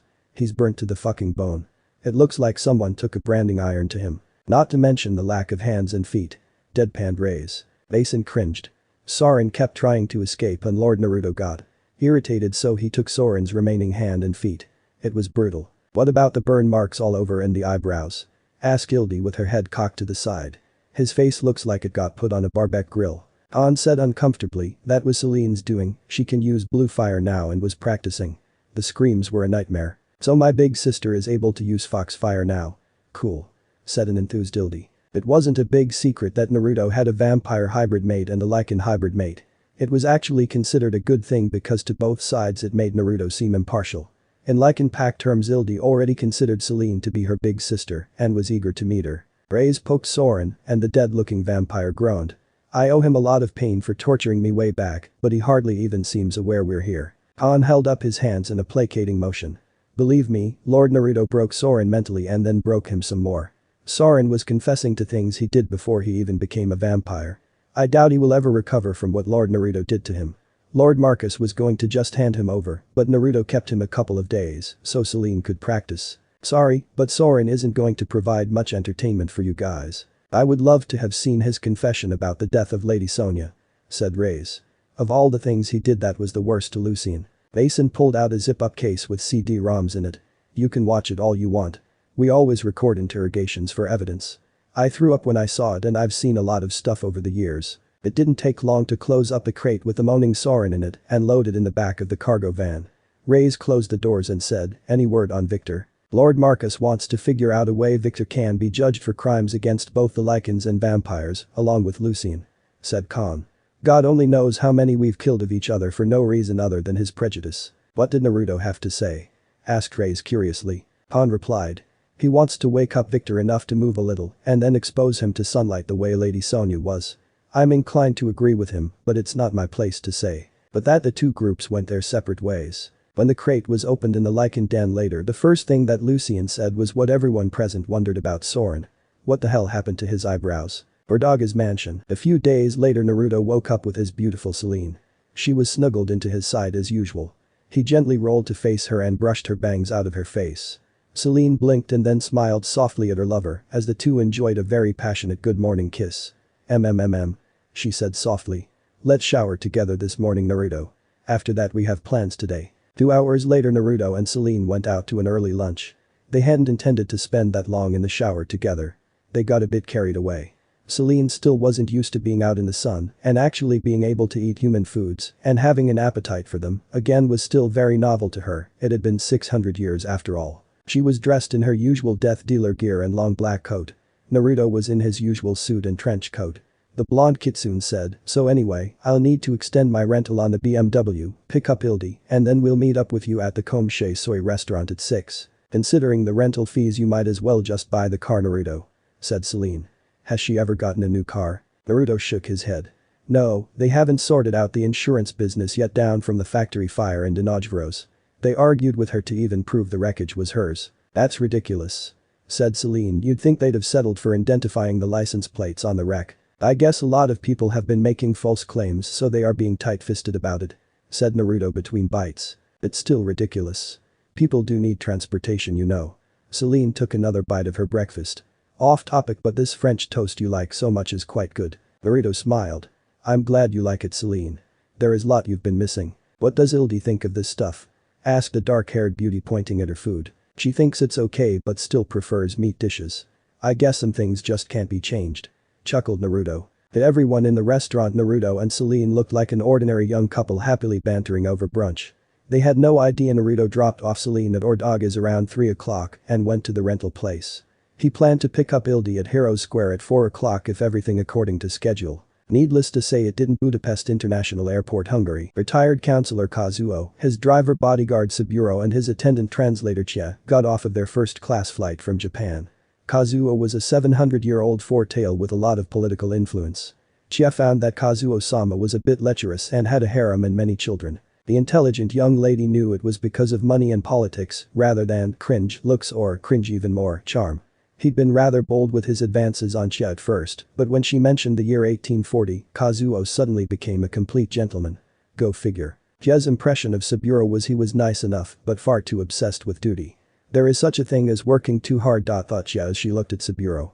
Saburo was a 250-year-old two-tail that would gladly shield his master Kazuo-sama from gunfire with his body if need be. That was all good and well. However, Saburo would probably try to shield Kazuo from someone spilling a drink on the older kitsune with his body as well. He had more than once protected his master from things like airline hostesses, clearly a threat, and luggage, also dangerous in the extreme. Chia wondered how Saburo could sleep at night if he was that paranoid.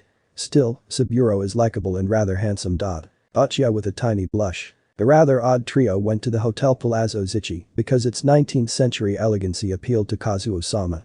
He rented the most luxurious room available with Chia and Saburo in adjacent, smaller rooms. Chia had to make all of the arrangements of course, but given her mastery of Hungarian it was no trouble. Saburo didn't know a word of Hungarian, and Kazuo-sama was limited to basic greetings. As long as the tiny vixen was there the two big, strong kitsunes were safe. Once they were settled in, Chia was given the fateful duty of calling Uzumaki Naruto. It had taken a great deal of effort to get his phone number in Japan, but with her hacking skills, anything was possible.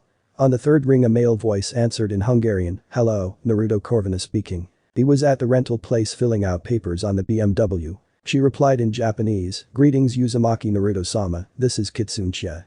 I'm calling on behalf of the Inari Kitsune Celestial Council of 50, please do not hang up. Naruto replied in Japanese, who are you calling Sama and what do you want? He sounded hostile to Chia and she switched to Hungarian. Naruto-sama, a retired member of the council has come here to Budapest to meet with you. He only speaks Japanese and I am his interpreter. He would very much like to meet you in person as he has a very important proposal for you. What kind of proposal? Growled Naruto. Chia said nervously, I'm afraid that information has not been divulged to me Naruto-sama. I've only been asked to arrange the meeting between you and Kazuo-sama. Then kindly tell your Kazuo-sama that I'm not interested. Said Naruto as he went to turn off his phone. Please wait. Said Chia.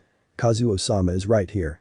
Would you speak to him Naruto-sama? There was silence for a few seconds, and Naruto said, put him on the line. In a dark tone. Thank you Naruto-sama, please hold on. Said Chia. She turned to Kazuo and said, Kazuo-sama, Naruto-sama is not interested in meeting you without knowing why in advance. He is only willing to speak to you. Kazuo looked ruffled but then said, very well, please hand me the phone Chia-san. Taking the phone from Chia the retired counselor said smoothly, good afternoon to you Naruto-sama, please pardon my intrusion upon your day. I am Kazuo-sama and I'm a retired member of the Inari Kitsune Celestial Council. I was sent here by the Exalted Council to meet with you in person if at all possible. I'm saddened to say that the Inari Kitsunes owe you a great deal of reparations and countless apologies for our treatment of you, due to your lineage. Our enlightened council has decided that we should do everything in our considerable power to make up for the many grievances we have caused you.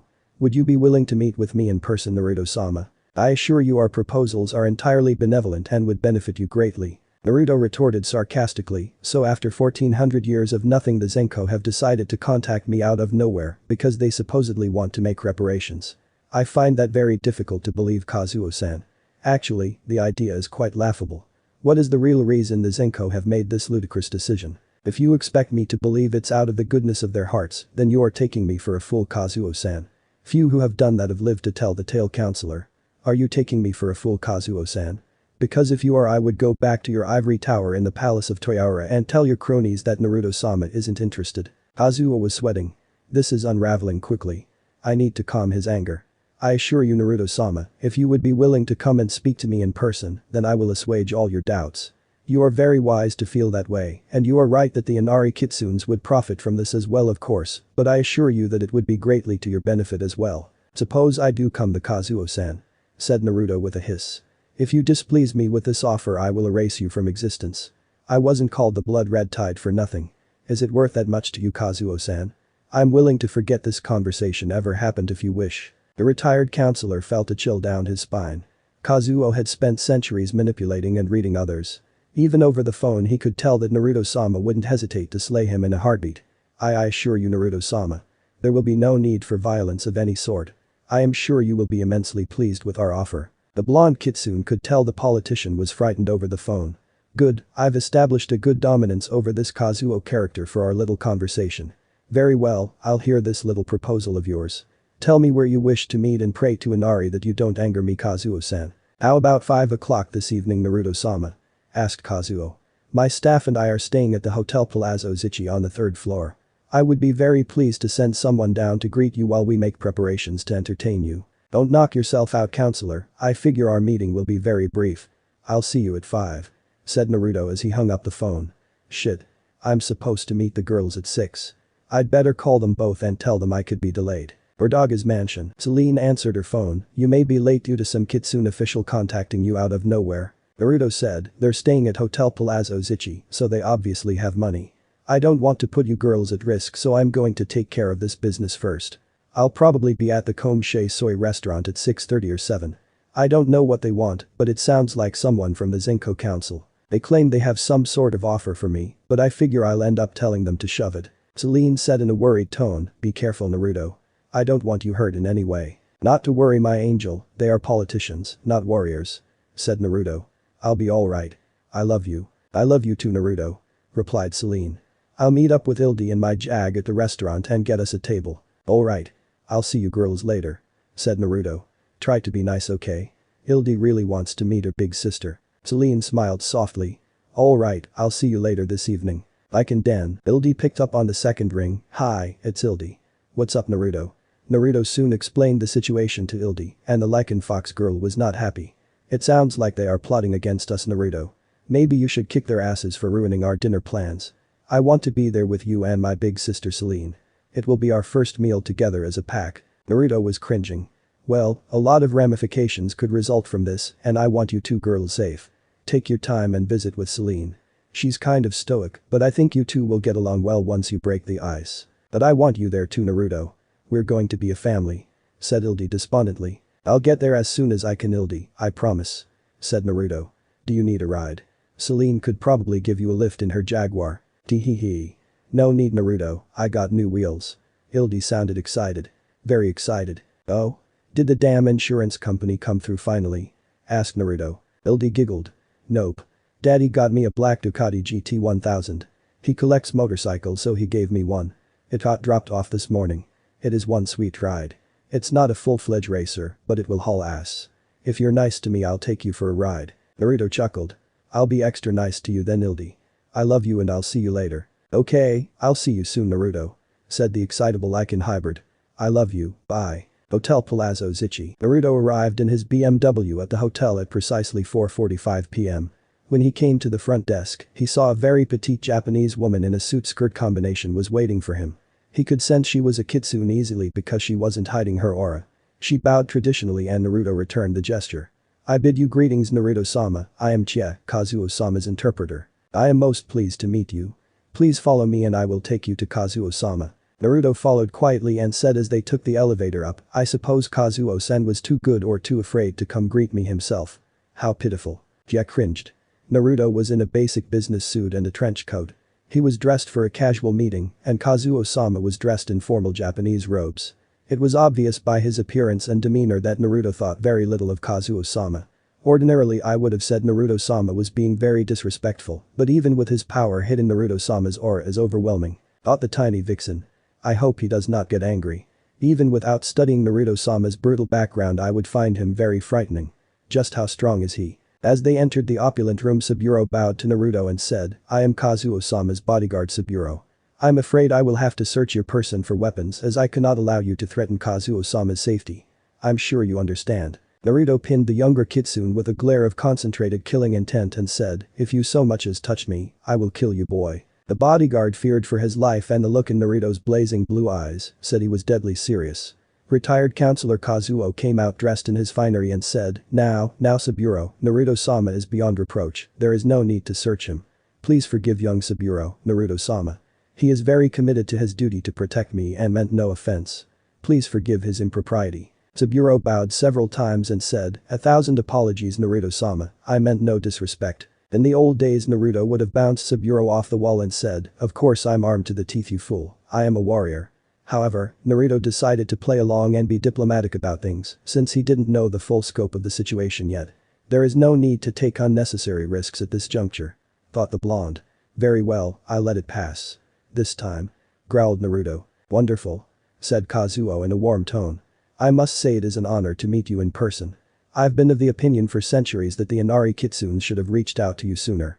You are of the noblest of blood after all. Typical politician, buttering me up with sweet phrases so he can stab me in the back later. Thought Naruto as Kazuo lavished him with praise. They soon had a sumptuous traditional high-class Japanese meal. Naruto's thoughts on it all were summed up with, I'd have been fine with ramen. Actually Naruto would rather have been with the girls instead of dealing with all this political crap. Home Soy restaurant. Selene pulled up in her black Jaguar to a stoplight near the restaurant and felt a presence beside her as a motorcycle pulled up. Looking at the rider her eyes flashed red for a second and the motorcyclist raised her visor showing identical eyes. Then both of their eyes faded back to brown and hazel. Ildi lowered her visor again and the pair parked at the Home Soy in adjacent spots. Ildi hopped off her bike and took off her helmet that revealed her hair tied back with a simple band. She was wearing a new black leather biker jacket that she got with her Ducati and black helmet she got from her father. He'd been very interested in meeting Naruto. I hope Daddy doesn't try to intimidate Naruto with his bad boy image. She thought worriedly. Daddy and the 6 idiots, her pet name for her older brothers, would end up beaten senseless and Naruto probably wouldn't break a sweat. I'll have to ask Naruto to treat them with kid gloves. Selene got out of her Jaguar and saw Ildi take off her helmet. Noticing Ildi's slender form, nice bust and pretty face, the death dealer thought to herself. This girl is beautiful. Naruto never told me that she was this attractive. I wonder how strong she is. Ildi turned to Selene and noticed they were close to the same height. Looking over Selene's lithe form and perfect face, Ildi thought, wow, she's gorgeous. She could easily be a model. I'll bet she's plenty strong too. Naruto wouldn't be with her if she wasn't. Ildi gave a friendly smile and held out a leather-gloved hand. I'm Ildi, I'm very happy to meet you at last Selene. Selene shook Ildi's hand and felt a slight jolt of electricity between the two women. She could sense Ildi was genuinely happy to meet her. Selene gave a small smile. I'm Selene, I'm pleased to meet you as well. In the backs of their minds both women had been concerned that a catfight would break out between them without Naruto there, but were relieved that they had good first impressions of one another. Ildi said, well, shall we go in big sister Selene? Selene wasn't so sure about the big sister part but nodded regardless. Yes, it looks like a line is already started. We'll reserve a table for 3 for us and Naruto. Hotel Palazzo Zichi. To tell you the truth Naruto-sama, your military exploits have astounded the Inari Kitsunes for years. Said Kazuo in praise. You should write a treatise on your many great military exploits through the centuries, I'm sure you would gain a great following from that. So many would be absolutely fascinated. The blonde shook his head. I have no desire for glory or any kind of following. I never have. Kazuo was about to say something to the contrary, but Naruto's patience was wearing thin. I'm afraid I have a schedule to keep Kazuo-san. Rather than lavishing me with unnecessary praise, why don't you tell me your real reason for calling me here? Ah, as to be expected of a great military mind Naruto-sama. Said Kazuo. The situation is this, there is no doubt that you would be renowned in our social order was it not for the prejudice of certain narrow-minded individuals in Zenko society. You were ostracized from birth, and yet you have mastered your powers in a manner even the exalted Kurama-sama himself would be proud of. After much discussion amongst the Inari Kitsune Celestial Council of 50, it was decided that you should be respected as a proper lord in our society. The only objection was some considered your blood tainted by your half-human heritage. However, the Enlightened Council came up with a brilliant solution so that your future children would be eligible to hold their own places on the council. Naruto wanted to yawn but kept a straight face. So what is this brilliant solution your Zenko council has come up with? Asked Naruto in a bored tone. Kazuo motioned to Chie. Chie my dear, please cast the appearance of your beautiful mistress Himeko-sama in her finery. Chie looked very confused and said, Kazuo-sama, it would not be proper for me to imitate the form of Himeko-sama. She is my mistress. Kazuo smiled and said, and I know that you know Himeko-sama's beauty best as a result. Would you rather Saburo or myself do it? Only you could show the true grace and poise of your beautiful mistress. I will do this Kazuo-sama, but no I do not approve of this. Said Chie. Kazuo nodded indulgently and Chie transformed herself into the dazzling beauty of her mistress Himeko. Naruto raised an eyebrow and Saburo looked love-struck. Is this celestial creature not divine Naruto-sama? Asked Kazuo with a slight blush of his own. Chie is in the image of her mistress, the next in line to be the high priestess to Inari-sama. Not only is she virtuous and beautiful, she is a nine tails of immense power. The Inari Kitsune Celestial Council of 50 has made arrangements so that you may have her as your bride. Her status would guarantee that none of your no doubt many children would be cleansed of any taint or prejudice against them through Inari-sama's blessings. Jia was shocked back into her normal appearance by this proposal. She whispered loudly, "What? You wish to give Himeko-sama to Naruto-sama as his wife?" She would. Kazuo chuckled, "Your mistress Himeko-sama has made it abundantly clear that she will only accept a mate as strong as she is, and none have ever measured up. Naruto-sama's power is even greater than Himeko-sama's. Naruto-sama would gain the respect and lordship that he deserves, and at long last, Himeko-sama would finally continue the line to be the future high priestesses of Inari." Jia was dumbstruck and Naruto said, "So you want to use me as breeding stock for this line of Inari priestesses? Naruto-sama, it would be a small price to pay to get all the wealth and respect you deserve," said Kazuo. "Besides, there are men who would give a limb to have such a divine creature as their mate and the mother to their progeny." The blonde stood up and shook his head. "This was a complete waste of my time. I've lived without wealth and respect from the Zenko this long, I don't need it now. And beauty is only skin deep." Kazuo gasped, "Naruto-sama, think of what you are saying." Naruto's eyes blazed red and the temperature seemed to drop below freezing in the room. "The Zenko took my mother from me and have hated me for 1400 years. Do you really think that would change if I was forced into a loveless marriage with some shrew of a priestess? I'd laugh at the concept if I weren't so angry. Consider yourself blessed that I don't take your life for this insult, Kazuo. You're a child compared to me. Tell your so-called enlightened council that if they plan any attacks on me or those I care for, then I will raze the palace of Toyara and everyone in it to the ground for what they've done to my family." Kazuo tried to say something, but he was frozen in terror. And Naruto vanished in a swirl of blue foxfire. Several minutes later, Chia woke with a start. She was lying on the couch. What happened? I remember Naruto-sama was very angry and refused Himeko-sama's hand. He even called her a shrew. Kazuo looked at her and said, "Do not worry, my dear. Both you and Saburo passed out from Naruto-sama's sheer killing intent. I'm a 4-tail and I nearly fainted myself. You and Saburo are only a 1 and 2-tail respectively. It was simply too much for your mental defenses to handle. I fear I totally underestimated Naruto-sama and angered him greatly. His killing intent was so crushing that I feared death was going to take me. This mission was a total failure and I am to blame. I felt I could manipulate him through flattery and it horrendously backfired. He saw right through me and the council's plans.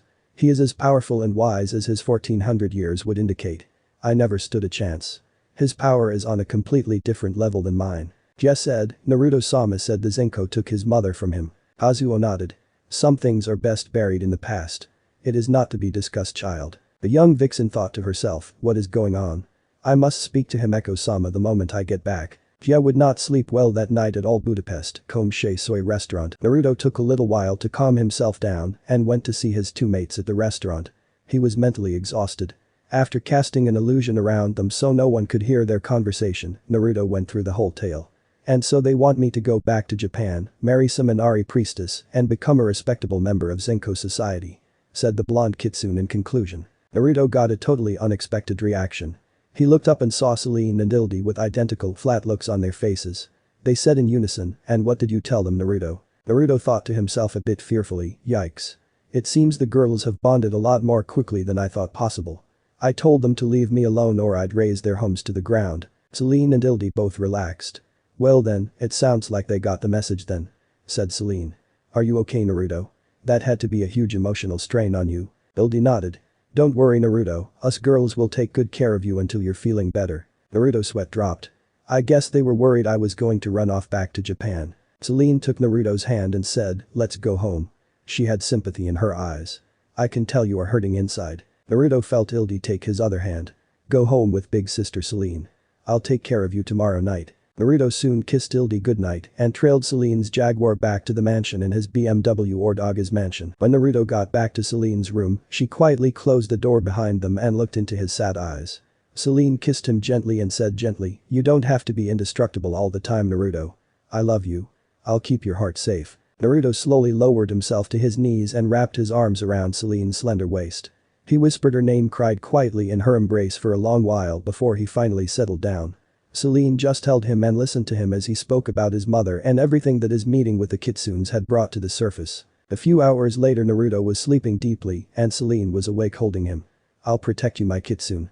I know Ildi will too," thought the death dealer as she drifted off to sleep. "We both love you." Nara Prefecture, Japan, the Temple of Inari. Inari priestess Himeko was having a vision of the past that was tied very much to the present. Vision starred a radiantly beautiful kitsune woman with long red hair and violet eyes, was sitting in the Seiza position inside the palace of Toyara on a cushion when a large number of kitsunes came in and kneeled before her.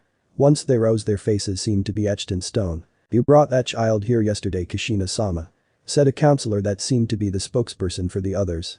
The Council of 50 decreed that he was not to be allowed in the palace of Toyara under any circumstances. The now named Kushina stood up and said in a dark tone, "You are an advisory council of 50. Bringing my little son here did no harm to any of you or anyone. He is of my blood. Are you defying me, counselor?" "There are 38 of us here who agree, Kushina-sama," said another. "That is a majority vote. For this trespass, that vile child must be put down." "I see," said Kushina. Suddenly her power exploded to such a degree that all of the windows and blinds were blown out of the bottom 3 floors of the palace of Toyara. The 38 counselors before her trembled in terror as she drew her sword. Kushina's long red hair waved violently in tune with her anger. The celestial daughter's voice roared with a power that shook the heavens themselves. "In the name of Goddess Inari-sama herself, if you harm my son Naruto in any way, you will die 1,000 deaths by my hand." "Heike Kushina-sama," shrieked one counselor in fear. "The time for talk is over," raged Kushina. "For 7 long years you have persecuted my son and heir. I decree that the 38 of you will die for this treachery." An explosion ripped through the countryside, and there wasn't a single Zenko that did not feel the wrath of the celestial daughter Kushina-sama. It chilled them all to the marrow. The palace of Toyara was demolished and burning when Inari's high priestess Kokoro arrived 20 minutes later. In the center of the destruction, a sphere of energy closed around the bloodied but still standing 9-tailed form of the celestial daughter Kushina. Kurama's daughter screamed, "When I am freed, all of you and your descendants will pay dearly for this betrayal. I swear it on Inari's name and my Otu-sama Kurama's alike." The sphere closed and Kushina let out one last earth-shaking roar before the seal was complete and the land was silent. Kokoro stared in horror and summoned the other priestesses to aid her. The dying and dismembered bodies of the rebellious council members lay strewn and strung everywhere the priestesses looked, and it brought them to tears. After searching through the smoldering wreckage, only 6 of the 38 survived Kushina's wrath. The vast majority of them were literally torn apart and were 5 to 7 tails themselves. 6 of them were 9 tails. Of the remaining 6 counselors, 2 succumbed to grievous wounds by the next morning and another committed seppuku in shame of her actions. The remaining 3 were scarred for life. Isamu, who had half his face burned off by the superheated foxfire of the celestial daughter. The muscles and tendons were literally fused with the bone and no healers could fix the damage done. In addition, the burning claw marks across his torso would cause him pain for the rest of his existence. Nabuko, who lost her left hind leg and had 2 tails torn off. Kushina only hit her once and it knocked her out of the battle until the sealing took place. Uedai, who was crushed so badly by the celestial daughter that he would never walk properly again. We used the remaining powers of the 32 dying souls to seal the celestial daughter. It was barely enough to hold back her wrath. "What have we done?" sobbed Nabuko as she shivered from the memories of losing her tails and leg. "We did what was necessary," spat Isamu through the half of his face remaining. Uedai whimpered, "We only sought to rid the world of that tainted half-breed." "The celestial daughter. You sought to kill Kushina-sama's one and only son," roared Kokoro in anger. "You wished to harm an innocent boy and took his mother from him." Kokoro stormed over to the seal and picked up Kushina's bloodied sword. "You 3 that survived are accursed. You are banished from Inari's lands. While the Inari kitsunes may ignore Naruto, none are allowed to harm the child. This is my decree as the high priestess of goddess Inari-sama." Kokoro took the sword in hand and cleansed it with holy water. She turned back to Isamu, Uedai and Nabuko. "I am giving this blade to the celestial daughter's only son.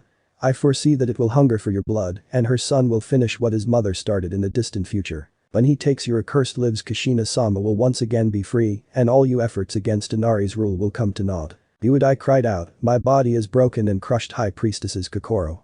Have mercy. Surely Inari-sama." "Inari-sama has no mercy for those who deny her will and commit such vile and tainted acts," growled Kokoro. "Go. Flee to the 4 corners of the earth. There is no escaping Inari's wrath. If I were you, I would pray that Kushina-sama doesn't exterminate every last drop of your bloodlines for this treachery when she is freed. Be gone. Even the Yako who do not follow Inari-sama will avoid you like the plague that you are." Within days, the 3 maimed kitsunes were removed by force from the Inari kitsune lands. Isamu left angrily on his own, swearing he would return one day. He openly denounced Kokoro's judgment and claimed he was in the right. Nabuko and Uedai left quietly with the help of their descendants, which left with them for parts unknown. As crippled as they were, the only way they could leave was to be carried. Uedai in particular was in a cart being pulled along by others. Nabucco could at least walk, some as crippled as she was. Once the traitors were dealt with, High Priestess Kokoro went to the small home that Kushina kept in the human village she stayed in. She saw that Alexander Corvinus was not around and approached Naruto, who was playing in the yard. It was obvious the youngster sensed something was terribly wrong because the little boy seemed very distracted and depressed.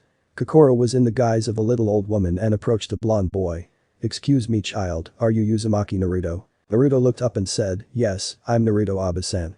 Can I help you?" Kokoro looked at the boy sadly. "This is for you, child," she said as she sat Kushina's gleaming sword in front of him. Naruto's blue eyes started to tear up. This is my Kachan's sword." "Where is Kachan?" "She is gone, child. Learn to use this sword well, it is yours now," said Kokoro with a tear in her eye. "And no," said Naruto as he burst into tears. What happened? When Naruto looked up, the old woman was no longer around. She had vanished into thin air vision, and Himeko came out of her vision with a start and saw her great-grandmother Kokoro standing there with an unreadable smile on her face. Kokoro looked just as young as in Himeko's vision, but she was a 1700-year-old nine-tail that was to be treated with the greatest of respect. Kokoro retired centuries ago and passed the torch to Himeko's grandmother, who had also long since retired. "Hiaiba-sama?" asked Himeko in shock. "Well, hello Himeko-chan," said Kokoro humorously. "Had any interesting visions lately?" Himeko frowned. Her great-grandmother Kokoro was easily the most mysterious person Himeko ever met, and though the great-granddaughter was extremely good at reading people, Kokoro had always been a riddle wrapped with an enigma to Himeko. Kokoro never got out much, but she always knew exactly what was going on. "I never even sense when Hiaiba-sama sneaks up on me." "How vexing," thought Himeko. "Yufufufu.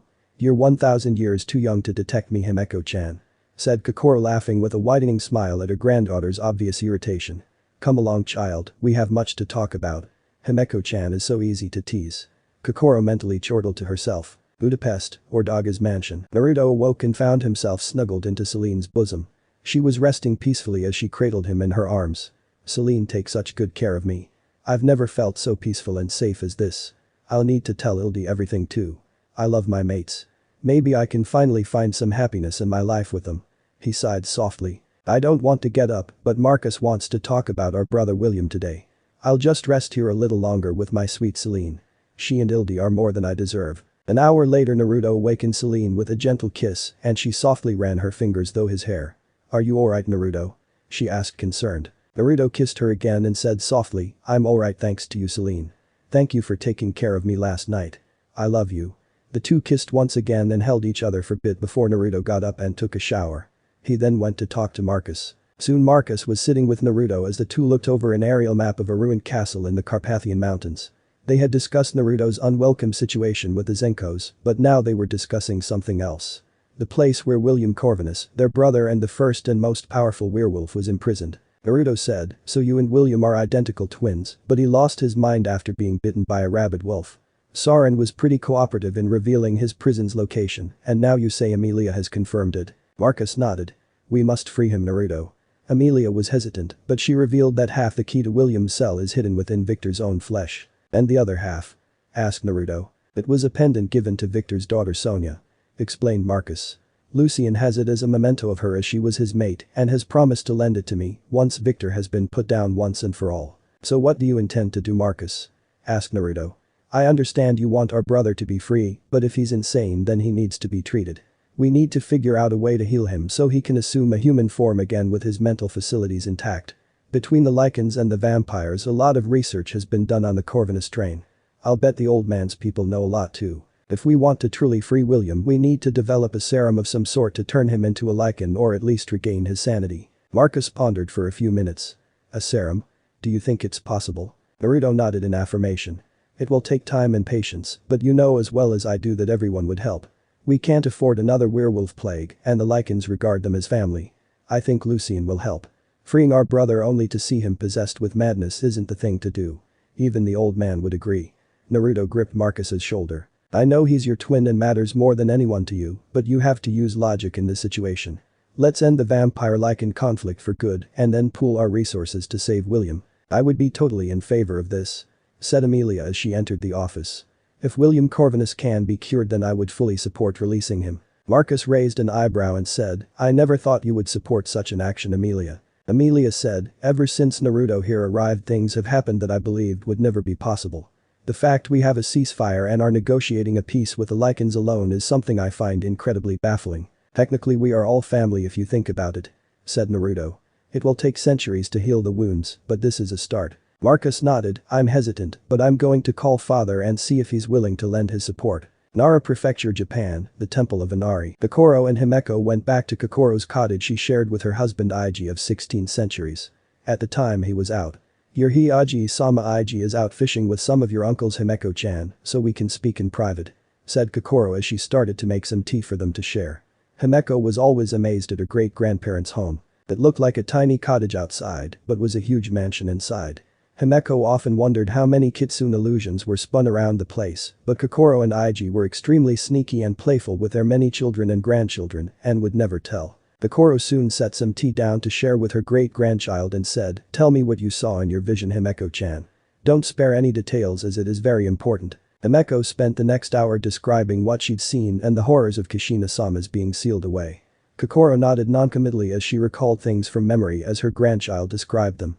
Finally Kokoro said, "You saw the three I banished away, Himeko-chan. Did you hear their names though?" The younger Inari priestess cocked her head to the side in confusion. "Of course I heard them, Hiaiba-sama. They were named Uedai, Nabuko and Isamu. Why do you ask?" "Because Inari-sama herself banished those names and no one has spoke of them for 1400 years," said Kokoro gravely. "The goddess would only allow one with the power to seek those three traitors out to hear those names. Your duty has been ordained since Kushina-sama's horrible sealing. You are to lead Naruto-sama to hunt those three treacherous ones down and help him end them forever to free Kushina-sama from her imprisonment. I thought you were the one, but it wasn't until today that I had the proof." "Can you tell me what happened to Naruto-sama after you gave him Kushina-sama's sword?" asked Himeko. "Did he learn to wield it?" Kokoro smiled again. "I believe you may have heard of a Ronin warlord Kitsune that was never a Yako or a Zenko either. He was known as the Blood Red Tide." Himeko gasped. "The Blood Red Tide. From when I was little I heard he was unstoppable and the council fears him." Her grandmother chuckled. "And well they should. He is the son of Kushina-sama and the grandson of Kurama-sama. Through the centuries he led a terribly difficult life, but it has made him stronger than any of us. I was prepared to raise him myself after his father abandoned him in grief, but so many of the Zenko blamed him for what happened to Kushina-sama that it was safer to let him grow up alone among the humans. As I foresaw, he has eclipsed Kushina-sama in strength and it is time to hunt those three traitors down and fulfill Inari-sama's will." Himeko asked, "Is Naruto-sama good or evil then?" Kokoro poured some more tea for them. "That depends on your point of view, I suppose. Let me tell you some of Naruto-sama's history. I have been watching over him through visions for a long time. Budapest, Lycan Den." A week later, Naruto was spending the day with his mate Ildi. She also comforted him a great deal along with Selene, and over the last week the three had meals together several times. Naruto was very happy that Ildi and Selene seemed to get along so well.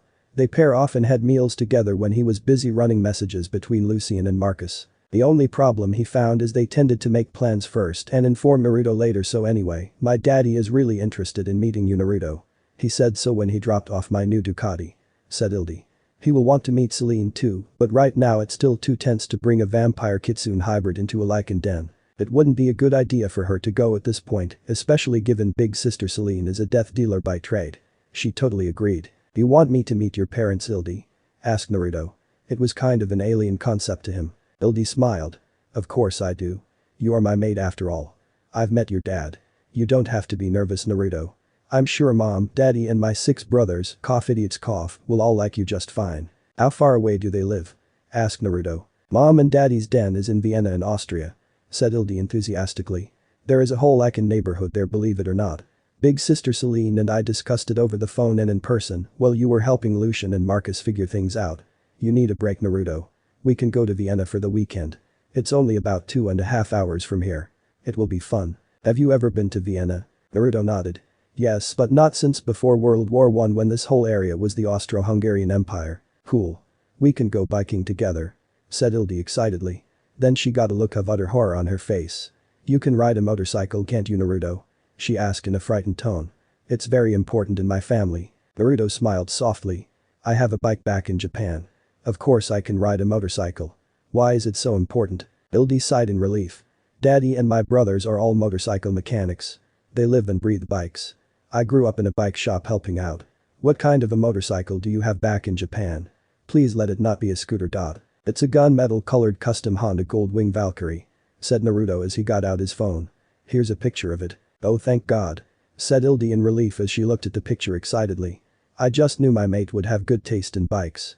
A big, powerful and dangerous looking cruiser. Daddy will completely approve. Naruto smiled as Ildi gushed over his bike. Ildi's family sure has some interesting priorities. It's a shame you don't have a bike here Naruto. Said Ildi.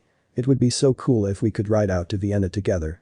It would make a great impression on the whole den. But Selene Naruto called Selene on the phone.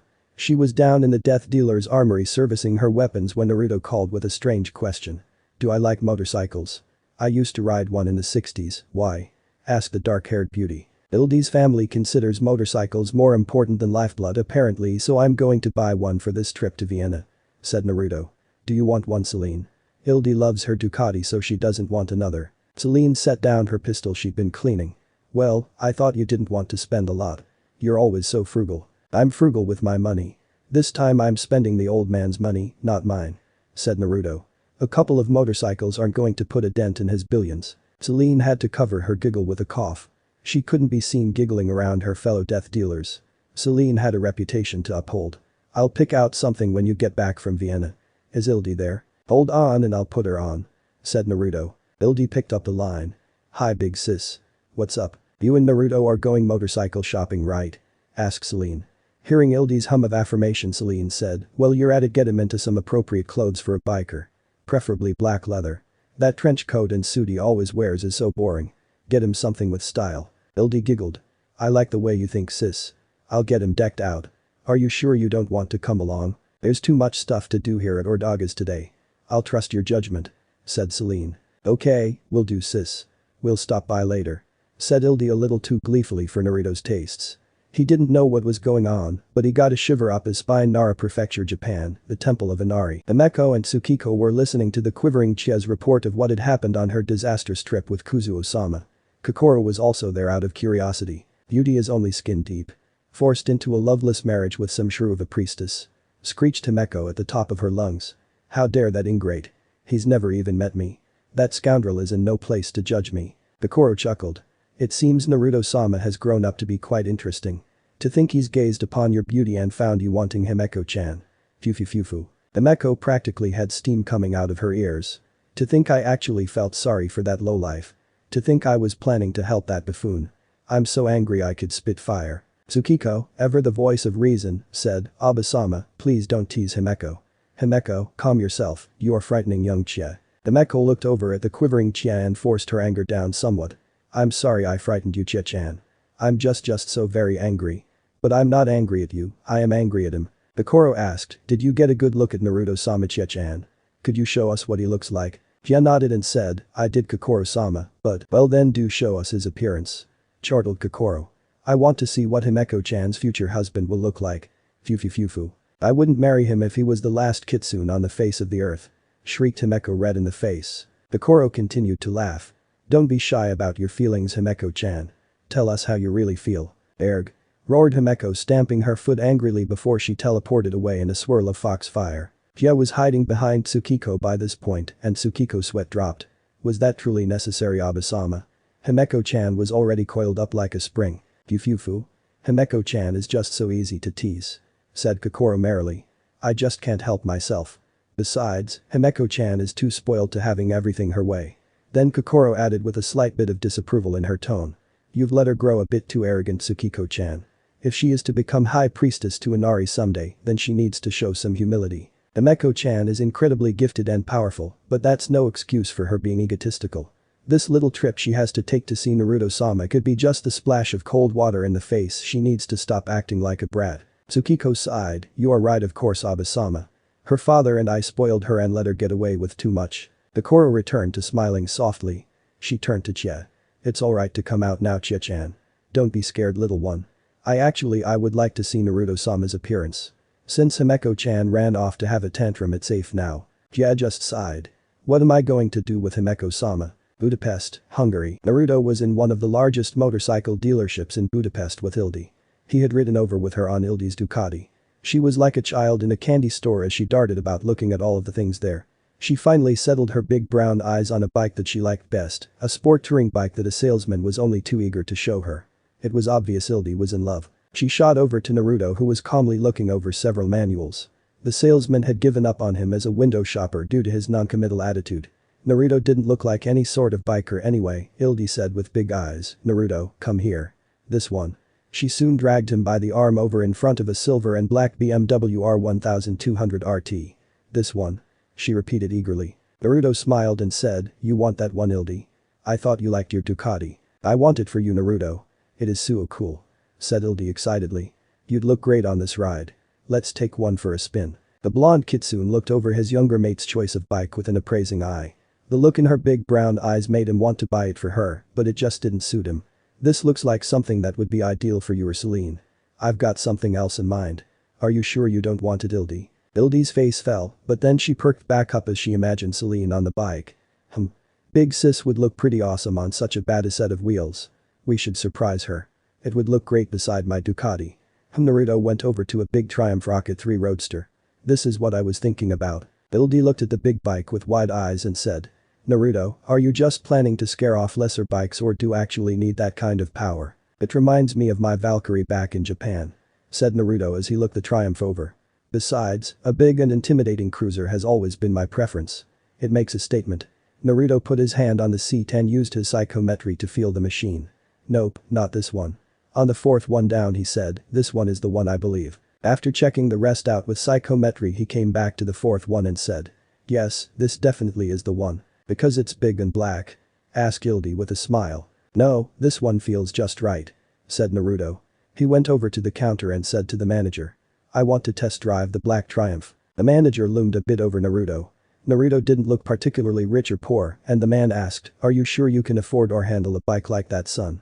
The manager wasn't really trying to be intimidating, he just wanted to know. Naruto pulled out a black card courtesy of his father and handed it to the manager whose eyes got rather large. And no limit? He asked. Something like that. Said Naruto mysteriously. So can I take that one out for a test drive or do I need to take my business elsewhere? Naruto and Ildi were out on the road in record time an hour later. I can't believe I'm dressed this way. I normally just wear jeans and a t-shirt when I'm riding. Said Naruto as he looked in the mirror. His clothes looked like a cross between Ildi and Selene's choices in gear. Black leather, black boots. I look like a death dealer or someone out of a Mad Max movie. There is a fortune in leather wrapped up in these clothes. At least I talked Ildi out of the studded or spiked wristbands. I guess I should count that as victory. Seeing the happiness dancing around in Ildi's eyes, Naruto couldn't help but smile under the helmet though. Ildi was beaming at her mate's appearance. Yes, big sis will definitely approve. So will my mom. Naruto went ahead and had Ildi pick out an outfit for herself as well. Since she no longer had to shut her clothes to shape-shift into her lichen kitsune form, she could wear some nice form-fitting clothes. Well, I don't know about me, but Ildi and Selene look hot in tight black leather. I'd better stop thinking about this. I'm starting to get aroused. The manager of the place was only too delighted to ring up their purchases at the register. After Naruto paid a fortune on Alexander Corvinus's tab, the pair hit the road and decided to see Selene at Ordaga's mansion. Ildi understandably didn't want to step inside the vampire's coven, so Selene met them outside the gates. I have to say I like them, Ildi. Said Selene as she appraised Naruto's new appearance. This new look shows off your body much better, Naruto. We should have done this a while ago. By the way, I know you don't have anything to compensate for, but that is one big triumph. I like it. The girls were soon discussing filling out the rest of Naruto's lack of wardrobe and Naruto's sweat dropped. I guess even ruthless death dealers and relentless lichen trackers still like to talk clothes. My mates never cease to amaze me. The three soon decided to go out to dinner and Selene rode with Naruto on his Triumph. The frigate sank to Helena. One of Alexander Corvinus's accountants brought an item to her superior's attention. Naruto spent how much on a motorcycle? Asked Alexander in shock. Michael Corvin knocked upon Alexander's office door. Hearing his grandfather bid him to enter, Michael asked, is everything alright, grandfather? Alexander set the printout to the side and said in a flat tone. Your uncle Naruto is doing his best to drive me insane. I don't know if he's being a prankster like his mother or if it's psychological warfare. I believe of my 4 children that Naruto is both the most kind-hearted and most insidious at the same time. Alexander noticed Michael was trying to stifle a chuckle. He was actually quite pleased to have developed a grandfather-grandson relationship with Michael. It did the Corvinus patriarch a great deal of good to have family again. The fact he was actually in touch with both Marcus and Naruto again helped too. So brings you by Michael. Did you just drop in to visit or did you make a discovery? Either is fine, of course. Actually, we've made some discoveries regarding the differences between lichen and werewolf versions of the Corvinus strain. Said Michael brightly. That biochemist Singe, cringe, that works as a doctor for the lichens, had some basic data and we were able to build upon it. I'm a surgeon, but this project piqued my interest. I did study brain chemistry a great deal after all. Tell me more," said Alexander eagerly. "I never dreamed we'd be able to save William from his insanity. Naruto, you never cease to amaze me with your ideas. Kyoto, Japan. Lady Kurami was visiting a certain incredibly hateful and malicious old kitsune that was a business partner of hers. He was in his full nine-tailed form and she was in her human form as she felt no reason to display her 7 tails. The old kitsune had a grudge as wide as the Pacific Ocean against Naruto that went way back before Kurami's time and she was 700 years old. She visited him face to face because he had some superstition about electronics and was very secretive. Kurami didn't particularly care as she and the old nine-tails strictly talked business. They had been business partners for centuries and she said smiling rather saucily, "It's unusual for you to contact me out of the blue, old man Isamu. What reason do you have for calling me out here with no notice?" "Naruto," growled the old kitsune, missing half his face under an illusion. "We are allies and I want you to help me destroy him once and for all." Kurami laughed. "I told you long ago that I intend to have Naruto-sama as my mate. You threatened to withdraw your money, but without my protection network and contacts your opium dens and other drug rings will collapse overnight. I still fail to see why you hate him so much. Did he damage the left half of your face you always hide under an illusion?" Isamu growled, "That half-bred fiend will collapse the Zenko. Hai is a threat to Inari-sama's will. And a drug-pushing, hateful old relic such as yourself is the righteous bearer of Inari's will?" asked Kurami sarcastically. "I find that very difficult to believe. I'm not even a follower of Inari, so the Zenko's collapse would mean nothing to me. I'm a Yako, remember, old man?" "Blasphemous woman," growled the half-faced old kitsune. "You Yako only live by Inari-sama's grace. You just refuse to acknowledge her authority. Preach to someone who gives a damn, old man," said Lady Kurami cynically.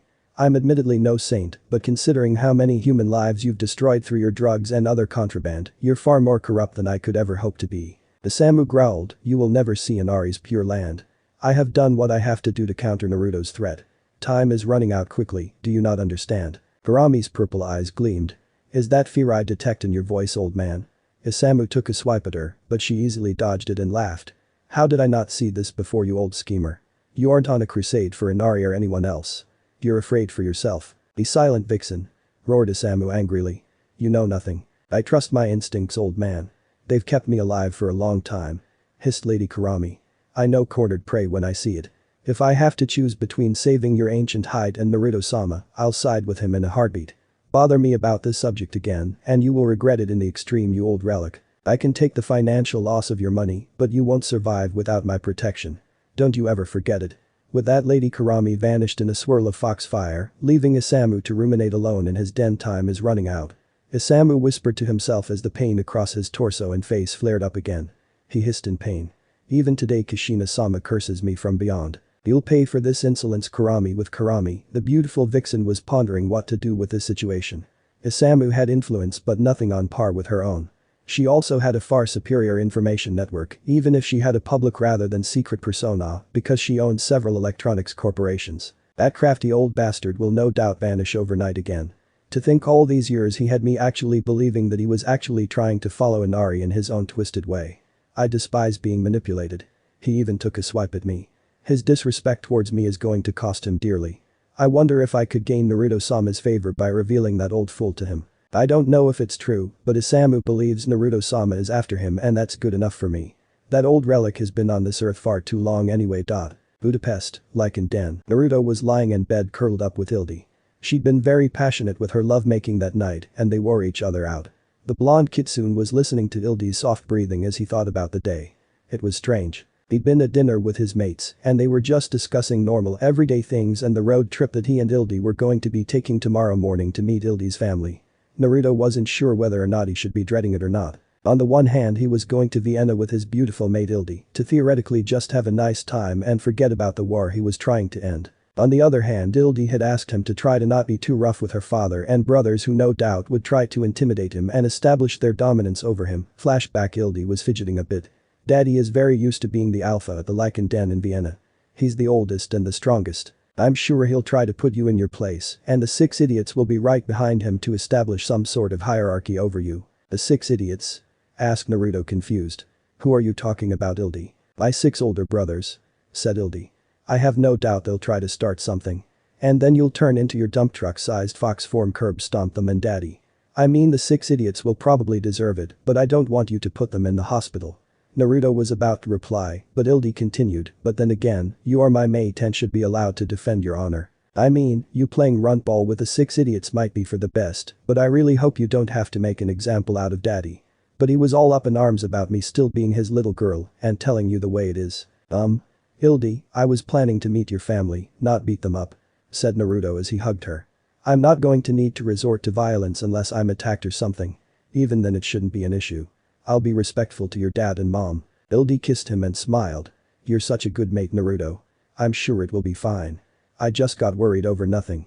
If you have to send them running for their lives, that's just the way it is." The blonde kitsune sweat dropped. Flashback end. "This is going to be one interesting adventure this weekend," muttered Naruto before he joined Ildi in the land of dreams. The blood-red tide could win wars, but how would he fare trying to make a good impression on Ildi's overprotective family? Budapest, Lycan Den. Naruto took a look at Ildi as she slept peacefully in his arms. "Actually, I'd be happy to lay here in bed with Ildi and forget Vienna. Oh well, I'd best wake her up. She wanted to start early." Naruto tilted her head gently and gave her loving good morning kiss. He saw her brown eyes flutter open before she reciprocated. When they separated, both lovers were smiling at each other. "Good morning, Ildi, how's my mate?" Ildi kissed him again and hummed happily. She said, "Today we're going to Vienna. I'm so excited." Naruto smiled at her enthusiasm and said, "I guess we should get started then." They each took a shower and did the rest of their morning rituals before they got dressed and ready to go. After fueling up their bikes, Ildi and Naruto took a direct route on M1 motorway and made a brief stop at Jikra for some breakfast. Once they ate and crossed into Austria, they took the East Autobahn A4 the rest of the way. All in all, the weather was nice and the trip was pleasant. Ildi really enjoyed braking in her new Ducati on the open road. They soon were at their destination. The outskirts of Vienna, Austria. As they rode into the part of town Ildi grew up in, Naruto could feel the energies of the Lycans living in the area. To an ordinary human, the area appeared to be a normal subdivision at the edge of the industrial district. It looked like a lively area with a lot of children playing there. All of them Lycans. Ildi was leading the way when she turned off into a lot that had a rather old-looking shop that simply had Emporium written on its sign. Ildi pulled up in front of the place, parked her Ducati and took her helmet off. She shook her hair out and smiled at Naruto as he pulled up beside her on his Triumph. Knowing this wasn't the right place, Naruto took off his helmet and said, "What's up, Ildi, do you know the owner of this place well?" Ildi shook her head. "Actually no, that's why I stopped. Mom and Daddy's house and the shop are 2 streets over. This building hasn't had a business in it since the 1950s. Let's check it out." When they entered the Emporium, they found the place was covered in prayer beads and all sorts of semi-religious paraphernalia. It also reeked of burning incense that bothered Ildi's sensitive nose. Naruto didn't like it too much either. An old woman in 1960s clothing came out and said, "Welcome to my humble shop, the Emporium. If you were brought here, it must have been by a higher power, because here you will find the very mecca of items to protect you from the supernatural, such as the dreaded demon dogs that roam the streets every full moon." Ildi's eyebrows shot up and she asked incredulously, "Demon dogs?" The old woman nodded. "Yes, the demonic beasts known to many but spoken of by few. The werewolves." Naruto was quietly looking at various protective charms and other mystical objects that he could not identify as the old woman warned Ildi of the dangers of werewolves in a shop smack dab in the middle of a long-established Lycan community. If the situation hadn't been so bizarre, Naruto would have started laughing. Seeing his mate, Ildi was looking a little dumbfounded by the old shopkeeper's exuberant speech. Naruto came over and held Ildi's hand, which made her relax a bit. "And that is why you need to buy these anti-werewolf charms, young lady," said the old woman as she pointed to a series of tabloid magazines and newspapers scattered about. "After years of research, I found that the demon dogs are spotted in this very area every few years or so under the full moon. I have wolfsbane, rye, mistletoe and mountain ash to repel their evil demonic curse from you. My dearly departed husband, bless his soul, was a crafter of werewolf whistles all his life, and countless people owe their lives to the ones he made by hand. We took it a step further and had them blessed by a priest." "Werewolf whistles?" asked Naruto with a raised eyebrow. "What in the hell?" "Yes, one blow on this magic whistle will drive away the evils of the night," said the odd old woman as she blew on the whistle she was wearing. "Now we are protected," she proclaimed. "I didn't hear a thing," thought both Ildi and Naruto.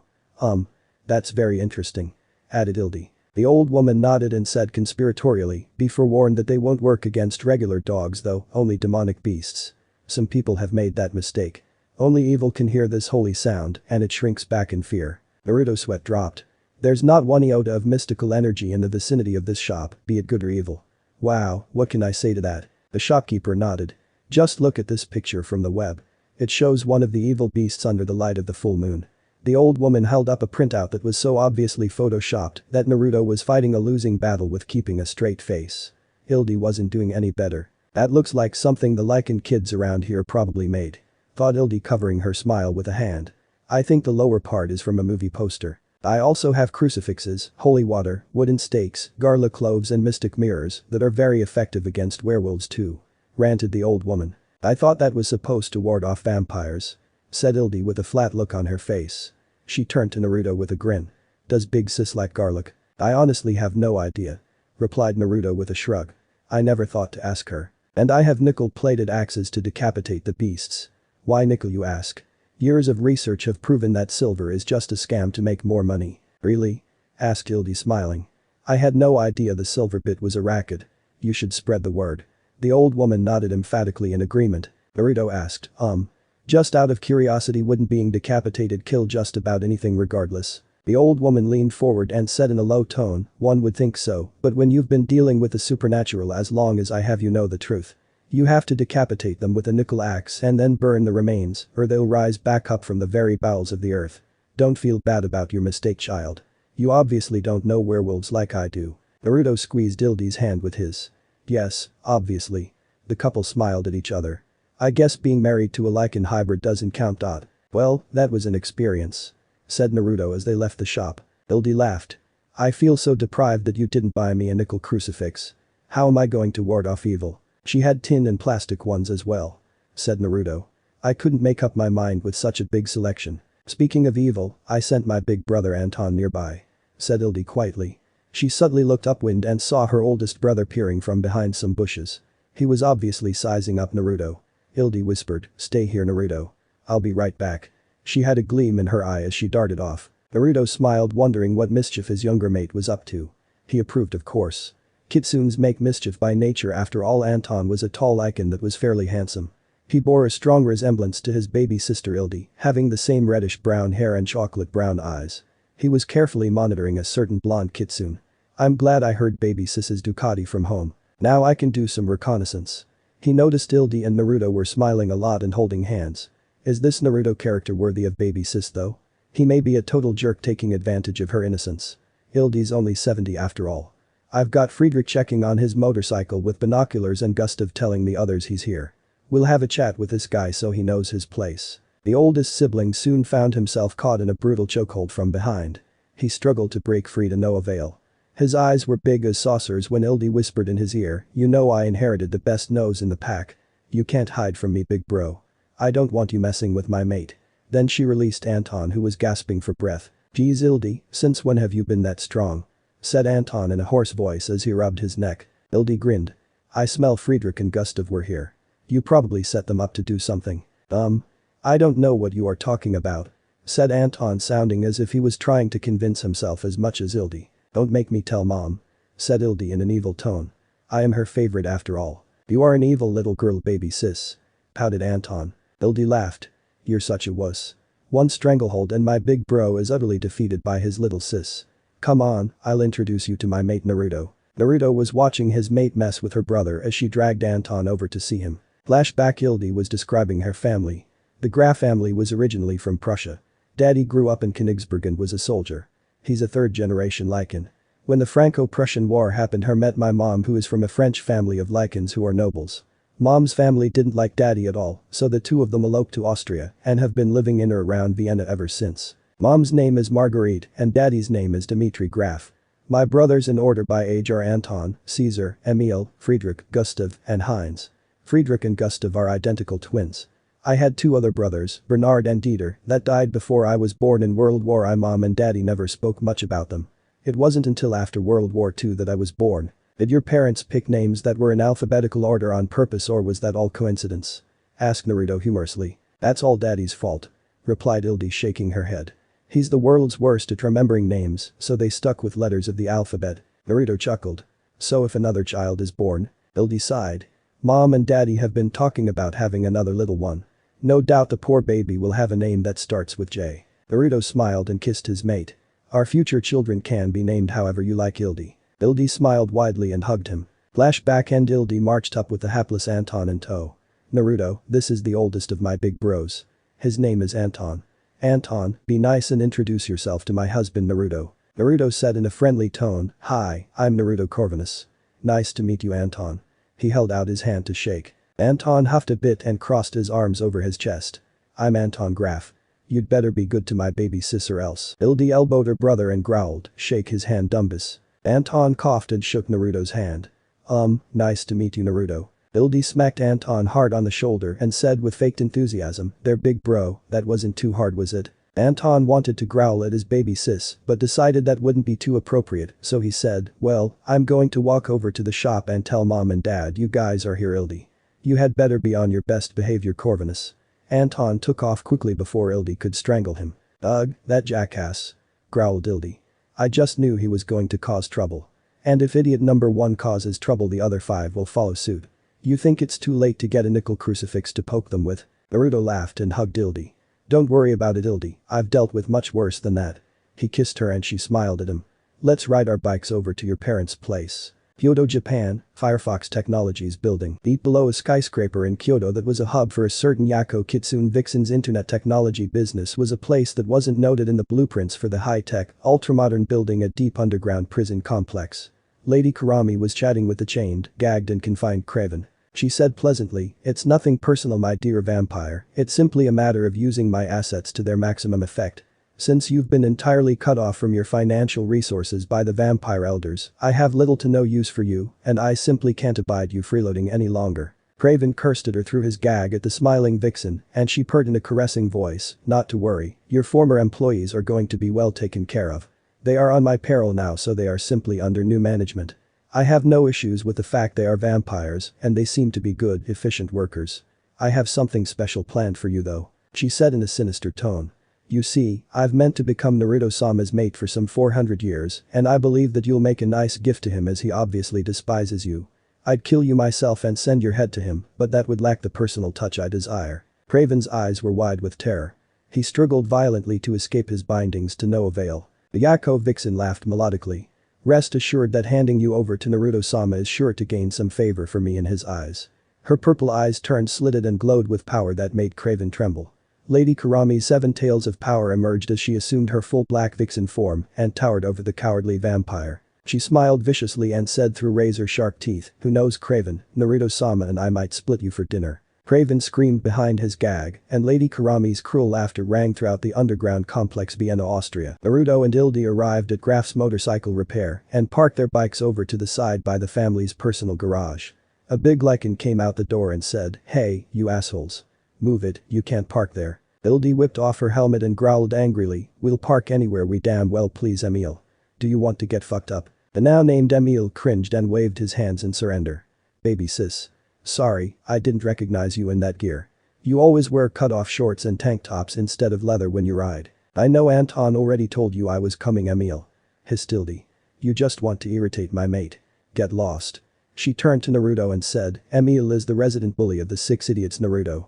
If he fucks with you, you have my official permission to kick his head in. Emil growled, don't push your luck with me baby sis. Just because you brought your mate doesn't mean he'll measure up. If I decide to play around ball with him I will. He stormed back inside cursing up a storm. Naruto took his helmet off. Ildi, are your brothers always this hostile? Ildi said in a frustrated tone, Emil is by far the worst. He goes out of his way to be a dick. Another male popped his head out the door and said, baby sis. How are you? Ildi smiled. Heinz. She hopped off of her bike and the 2 siblings hugged. Heinz, come meet my mate Naruto. Naruto saw that Heinz looked so much like Ildi that it was painfully obvious they were siblings. Heinz even wore his hair tied back the same way. Ildi said happily, Naruto, this is my favorite brother Heinz. We're only 5 years apart. He's the youngest of my big bros. Heinz shook Naruto's hand and said, it's nice to meet you Naruto, I'm Heinz Graf. He turned to Ildi. I knew you must be here because I heard Emil blow his stack. Turning back to Naruto, Heinz said, sorry about Emil and his temper. He takes his job as a jerk very seriously. Naruto smiled and said, I was under that impression the way he talked to Ildi. I wasn't sure what to make of him. Ildi hugged Naruto and kissed him. Emil is the worst. He and I never got along. He really tormented me when I was little. Naruto wanted to growl but said, we'll see about fixing his attitude. Be careful, Emil is really strong. Warned Heinz. No offense, but you aren't really all that big. He is a brute that only dad can control. Mom can put the fear of God in him," said Ildi with a chuckle. "Of course, daddy is afraid of mom too." Hines nodded. "That's true. Naruto, just get on mom's good side and everything will be fine." Nara Prefecture, Japan, the Temple of Inari. Himeko and Chia were getting their belongings together for a trip to Hungary. Himeko was still ranting and raving about Naruto's impertinence towards her. "I cannot believe I'm actually helping this road, Chia-chan. If Akasama, Abasama and Hiaiba-sama hadn't commanded it, I would have said no. I'm afraid it is your duty as an Inari priestess, Himeko-sama," said Chia reasonably. "It isn't like you to complain about your duties to Inari-sama, my lady." Himeko sighed. "It is not my duties to Inari-sama, it is this Lord Naruto's nature that bothers me. He is to fulfill Inari-sama's will, and yet he does not seem to worship her appropriately. I find that disturbing, that and the fact he is a disrespectful ruffian, of course." Jeswet dropped. "Well, I have his phone number and we will be in Hungary in a couple of days. It is good you are fluent in English as well as Japanese. I should be able to handle the rest. Are you absolutely sure that you don't want me to contact him to meet up with us first?" "I want the element of surprise, Chia-chan," said Himeko.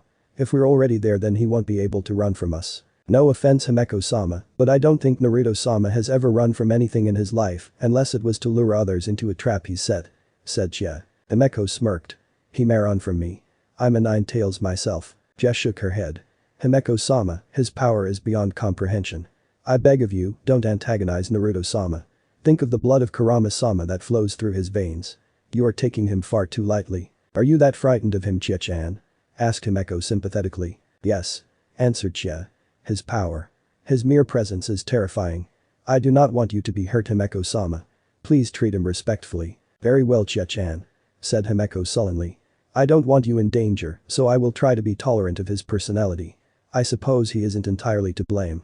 He was forced to grow up among humans instead of kitsunes after all. That's probably the best I'll get out of Himeko-sama," thought Chia with a sigh. Vienna, Austria. Naruto and Ildi were inside the large 3-story home that had belonged to the Graf family for over a century. The motorcycle repair shop was built right in front of it and the two were connected by a hallway between them. Naruto had been introduced to the twins Friedrich and Gustav and he could sense they were both less than thrilled Ildi had a mate. According to Ildi and Heinz, they were responsible for chazzing off anyone that showed interest in Ildi over the years, along with Emil and her father. Naruto also met Caesar, who was the responsible one that kept the family business going. He wasn't imposing at all, but Naruto could tell Caesar was very smart. He seems to possess good qualities for a lieutenant, thought Naruto. Caesar greeted Naruto in a businesslike manner and informed both Naruto and Ildi he would like to chat with them after the shop closed in the evening. "Just our luck that mom and daddy are out shopping," said Ildi as they sat in the den together on the couch. "If I know mom, she'll want to fix up a welcoming feast this afternoon." "Your mother likes to cook?" asked Naruto with his head cocked to the side. "For some reason the idea of Ildi cooking seems very alien to me." Ildi grinned. "Yeah, mom and Heinz love to cook, but me? I'm more familiar with motor oil than cooking oil. Sometimes mom drafts me into helping, but it's only to chop stuff up or something. I haven't helped with the actual cooking in decades." "Do you like to cook, Naruto?" Naruto shrugged. "I can cook but nothing fancy. Years in the military taught me to eat whatever is available. I'm not too particular. I kind of prefer ramen noodles." "It must be weird eating all those human foods," quipped Ildi. The blonde smiled at his mate. "Being flexible is better. In some places I've lived and worked in, fresh meat was so rare that only the nobility could afford it. On the other hand, I do enjoy a good steak now and again." They suddenly heard a crash and a male voice spewing a string of curses before a smacking sound was heard and a female voice said, "Dmitri Graf. You know Ildi is here with her mate. Stop swearing like a junkyard dog and show a little dignity." The sullen male voice said, "Yes, dear. I'm not too keen on this guy stealing our little girl though. There will be a reckoning if he doesn't treat her like a princess. Why do I smell a fox anyway?" Ildi was about to go to her parents when Naruto asked her quietly, "You did tell them I'm a kitsune, didn't you?" "I told mom but I don't know if she told daddy," said Ildi. "No worries though." Ildi quickly darted off and greeted her parents happily. Naruto followed her and somehow ended up carrying the groceries that Dmitri had been lugging along for his wife. Dmitri immediately started loudly conversing with his daughter and went out of his way to ignore Naruto. Naruto decided to just lay low and dutifully followed Marguerite into the kitchen where she unloaded the groceries, which was 90% meats of various kinds. "The things I do to be nice," grumbled Naruto mentally. Marguerite was a stunning lichen woman and it was obvious to Naruto where Ildi got her looks. Marguerite looked like Ildi with longer jet black hair. She also didn't seem to have the wild look that Naruto liked so much about Ildi. Marguerite looked more civilized. The Graf matriarch smiled and said in a friendly tone. Thank you for helping with the food. I am Marguerite Graf, and I'm happy to meet you, Naruto. They shook hands. It's nice to meet you too, Lady Graf. It seems that Heinz inherited his manners from you. Lady Graf, said Marguerite. It's been a long time since anyone greeted me with a title. Do have a seat while I put these things away. Naruto sat down at the table and said, Ildi said you were from a noble house. I felt it was appropriate. She chuckled. I was expecting someone wild and uncouth, but my daughter bringing someone home with manners, that's unheard of. I have to say I was a bit curious about you being a kitsune and all. I never knew such a thing as a werefox existed until Ildi explained it to me. I do hope we get along. As do I, Lady Graf, said Naruto.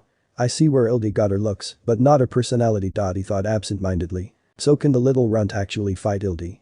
Asked Dimitri rudely. I won't stand by and let some weakling be my baby girl's mate. Your mom told me he's a werefox, and that doesn't sit well with me, baby girl. Foxes are little creatures that wolves kick around. I hope your brothers don't decide to play around ball with him because I won't save his mangy hide. Ildi growled and said in a stilted tone. Daddy, Naruto won't need anyone's help if they try to tangle with him. He can take care of himself. I already told him to kick Emil's head in if that jackass gets out of line. Dimitri's eyebrows raised comically. You think your mate can tangle with Emil and come out alive? Are you drunk, baby girl? Just you wait and see, daddy. Growled Ildi.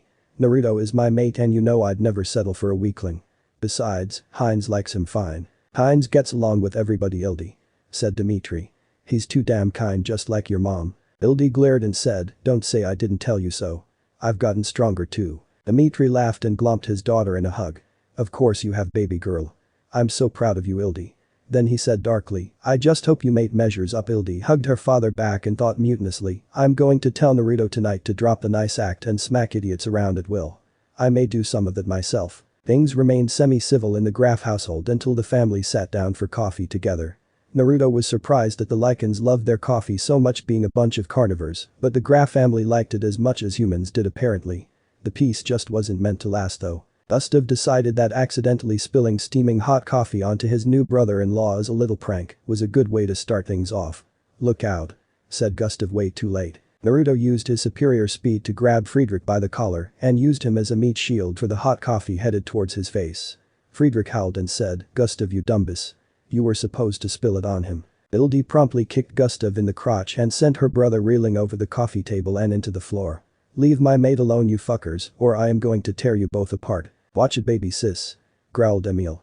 You don't want to make me mad. Ildi was about to retort when Marguerite said, that will be enough. Friedrich and Gustav, go clean up. Everybody else be quiet and drink your coffee. Naruto released the angry Friedrich, who went to wash the coffee off of him, and Gustav limped away after him, having splashed hot coffee all over himself as well. The blonde kitsune hid his smile behind his coffee cup. It seems that Ildi did inherit some of her mother's personality, not just her beauty. Lady Graf doesn't mess around. The conversation quickly drifted to motorcycles, and Dimitri tacitly gave his approval of Naruto's big triumph.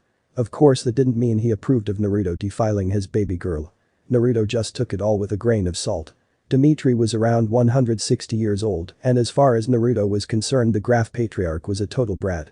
Naruto was still making an effort to be civil though. Friedrich and Gustav returned, and soon insults and innuendos were being thrown about, and Ildi was starting to lose her temper. Then Emil went over the line with Naruto. You always were a stupid little bitch, Ildi. You should pack that tiny little fox back in his carrier and run back to Budapest with your tail between your legs. Before Emil could react, a blonde nine-tailed fox that was 6 foot at the shoulder knocked him over the couch and had the lichen pinned to the floor with its razor-sharp claws dug into Emil's shoulders. Emil whimpered as the temperature dropped and even the sunlight in the room seemed to fade. You've insulted my mate for the last time, you sniveling coward. Growled Naruto through blade-like teeth. It was as if the kitsune was breathing hot steam onto the terrified lichen. Naruto's red eyes blazed as he slammed enough killing intent into Emil to make the lichen soil himself. The blonde hissed, if I hear the slightest peep from you the rest of my stay here, I'll slowly dismember you in ways that your tiny arrogant mind can't possibly imagine. The whole Graf family, save Ildi, was terrified of the glowing blonde kitsune whose 9 tails flicked back and forth erratically in aggravation. He said lowly to the terrified Emil, I've been ruthlessly butchering my enemies for 1400 years, Marcus and William Corvinus are my older brothers. 100 of you wouldn't stand a chance against me on the field of battle. Don't think I won't kill you in an instant. Remember that, insect. He then stomped Emil's head hard enough to knock the lichen out. Before anyone knew what had happened, the room returned to normal, and Naruto was sitting back on the couch with his arms around Ildi. Ildi's eyes were slitted and red like Naruto's, and she said to her father, "My mate is far stronger than you, daddy. He is more than worthy of being my mate." Marguerite summed things up by saying, "Oh my." Naruto was soon up in Ildi's bedroom on the third floor, which had walls decorated with heavy metal band posters and lots of motorcycles. Ildi kissed Naruto and pulled him onto the bed with her. She hummed happily. "Naruto, I'm surprised you didn't stomp Emil before." She giggled. "It takes a lot to make my daddy hesitate." Naruto pulled his younger mate into his lap and said, "I can only be nice for so long, Ildi. Anyway, no one insults you when I'm around." Ildi kissed her mate again and started taking of his shirt. She whispered, "I need you, my mate." Naruto didn't need to be told anymore. Emil woke up from his concussion in the evening and smelled dinner was being cooked. He had a terrible headache and heard his father Dimitri say, "I see you are awake, son." Emil looked over at his father and said, "What happened, dad?" "You don't remember?" asked Dimitri. "All I remember is red eyes," said the younger lichen with a shiver. "Those were Naruto's before he stomped you and knocked you out," said Dimitri. "I'm afraid he's out of our league. He's William Corvinus's younger brother. Don't dare cross him." "You mean the legendary first werewolf?" asked Emil with wide eyes. "Wouldn't that make him really old?" "Ildi said he's 1400 years old, Emil," said Marguerite as she came in. "Even Lord Lucian treats him with the greatest of respect. He's the one making peace between the lichens and the vampires. I didn't tell you because I was hoping everyone would get along, but I underestimated your ego. I don't want you picking any fights with him. Naruto would slaughter you. And for God's sake don't insult Ildi. That's what made Naruto mad enough to stomp you." Friedrich poked his head into the room.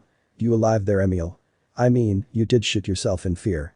I really figured you'd rather be dead than live with that shame." "I did what?" screeched Emil in horror. Ildi woke up to the sound of Emil screeching in embarrassment.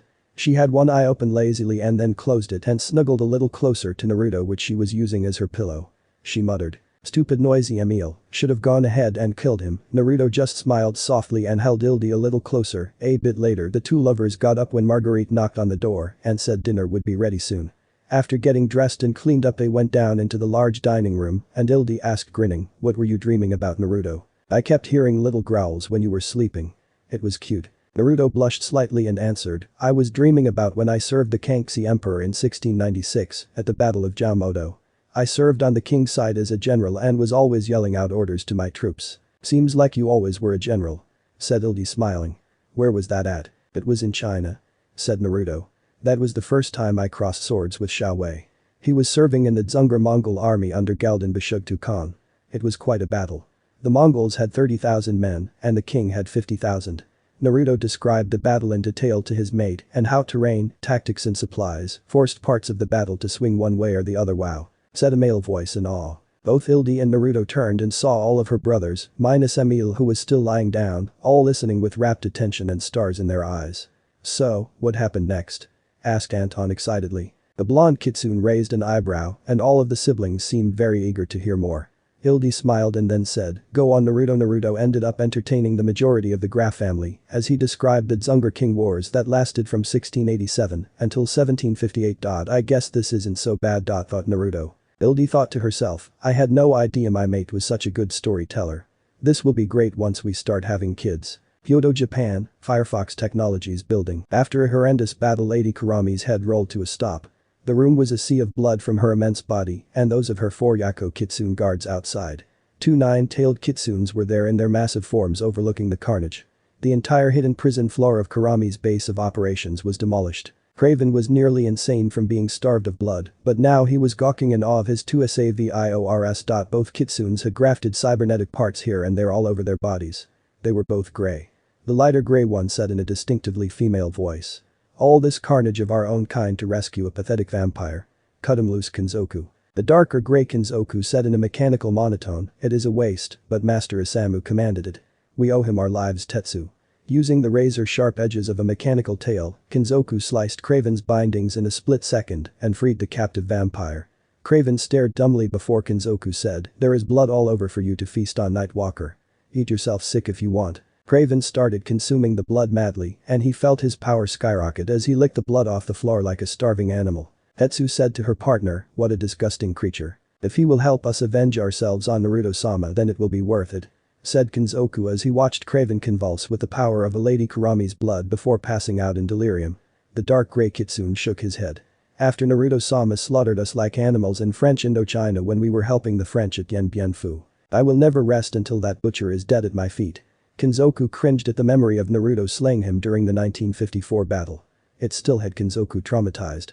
Kurama-sama's grandson was completely and utterly without mercy and cut Kenzoku down in the most brutal fashion possible. Naruto even destroyed Kenzoku's voice box because he found the dark grey kitsune's screams for mercy annoying. As he died, Tetsu didn't like to think about her experience there either. She could still feel the phantom pains as Naruto brutally hacked off her limbs. She'd set up a brilliant ambush to destroy Naruto and avenge her comrade Kenzoku, only to find that Naruto had spread an illusion over the battlefield. When Tetsu attacked, she fell into Naruto's own ambush. Not a single member of her regiment survived. They were consumed in a maelstrom made of blue foxfire. I have mechanical legs now, but it is not the same, thought Tetsu morosely. It wasn't until 30 years later in the 1980s that Isamu somehow revived them both as cyborgs to serve him. Tetsu lived to serve Isamu's cause and destroy Naruto. Once that was accomplished, she intended to shut down the cybernetic parts that kept her alive and hopefully would go to the Pure Land. Kenzoku turned into his human form and said, "The vampire is unconscious. Let's take him and Lady Kurami's head to Master Isamu. There is nothing else for us to accomplish here." The two cybernetic kitsunes each vanished in a pillar of foxfire to see their master Isumu. Budapest National Airport, Hungary. The radiant Inari priestess Himeko stepped off of the 747 she'd been traveling on wearing a Western designer dress suit. For all intents and purposes she looked like a supermodel as she glided down the escalator with her attendant Qian To. "So this is Hungary. It is very different from Japan," said Himeko in her native tongue as she looked around curiously at the Western architecture. "It is, my lady, but I rather like this part of the world," replied Jia. "It would probably be in our best interest to switch to speaking English in public.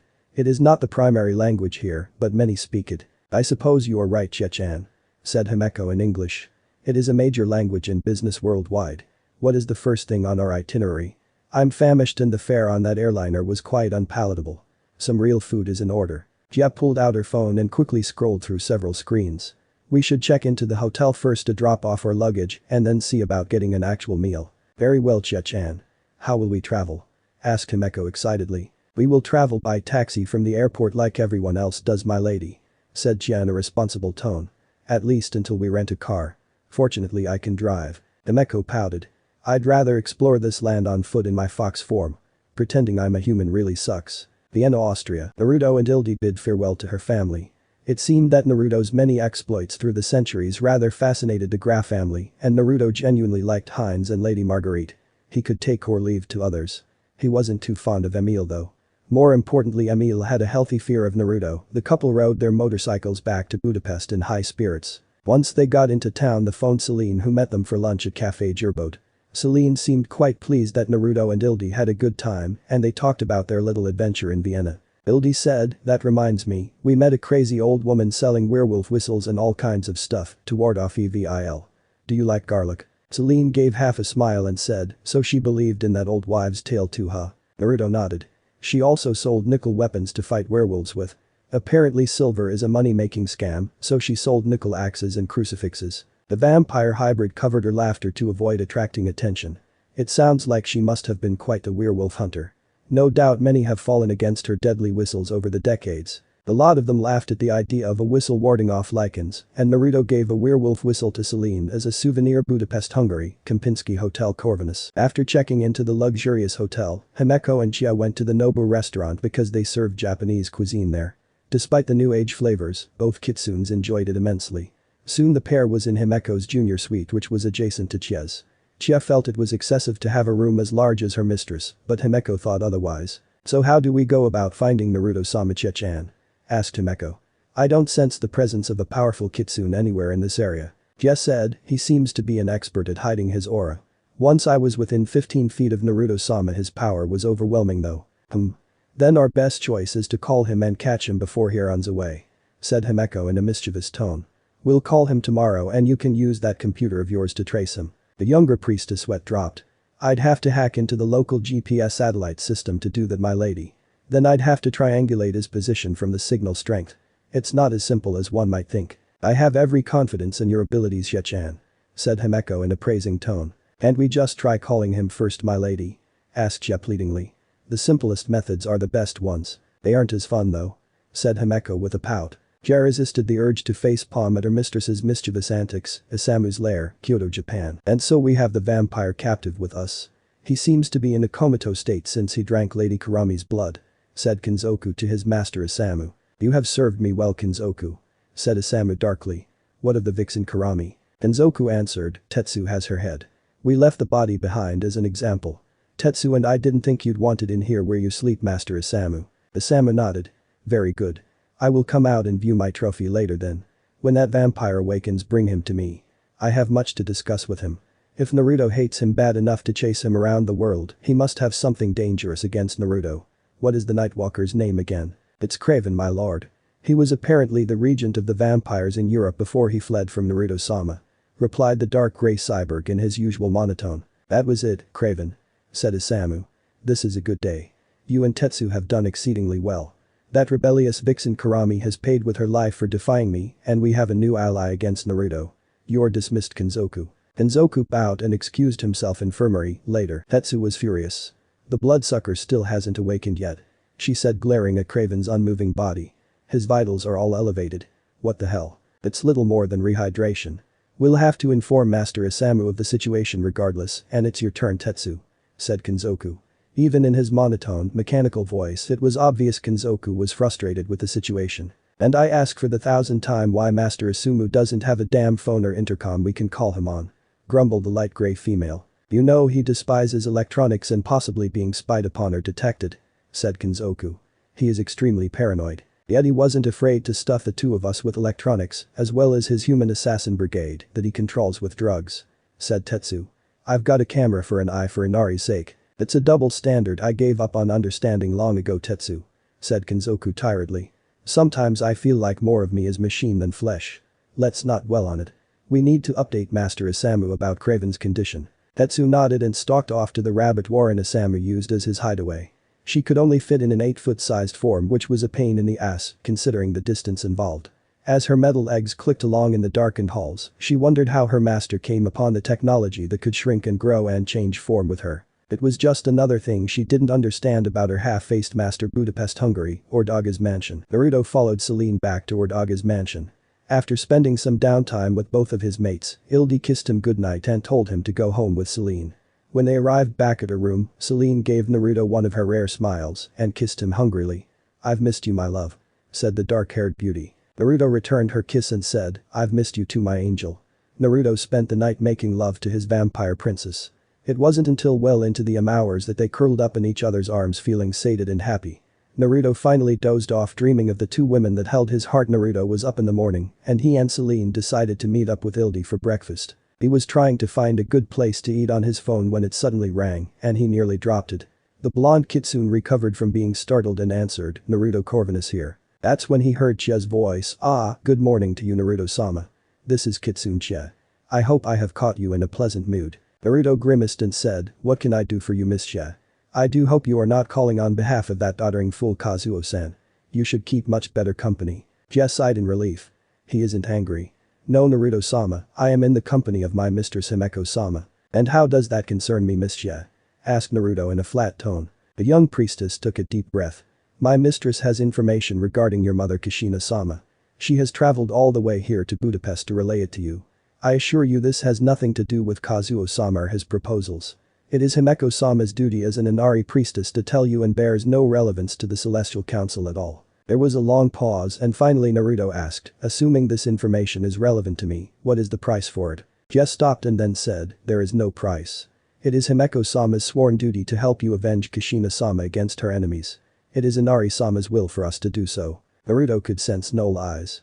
Chia sounded very fearful actually. Naruto finally said, call me back at noon. I must confer with my mates. I will give you an answer then.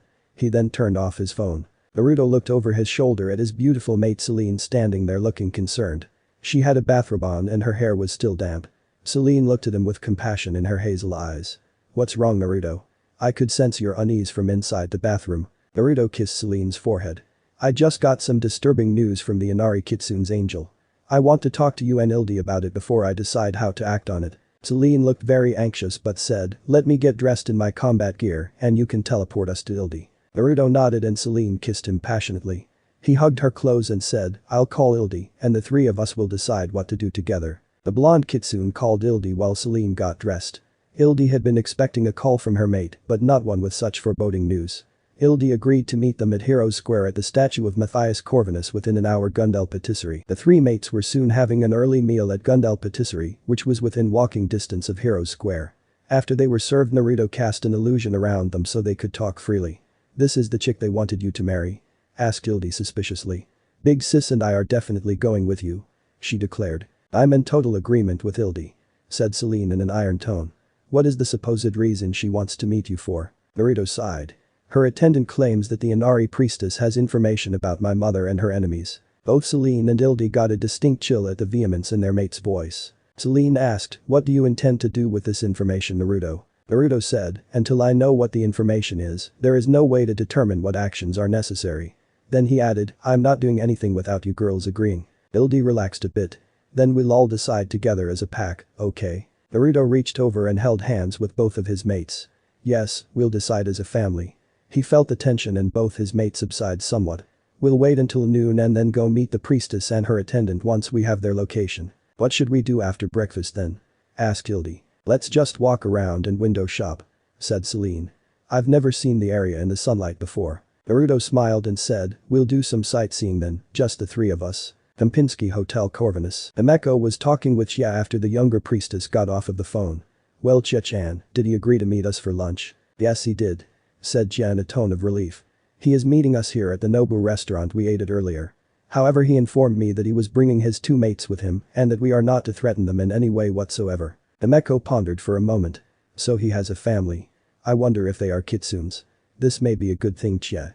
I was under the impression he cared for no one but himself." Chia said, "He seemed very adamant about their safety. Perhaps they are humans." "Well, his mother mated with a human, so perhaps he followed suit," said Himeko. "Perhaps this will get me out of the Celestial Council's ridiculous arranged marriage plans. It's a perfectly reasonable excuse." Chia watched her mistress as Himeko calculated all of the different angles about this new information. Chia's sweat dropped. "What are you up to now, Himeko-sama?" Himeko was a very intelligent but extremely mischievous vixen. If Chia didn't know her so well, she would have missed the gleam in Himeko's eye. Samu's lair, Kyoto, Japan. Craven was wide awake and a bit disturbed. He felt powerful. As a matter of fact, he felt stronger than he had in his entire life. The two cyborg kitsunes Tetsu and Kinzoku had determined that somehow the kitsune blood restored him, but they didn't know how or why. Now the pair was leading him along through the labyrinth. The Lord Isamu called home. Kinzoku said, "You are to be absolutely respectful to Master Isamu, vampire. Any sign of disrespect and you will be struck down. He spent valuable resources to rescue you, and you owe him your life. Do not take this lightly. If you do, it will not end well." "I understand, Kinzoku-san," said Craven respectfully.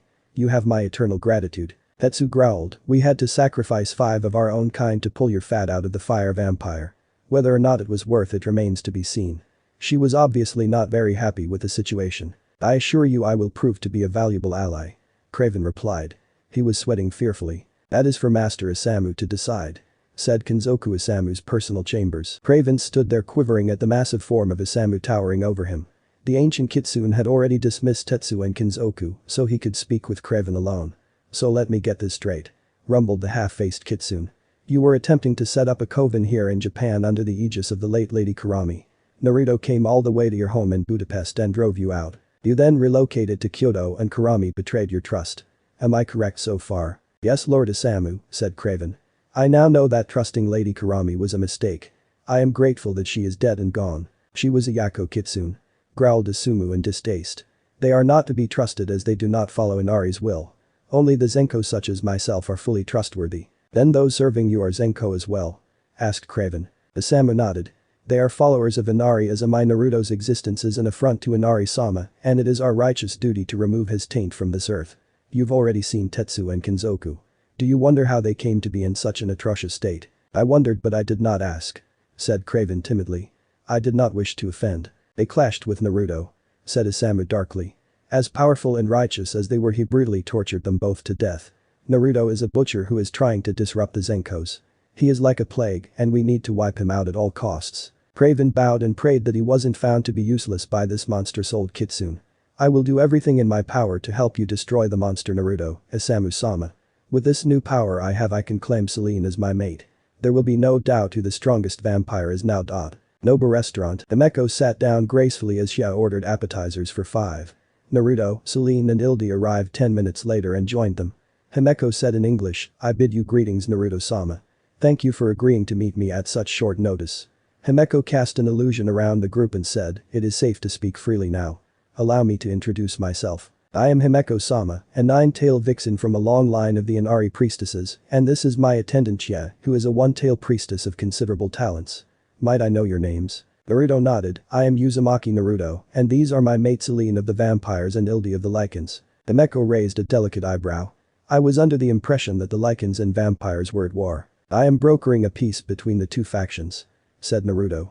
"The vampires and lichens war has gone on far too long, and I am mediating between both sides." Xia looked surprised. "Forgive me for asking, Naruto-sama, but are you not a general?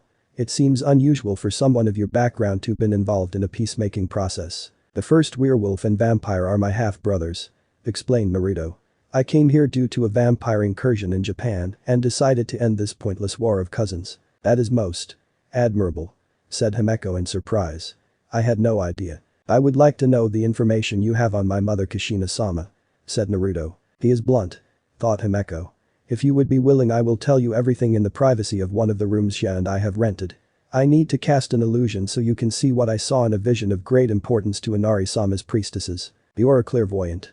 asked Selene. "I often see visions, but the one concerning the celestial daughter took place in the distant past," explained Himeko. "I sense kitsune powers from both of Naruto-sama's mates. This bears investigation." "Who is the celestial daughter?" asked Ildi curiously. Himeko explained, the celestial daughter was one of the many titles held by Naruto-sama's revered mother Kushina-sama. She justly ruled over the Inari kitsunes for many centuries until she was betrayed by her council. "Xia and I have come to set things right as Inari-sama wishes. I will explain all in detail once we are in private." Naruto-sama seems much more at ease, thought Xia in relief. "I am glad. Of course we don't have an agenda like Kazuo-sama did. I'm glad Himeko-sama is behaving as well. She can be very volatile after all." Kempinski Hotel Corvinus. Lunch went pleasantly enough. Naruto's mood seemed determined and Selene and Ildi were sticking close to him. "This Himeko woman is beautiful," thought Ildi. "At least she isn't trying to seduce Naruto or anything." Himeko was leading the way to her suite. She wondered about Naruto. "He doesn't seem too bad. I wonder how he'll react to the vision I had of Kushina-sama." Once they arrived at Himeko's room, the priestess explained, "My vision showed me the original council of advisors betrayed Kushina-sama and sealed her away. They were not strong enough to kill her, and it is Inari-sama's will that she is freed of her imprisonment." Naruto's eyes widened. "Ka-chan," he whispered. Himeko sat down and said, "I will share the vision I had with all of you by casting an illusion to immerse us in the vision. Xia, you need to see this too. Everyone please be seated," Naruto said. "Before we are immersed, I am going to cast a mental anchor." The 9-tailed priestess looked shocked and her indigo eyes widened. "How do you even know of that technique, let alone being able to cast it?" Xia said, "I have never heard of this technique, Himeko-sama." "What is it?" Himeko explained, "When one is immersed in a powerful vision, it can be difficult or impossible to escape back to reality if the one casting the illusion has evil intentions. A mental anchor allows one to shatter the illusion at will, but only priestesses of my line know the technique. It was said that my ancestors learned it from Inari-sama." Himeko's indigo eyes narrowed angrily at Naruto and she said, "Tell me how you know my family's technique, Naruto-sama." Naruto's eyes burned red and said mysteriously, "I am descended of Kurama-sama. Of course I know it. Do not be so arrogant to claim that ability only as your family's own." Himeko blinked and said, "You were a child when Kushina-sama was sealed away though. It is far too advanced for a child to learn. Kushina-sama couldn't have taught it to you, and Kurama-sama sleeps, my grandfather sleeps, but he dreams as well," said Naruto. The priestess's eyes widened even more. "Then Kurama-sama taught you the ways of the kitsune through your sleep?" Naruto nodded. "When Kurama-sama lost contact with my Ka-chan, he came to me in dreams. Neither of you priestesses may repeat this." Xia looked conflicted at this revelation, but Himeko nodded and said in a resigned tone, "As you wish, Naruto-sama. Please cast your anchor and then I will share my vision with you and your mates." 2 hours later, Naruto was sitting in silence as tears ran down his face. Seeing his mother again was soul-crushing. Both Selene and Ildi were holding on to him as he cried. The names Isamu, Nabuko and Uedai were revealed to Naruto, and Kushina's son swore bloody vengeance upon them so he could free his long-lost mother at last. Isamu's lair, Kyoto, Japan. In Kyoto, Isamu shuddered though he knew not why. "Is something wrong, Master Isamu?" asked Kinzoku. Isamu shook his head. For a second I saw Kushina-sama's image before she destroyed half my face. What a terrifying vision. Never will I be free of that horrific memory. I am fine, Kenzoku. Take me to Lady Kurami's head so I can decide what to do with my latest trophy. If it is intact I may have it stuffed and mounted. He said too gleefully for Kenzoku's tastes. What a macabre concept. Thought Kenzoku. How distasteful, we at least owe her a proper burial. In the last few days Kenzoku and Tetsu had determined the Craven was little more than a bureaucrat and felt his usefulness to their cause was limited at best. They both agreed secretly that Kurami and her followers' deaths were a terrible waste. However, Isamu thought otherwise given the cowardly vampire had political pull with other vampires. Craven had already contacted all the vampires that were working at Foxfire Technologies and informed them Kurami was no longer involved in the Far East Coven project. Some of them seemed relieved, but many felt that Lady Kurami's involvement provided a safety net that the Far East Coven badly needed. Of course Craven never mentioned he nearly died and now owed his allegiance to Isamu. He couldn't afford to tip his hand about that as it might cause unrest among his people. Now the former regent was waiting for good news from Europe before he made a move. If all went well he could wrest control of the vampires from the elders in Budapest. Then he would turn his attentions to the New World Coven in New York City. The cowardly vampire was mainly counting his blessings that Lady Kurami was already dead Kansai International Airport. Meanwhile, the gorgeous vixen Lady Kurami Haderu was boarding a business flight to scenic Hungary. Given Naruto's last location was there she wagered that the blood-red tide hadn't left Budapest just yet. Leaving that one-tailed meat puppet behind when I sensed those two saved my life. She chuckled to herself. I wonder how long it will take before they figure it out. The magics I used will last a few weeks at best. How I'd love to be a fly on the wall when old man Isamu finally puts two and two together that I'm still alive. He'll rage for a month. Boarding the first-class flight she had booked, the wily vixen pondered what she'd seen in the security film she had digital copies of for Naruto's viewing pleasure. The security footage I gathered shows the two assassins definitely serve Isamu. The crafty old bastard has crossed the line with me this time. Luckily they actually came out and said they served Isamu and lived to destroy Naruto-sama. How foolish of them.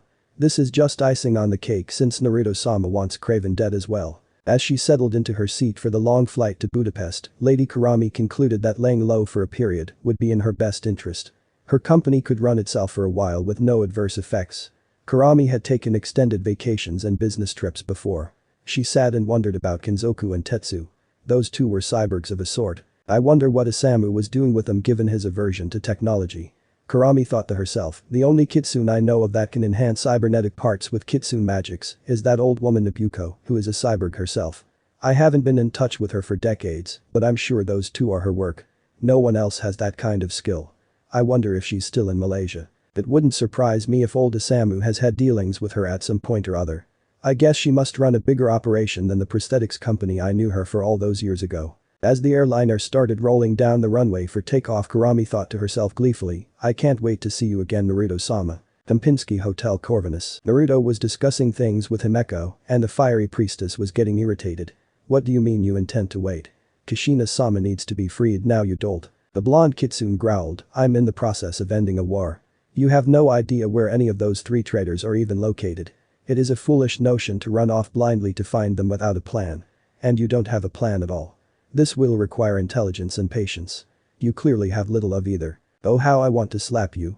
Roared Himeko as she blasted Naruto with killing intent only a nine-tail could unleash. Yeah, Selene and Ildi watched from the sidelines as Naruto shrugged off Himeko's killing intent as if it was nothing. You don't frighten me priestess. Is this how Inari-sama would want her priestesses to act? Erg. You are so frustrating. Screeched Himeko as she stamped her foot before she vanished in a swirl of foxfire. What a temperamental vixen. Muttered Naruto. He turned to Chia who quailed a bit. Tell your mistress once she calms down that we need a plan and some leads. I'm going to start researching on my end. We can't expect information to drop out of the sky and hit us in the head. Of course, Naruto knew nothing about Lady Kurami's impending arrival Budapest, Hungary, Ordaga's mansion. Deep in the bowels of Ordaga's mansion were the resting chambers of the vampire elders. Two of them always slept in a state of hibernation, while the third led the vampires along with the vampire council. This was known as the chain. However, for the first time in centuries, all three elders were awake 2 weeks ago. The vampire elder Victor had been awakened from his slumber by a group of vampires that were against a peace that Marcus and Naruto were trying to forge between the vampires and the Lycans. Some of them also had connections to Craven, but were found to not be guilty or involved in Craven's criminal activities. Only 6 of them remained at Ordagas, the rest had left in an effort to stir up insurrections against a peace at Lesser Covens. Victor had not been happy to be awakened out of order, thus breaking the chain, but he was even less happy about the peace being brokered with the Lycans. Worse yet, Lucian was still alive. Ranting mentally about the animal that defiled his daughter Sonia so long ago, Victor was absolutely enraged when he found out his daughter Selene was consorting with a monster as well. I don't know how this nightmare has happened, thought Victor. I need allies. Sadly, Craven may be my best choice even if he's a traitor. My loyal followers have gathered everything I need to escape this place, but I can't leave without eliminating Amelia and Selene. I don't know where this monster Naruto is, but if he's consorting both with my Selene and a filthy Lycan whore, then Selene is tainted beyond redemption. I have to put her down. The distraught elder had carefully and quietly regained his strength over the last 2 weeks in the sleeping chamber room, and feeling his powers were at their height, he decided to break out that night. Budapest National Airport, Hungary. Lady Karami's flight from Kansai to Budapest had been a pleasant one.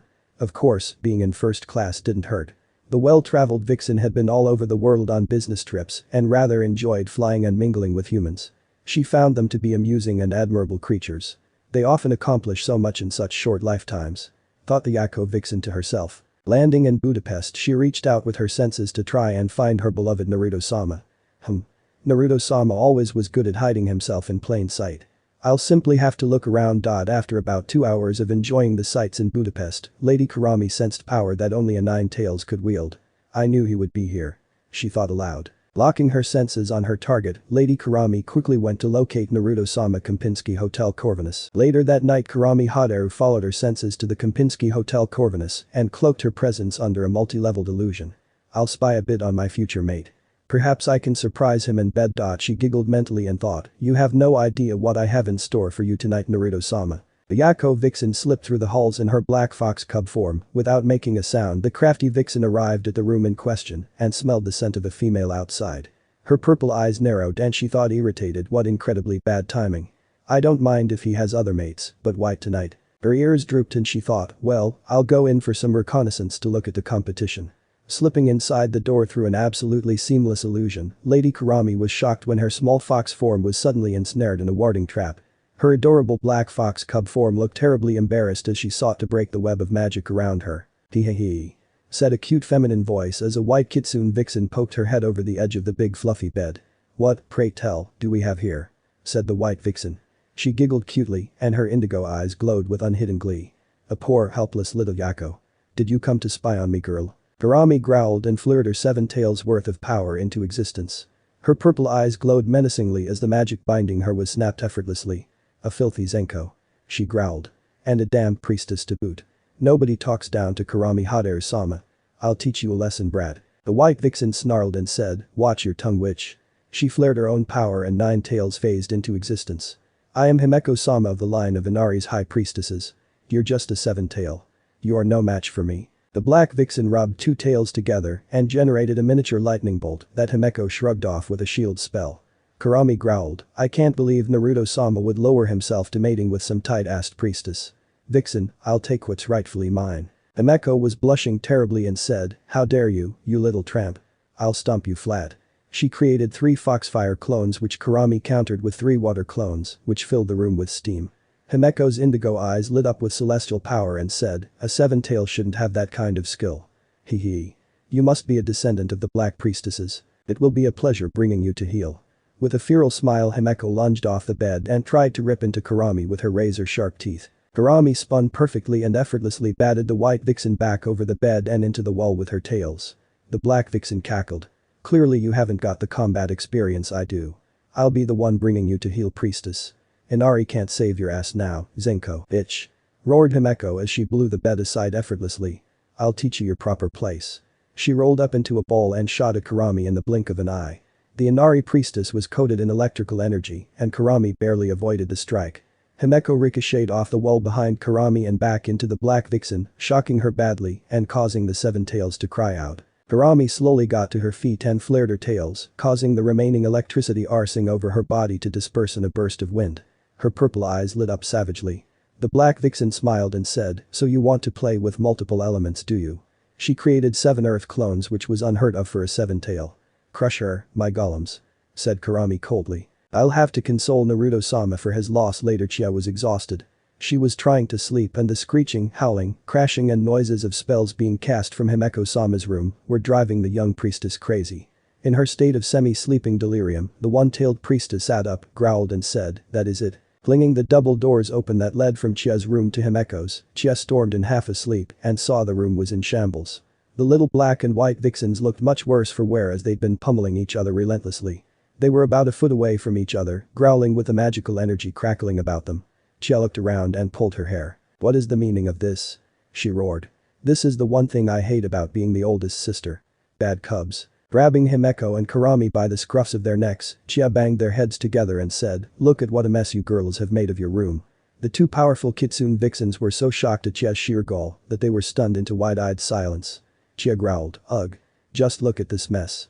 As she revealed her single orange tail, the room was fully restored to its former splendor. The bleary-eyed Chia dropped Himeko and Karami onto the floor and said, "If either of you brats makes one little peep the rest of the night, I'll spank you both till you can't even sit. Am I clear?" Himeko went to say something and squeaked out, "Chia-chan, I said, am I clear?" growled Chia. "Yes," squealed Himeko and Karami in tiny voices. Chia smiled beatifically and said, "Good cubs. Now, I am going back to bed. Now sleep." The junior priestess stormed back into her room and slammed the doors behind her. Karami and Himeko both sat there in their battered states, wondering what had just happened. One moment they'd been in a death match and the next they were being punished like preschoolers by an angry one-tail. Karami raised a black eyebrow and said, "So who is that adorable little one-tail? I like her. If she wants a job at my computer development firm I think she's manager material." Himeko's sweat dropped. "Chia-chan is my attendant and lives to serve Inari-sama as a junior priestess." "Shame," said Karami. "Chia-san seems to have great potential or Daga's mansion." While the two vixens were fighting at the hotel, at least until Chia set them in their proper places, Selene was getting ready for bed. She suddenly heard Erika scream outside her door. Though she was dressed in little more than a black nightgown, Selene immediately rushed over and opened her door only for Erika to come tumbling in and bowling Selene over in the process. The dark-haired beauty quickly realized that her blonde friend had a sword wound diagonally across her left breast and ribs. It wasn't fatal, but it was obvious that Erika was paralyzed with fear since she'd never been in real combat. The door had bounced shut again, only to be blown off its hinges by the last person Selene wanted to see this lifetime. Her father Victor. Selene's dark eyes widened and Victor held out his saber. "Selene, my child. How could you betray me for a mindless beast? The pain you have wrought upon me. Your own father." The dark-haired death dealer moved Erika to the side and said, "You murdered my family, Victor. I'll never forgive you." Victor had a manic look in his eyes and said, "I gave you eternal life. I did it all for you, Selene." He gripped his head with his left hand as if to ward off pain. "God has forsaken me. To have lost another child this way. First my Sonia and now my Selene. I must be damned." He whipped his saber into the ready position and said, "I shall make this quick, child. I don't have time to waste and I want to make this painless for you despite what you've done to me." Victor moved faster than the human eye could follow to behead Selene in one swift stroke. Selene moved faster still and pulled her own saber from under a kitsune illusion. She parried his strike and spat out hatefully, "I will end you, Victor." The vampire elder quickly activated his full vampiric power and his eyes turned light blue. His fangs grew and he hissed as he gripped his sword and started pushing Selene's blade back with all his crushing might. Selene fell backwards on purpose and kicked his kneecap causing it to shatter and Victor fell backwards off balance. They both got back to their feet and charged at the same time. Sparks flew as their blades clashed again and again. Victor had the edge in raw physical strength, but his mobility was limited by his injured knee. The lithe death dealer maneuvered under Victor's guard and nicked his brow with the tip of her blade, causing him to bleed over his left eye. She growled, "First blood goes to me." Victor let out a feral roar and attacked in a frenzied fashion. He had abandoned all defense in favor of crushing his daughter's defenses. Selene found herself being beaten back by the sheer ferocity of Victor's onslaught. Soon they had locked blades again and Victor was gradually pushing Selene down. Her left hand reached out to his face to feebly push the elder back and Victor rasped out, "This is the end, Selene." Selene's eyes suddenly turned red and slitted much to Victor's shock. The death dealer's strength surged and her left hand gripped his face. She started to gouge his right eye with her thumb and whispered, "Foxfire." The vampire elder's entire world exploded into agony as Selene's hand ignited and burned the right side of his face above his cheek to the bone. He let out an unholy scream and tried to run away, but Selene had him in a merciless and unbreakable death grip. Her thumb was in his burnt-out eye socket and no matter how hard he thrashed and writhed it was to no avail. Selene literally had him gripped by the skull. In a mindless frenzy, Victor tried to grip her flaming hand only for his fingers and palms to burst into flames themselves as he dropped his saber. Lady Amelia burst in, looking bloodied and wielding her own sword. "Where is that bastard?" Amelia saw Selene backhand Victor across the floor and onto his stomach. His head ricocheted off the hard floor and revealed the right half was burned beyond all recognition. His hands were feeble stumps and his fingers were burnt down to smoking nubs. Moving fast as lightning, Selene pounced on the maimed Victor and severed his spine at the base with her sword. She then sent a burst of foxfire down the blade and cauterized it. Victor was completely crippled and defenseless. Selene's red eyes blazed demonically and she said, "No god can't save you from me, Victor." She then brutally kicked the back of his head and knocked him unconscious. Lady Amelia looked at the younger vampiress in unabashed awe. The killing intent coming off of Selene was soul-crushing, and the death dealer said, "Why was Victor awakened?" A burst of foxfire appeared and Naruto stood there with his aura overwhelming Selene's. Ildi was there at his side and both of them had the same red eyes as Selene. Naruto asked his mate, "Selene, are you alright, my angel?" Selene's body finally relaxed and she lowered her sword. Willing it away with a kitsune illusion, Selene came over and hugged Naruto. "I'm alright now, my love." Ildi noticed the injured Erika was leaning against a bed staring in amazement at Selene. Ildi said to the blonde vampiress, "How bad are you hurt, girl? Can you regenerate?" Erika looked up into Ildi's concerned red eyes. "You are a hybrid?" asked the blonde vampire. Selene said, "This is my sister-wife to Naruto. Her name is Ildi and she's a kitsune hybrid like I am Erika. You can trust her. Let's get your injuries checked over." Kempinski Hotel Corvinus. Karami was in her human form as was Himeko. No one would have guessed they were in a death match earlier that morning.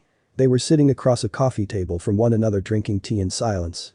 Both vixens were sitting in the Caesar position with perfect postures. Just my luck. This priestess Himeko is absolutely radiant. Her beauty rivals my own. It figures that Naruto-sama would choose only the finest of jewels to go in his crown. Himeko was likewise sizing up the Yako vixen. This vixen is gorgeous. What is her interest in Naruto-sama? She indicated that she intends to be his mate and thinks I am as well. The purple-eyed Karami said, "Very well, I shall start this conversation. I will give credit where it is due. You are very powerful and skilled even if you lack in the combat experience department. I see why Naruto-sama would choose you for his harem." The priestess blushed slightly and looked at Karami. Himeko asked, "What is your interest in Naruto-sama?" Karami chuckled and answered, "What vixen in her right mind wouldn't be interested in Naruto-sama, priestess? I met him in the 1600s when he was a warlord and I was completely smitten. I've wanted him as my mate ever since. What about you? Surely your love for Kurama-sama's grandson doesn't just stem from mere admiration." "Ah, said Himeko blushing. "That's a complex question. Changing subjects, why did you come here then if it wasn't to assassinate me?" The wily Yako vixen smiled and said, "I came to see Naruto-sama. I know he's in Budapest and when I sensed your 9 tails of power I assumed it was his partially cloaked. When I caught your scent I assumed he was betting you and snuck in to see Naruto-sama. That's when I got caught in that obnoxious low-level snare trap you set. You know the rest. My question is why you showed up now precisely," said Himeko. Karami sighed, "That's between Naruto-sama and I, priestess. If you really are dying to know then invite him here and I will share it with you and him. A threat is out there and wishes to eliminate Naruto-sama. That should give you all the impetus you need to call on him." She chuckled and added, "If you really want to tease him a bit tell Naruto-sama that I know where that cowardly vampire Craven is. I guarantee you that Naruto-sama wants his head." Himeko narrowed her indigo eyes and said, "How do I know you aren't a threat to Naruto-sama?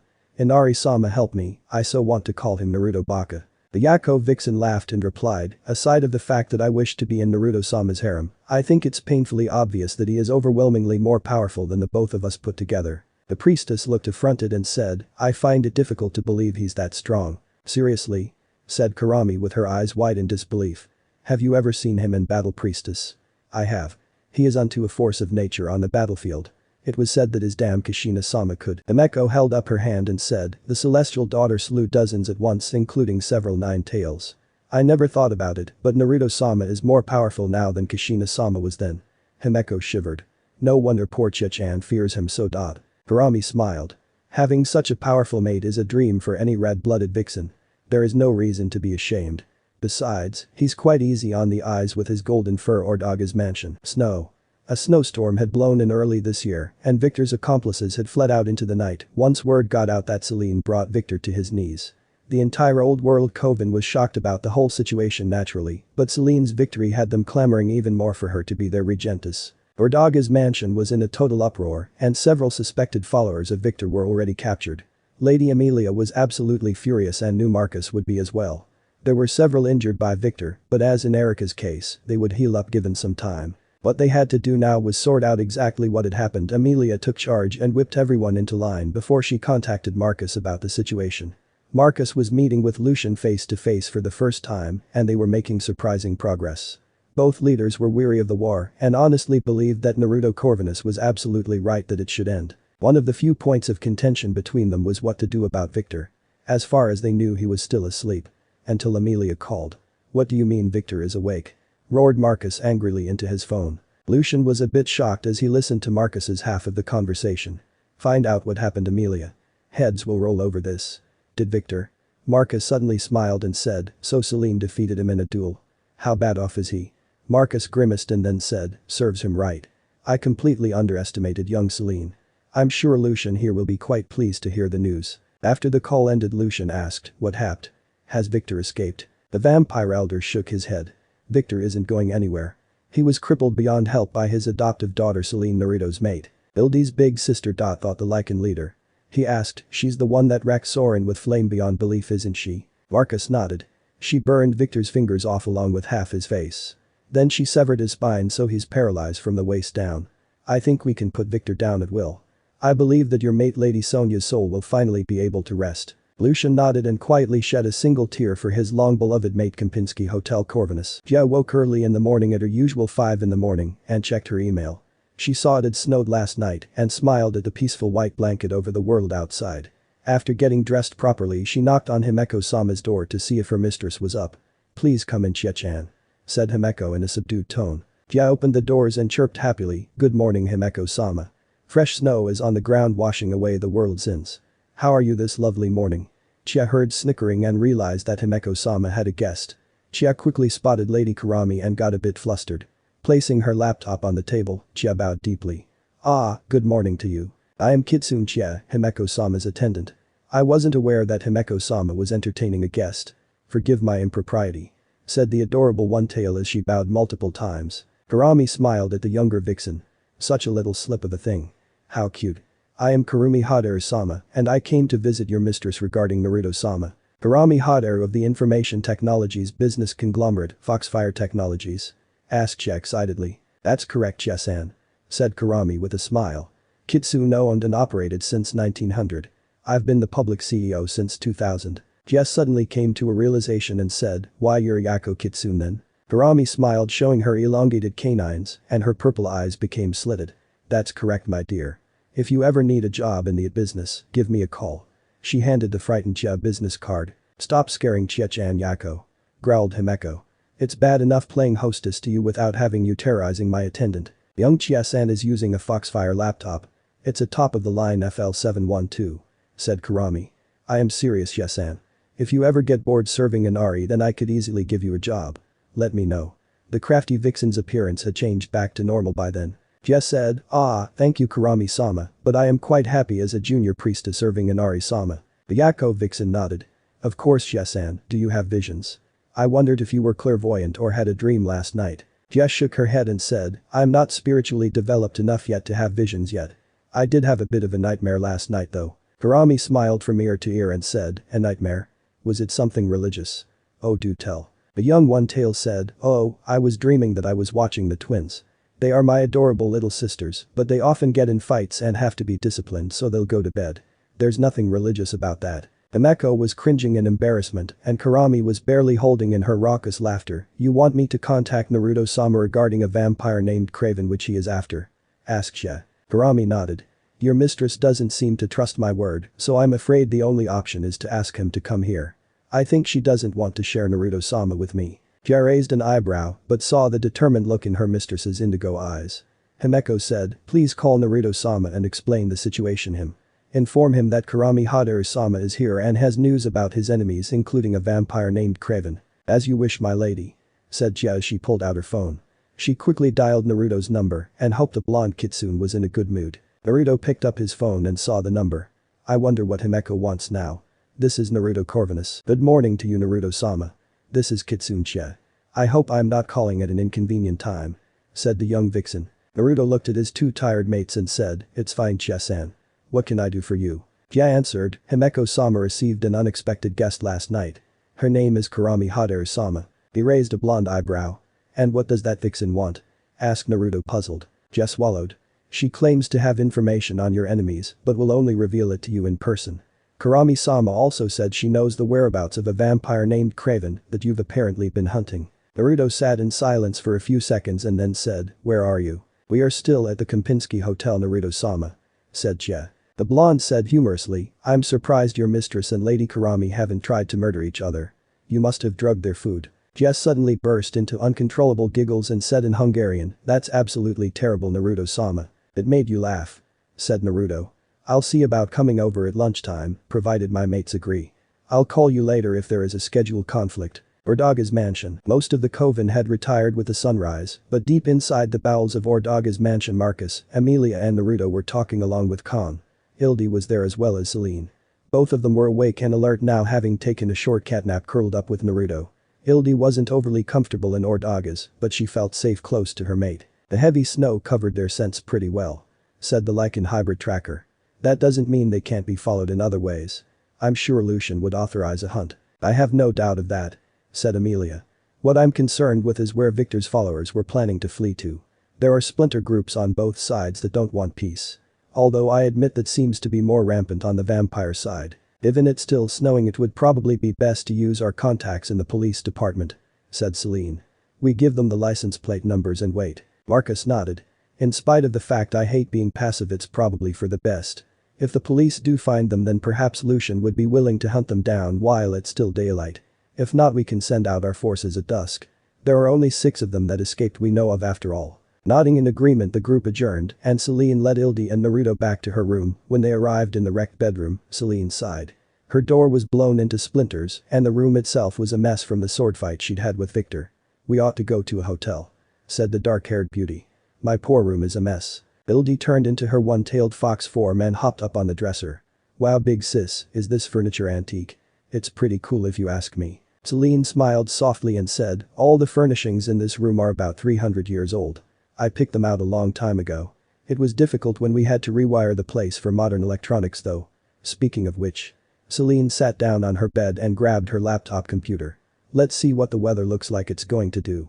We have a lunch date with a bunch of kitsune after all. Naruto sat down beside Selene and Hildy hopped over to sit in his lap. You're getting quite adept in your fox form, Hildy. Complimented Naruto. Actually, now that I no longer have my voice all high and squeaky, it's kind of fun. Said Hildy. It's also really handy for sneaking around. Naruto grinned. Spoken like a true kitsune, Hildy. Then he chuckled. Both of you have grown into your new powers beautifully. I wonder what other things I'll be able to teach you. Selene said, well, we have centuries to learn. I find these illusion abilities are incredibly useful. They saved my life against Victor. The foxfire didn't hurt either. She added with an edge in her voice. The blonde kitsune hugged his vampirous mate. I'm sorry we didn't get here faster, Selene. I should have teleported here the second I sensed your power surge. The beautiful death dealer leaned into Naruto's embrace. It's alright, my love. You can't be with me all the time. That's right. Said Hildy as she transformed back into her human form and hugged Naruto's other side. Big sis and I are pretty tough after all. Naruto kissed each of his mates and said, I guess we should try to figure out what Lady Kurami wants aside of the obvious. What do you mean aside of the obvious, Naruto? Asked Hildy. The blonde kitsune shrugged. Kurami Haderu has shown interest in being my mate since I met her in the 1600s. I presume she still wants that from what Xiao Wei blathered out before I killed him down in Denojvros. Both of his mates glared and Naruto held up his hands in surrender. The main concern is she was working with Craven. You're saying she may have been Craven's partner in the Far East Coven he was trying to create? Asked Selene. Hildy asked, what's this Far East Coven about, big sis? Selene shrugged. It's some project Craven was working on and Naruto came to Hungary to put a stop to it. Naruto nodded. I was attacked by a female vampire while I was walking home one night. She was feral. I killed her and hunted down her friends. After that I convinced them to explain to me what they were doing in Japan. They told me that they were setting up a new coven and answered to Craven, so I took the next flight out to Budapest to persuade Craven to change his mind. You both know what happened after that. So why would this Lady Kurami turn on Craven now? Asked Hildy. Naruto shrugged. I've done my research on Kurami Haderu and she is a very shrewd and crafty Yako vixen. My guess is Craven's end of the deal fell apart because of me and Kurami decided he no longer was of use to her. Therefore she's decided to turn him over to me to gain my favor. Seems like the sort of thing she'd do. What little interactions I've had with her make her seem to be a very pragmatic vixen. Kempinski Hotel Corvinus. Naruto, Selene and Ildi arrived at the hotel in Selene's Jaguar at noon. It was still snowing lightly, but the worst of the early winter storm had passed. Naruto could sense both Himeko and Kurami from down in the parking lot. A temperamental Inari priestess and a wily Akko vixen in one room. I hope Chia-san hasn't hung herself in frustration. Thought Naruto dourly. Inside a room, Chia sneezed after taking the elevator up to the floor Himeko's room was on. Naruto sighed before he came up to the door and knocked. The blonde kitsune heard arguing and then quiet before Chia answered the door in her priestess robes. She bowed. Welcome Naruto-sama and mates. Himeko-sama and Kurami-sama have both been eagerly awaiting your arrival. Please come in. The three stepped in and saw Himeko looking quite graceful in her priestess robes. They also saw Kurami sitting in the Seiza position at the table in an elegant black kimono. Both vixens looked absolutely stunning. I welcome you, said Himeko. Might I present my guest Lady Kurami? She claims to have information upon your enemies. I have not been able to confirm this. Lady Kurami looked at Naruto with joy dancing in her purple eyes. She teleported from her position at the table directly in front of Naruto and bowed deeply. Naruto-sama, I am greatly honored to be in the presence of the blood-red tide again. She gave him a dazzling smile. I have much news to share with you. Naruto said in a stilted fashion, allow me to introduce my mate Selene and the vampires and Ildi of the Lycans. Both women looked at Kurami in a slightly territorial fashion. Kurami smiled and said, I am pleased to meet you both. It is no surprise to me that Naruto-sama has picked such jewels to be his mates. Himeko growled, please be seated so we may discuss the issues at hand. It was obvious her teeth were grinding by that point. The blonde kitsune nodded. Yes, we have much to talk about. After Chia served everyone tea she sat down at her mistress's side. Naruto said, please share your news with us Kurami-sama. Please call me Haderu, Naruto-sama. Said Kurami. Will you get on with it? Hissed Himeko. Kurami smiled sweetly. Tempero servant of Inari-sama. She turned to Naruto and said, there is an ancient nine tails that wishes to destroy you. He sent assassins to eliminate me and to rescue Craven from me. I had every intention of gifting Craven to you, but both of the assassins were both partial nine tails, so it wasn't worthwhile to combat them and lose. I have security footage of them as proof of my claim. Would you like to view it? After getting affirmation from Naruto, it took Chia a few moments to hook the video feed up to the big flat screen television and soon Kurami fast-forwarded the video to when Kinzoku and Tetsu entered the room. Naruto watched the film with interest as the two cybernetic assassins came in amidst the blood of the slain Kurami. All this carnage of our own kind to rescue a pathetic vampire. Cut him loose Kinzoku. Said the light gray female. The darker gray male Kinzoku said it is a waste, but Master Isamu commanded it. We owe him our lives Tetsu. Himeko's eyes widened and she whispered, Isamu, if he will help us avenge ourselves on Naruto-sama, then it will be worth it. Said Kinzoku. After Naruto-sama slaughtered us like animals in French Indochina when we were helping the French at Yen Bien Phu. I will never rest until that butcher is dead at my feet. After a few moments of silence, Himeko said quietly, if this is the Isamu we are looking for then it changes everything. You know old man Isamu? Asked Kurami. He claims to be a devout follower of Inari, but he doesn't act it. She turned to Naruto. Naruto-sama, that old relic Isamu, claims he wants to destroy you and is trying to gather allies to help him. He hates you with a passion and is terrified of you. Did you?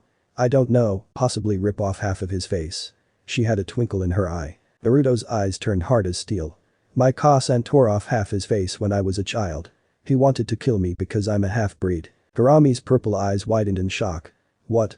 Just how old is he then? Himeko said, he was alive as far back as Kurama-sama's reign. My own Hiaiba-sama Kokoro was Inari-sama's high priestess at the time. She banished Isamu and two others for their crimes against Kushina-sama and branded them as traitors against Inari-sama's will. He is one of those that Naruto-sama is prophesied to kill to free Kushina-sama. The priestess sighed. I think Yako Vixen is helping to fulfill Inari-sama's prophecies. What a world. I have no choice but to request your help in Inari-sama's name Kurami-sama. What about those two with the mechanical prosthetics? Asked Ildi. Do we know anything about them? Naruto pondered for a moment and said, I killed those two at Yen Bien Phu when I was helping the Vietnamese against the French. I assume that somehow their souls were called back from the other side. That's rather disturbing. I wonder how Isamu pulled that off. Spells to revive the dead are considered the blackest of magic. Said Himeko. I can only assume that Isamu knows these spells, though I'm not familiar with them. The palace of Toyara might have the information we need to put those souls to rest. There would be nothing in the temple of Inari unless it was a counter spell. Such black magics are not allowed in the temple. I wonder if my Hiaiba-sama Kokoro would know. Would you know such spells, Kurami-sama? Asked Jie. Himeko-sama said you are descended of the Black Priestesses. Kurami huffed. I've never been associated with the Black Priestesses. I was raised by my father alone. The stuff the Black Priestesses are rumored to do makes me look like a saint from what I've heard. I know how to make a meat puppet, but that's little more than a golem made of flesh. Manipulating souls is quite a different matter. On the other hand, it sounds like something old man Isamu would have his fingers in. He's destroyed countless human lives with his opium rings and other contraband over the centuries. I see no reason he wouldn't have dabbled in the black arts as well. Do you know where Isamu is? Asked Naruto. Unless he fled again, old man Isamu is probably in his lair in Kyoto. I know exactly where it is. Said Kurami. He has a small army of human assassins there, and I presume those 2 Kitsune cyborgs are there too. It's an underground maze. The old man is paranoid about being seen, you see. He also has a strange fear of technology for some reason. He has cyborgs and fears technology? Asked Selene.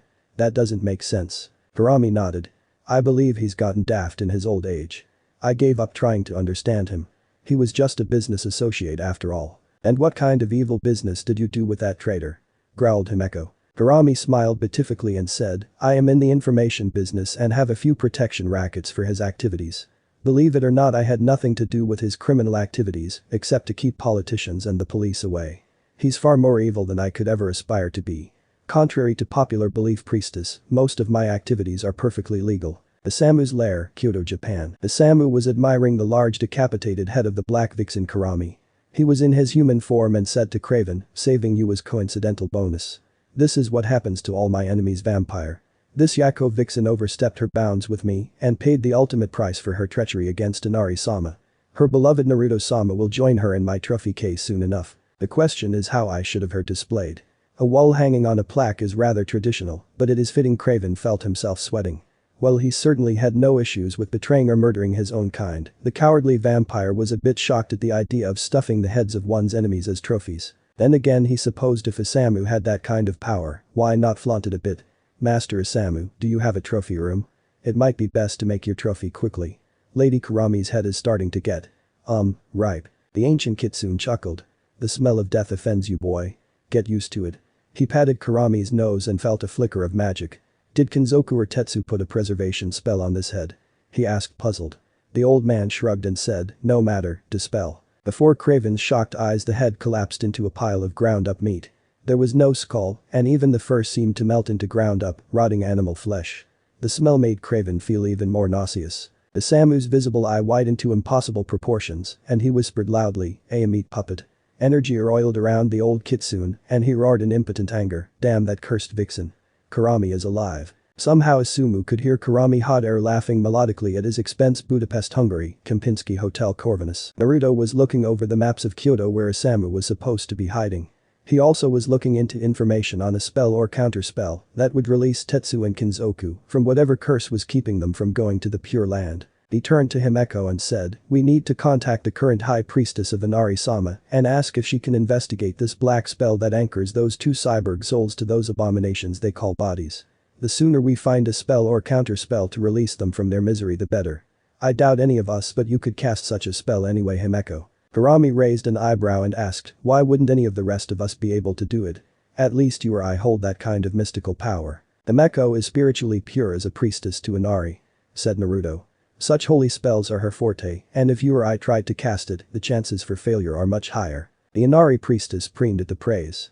Himeko wanted to do the happy dance at Kurami's downcast look. Take that, Yako. Thought Himeko gleefully. Then Kurami said teasingly, of course Naruto-sama, but wouldn't Chichan be a better choice though? She seems to have the better qualities of a priestess with her humility and proper ways. Jie looked shocked and Himeko looked scandalized. Seeing her mistress's face was red as a boiled lobster, again, Jie quickly said, oh no. I simply don't have the power or wisdom to cast such a spell. Only Himeko-sama or her holy forebears have that kind of ability. Jie glanced over at Himeko, who had calmed down and thought, that was close. Lady Kurami grinned and said, you are so humble, Chie-chan. You needn't be so modest. I'm sure you could cast such a spell as well as your mistress in time. Jie blushed at the praise and Himeko looked irritated. The 9-tailed Zenko priestess said, clearly you do not understand the complexities of spell casting, Kurami.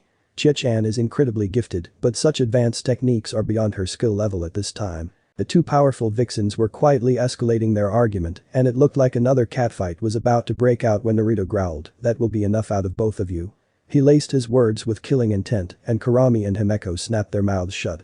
Naruto looked at the wily Yakko vixen and said, "Now then, Lady Kurami, please call me Haderu, Naruto-sama," pleaded Kurami with puppy dog eyes. "You call Himeko by her given name after all. This vixen is something else," thought Naruto. "Of course I don't even know Himeko's clan name. Assuming she has one. Fine, Haderu then. I need a map of Isamu's lair if one exists." Lady Kurami brightened up and said, "Consider it yours, Naruto-sama. I'll get my people in Kyoto right on it." She quickly got out her laptop and shot an email to her subordinates. Ando, Nara Prefecture, Inari Kitsune's lands. It wasn't long before Kokoro was talking to her great-granddaughter Himeko over the private computer network that the Kitsunes had set up for themselves over the last 20 years. "Well, hello Himeko-chan, how's my lovely granddaughter this fine day?" Himeko quickly replied, "Hiaiba-sama, I have a problem. A black spell has been cast on two Kitsunes which holds them back from going to the Pure Land. They are cyborgs and followers of Isamu." "Cyborgs?" asked Kokoro. "That is highly irregular. How did this come to be?" "We don't have the full story," replied the younger priestess. "What we do know is Naruto-sama killed them both in French Indochina as opposing generals in the 1950s. They reappeared recently as cyborgs with mechanical parts where Naruto-sama dismembered them before. We think Isamu gathered their remains and brought their souls back from the Pure Land through the Black Hearts to serve him against Naruto-sama. Naruto-sama believes that even if we destroy their bodies that their spirits would be anchored to this plane forever if we do not break the spell." I am inclined to agree with him. Kokoro pondered for a moment and said, "That is wise. Let me go to the archives at Toyara Palace. It sounds like something the Black Priestesses concocted long ago. I will contact you soon. Be careful and stay safe, Himeko-chan." Himeko bowed gratefully. "I will. Thank you very much, Hiaiba-sama." Budapest, Komshe Soy Restaurant. Naruto was enjoying some quality time with Selene and Ildi after a long day of planning to wage a small war on Isamu and his forces. Neither of the girls had seen this side of their mate before, but there was no doubt in their minds he was a dazzling tactician and strategist. Naruto was setting up layer upon layer of traps and plans to counter anything the treacherous Isamu could possibly come up with. For Ildi it was an eye-opener on how strategic planning worked. "My mate is brilliant," thought the lichen hybrid eagerly. "That old man Isamu is on a one-way trip to hell." Selene had seen the way wars worked, but not the way Naruto worked. She smiled as she watched the wheels spinning at Mach speed in Naruto's head. Naruto, my room back at Ordaga's mansion is demolished. I was thinking it might be nice to stay at a hotel or something instead of a spare bedroom. You need to get your mind off things. What do you say?" Naruto returned her smile and said, "It would be nice to take a break. After all, His phone suddenly rang and Naruto growled under his breath. "Naruto Corvus here." His blue eyes seemed to crackle with electricity. "Marcus, what do you mean Craven is in France?" Then the blonde suddenly got a knowing smile on his face. "I'll be at Ordaga's mansion within an hour or so, brother. I believe I can turn this to our advantage." There was loud talking from Marcus's end and Naruto's smile widened. "Trust me, Marcus, Craven won't escape us this time." Naruto hung his phone up and said, "Isamu has made his first move and sent Craven to us. I have little doubt that Tetsuya Kinzoku is with him." His blue eyes turned red in perfect sync with his mates. "Lucian will need to know as well. Soon Craven and his little army will be history Ordaga's mansion." Naruto was soon with Emilia and his older brother Marcus, looking at the situation at a medieval castle in northern France. The blonde said, "So let me get this straight, Marcus. The Lycans have a large den underground based at Chateau de Caussy and the surrounding area that Craven and his forces are attempting to wipe out from the east. Needless to say the vampire forces are only active at night. Lucian contacted you citing the Lycans are screaming this is a breach of treaty and you knew nothing about it. There are several small vampire covens within 100 miles of the castle, but even all of them combined wouldn't have the numbers Craven has at his disposal. Craven's forces probably came from Japan." Marcus raised an eyebrow and Emilia asked, "How are you so sure these vampires are from Japan?" "The Lycans estimate there are 200 of them." The blonde replied, "That's how many vampires followed Craven to Japan and were working for my ally Lady Kurami in order to build a Far East coven." Emilia nodded. The numbers do match up from our estimates. I wonder how they all got to France so quickly. Old man Isamu probably flew them in via airlift," said Naruto. "He's got the money and the resources as far as I know.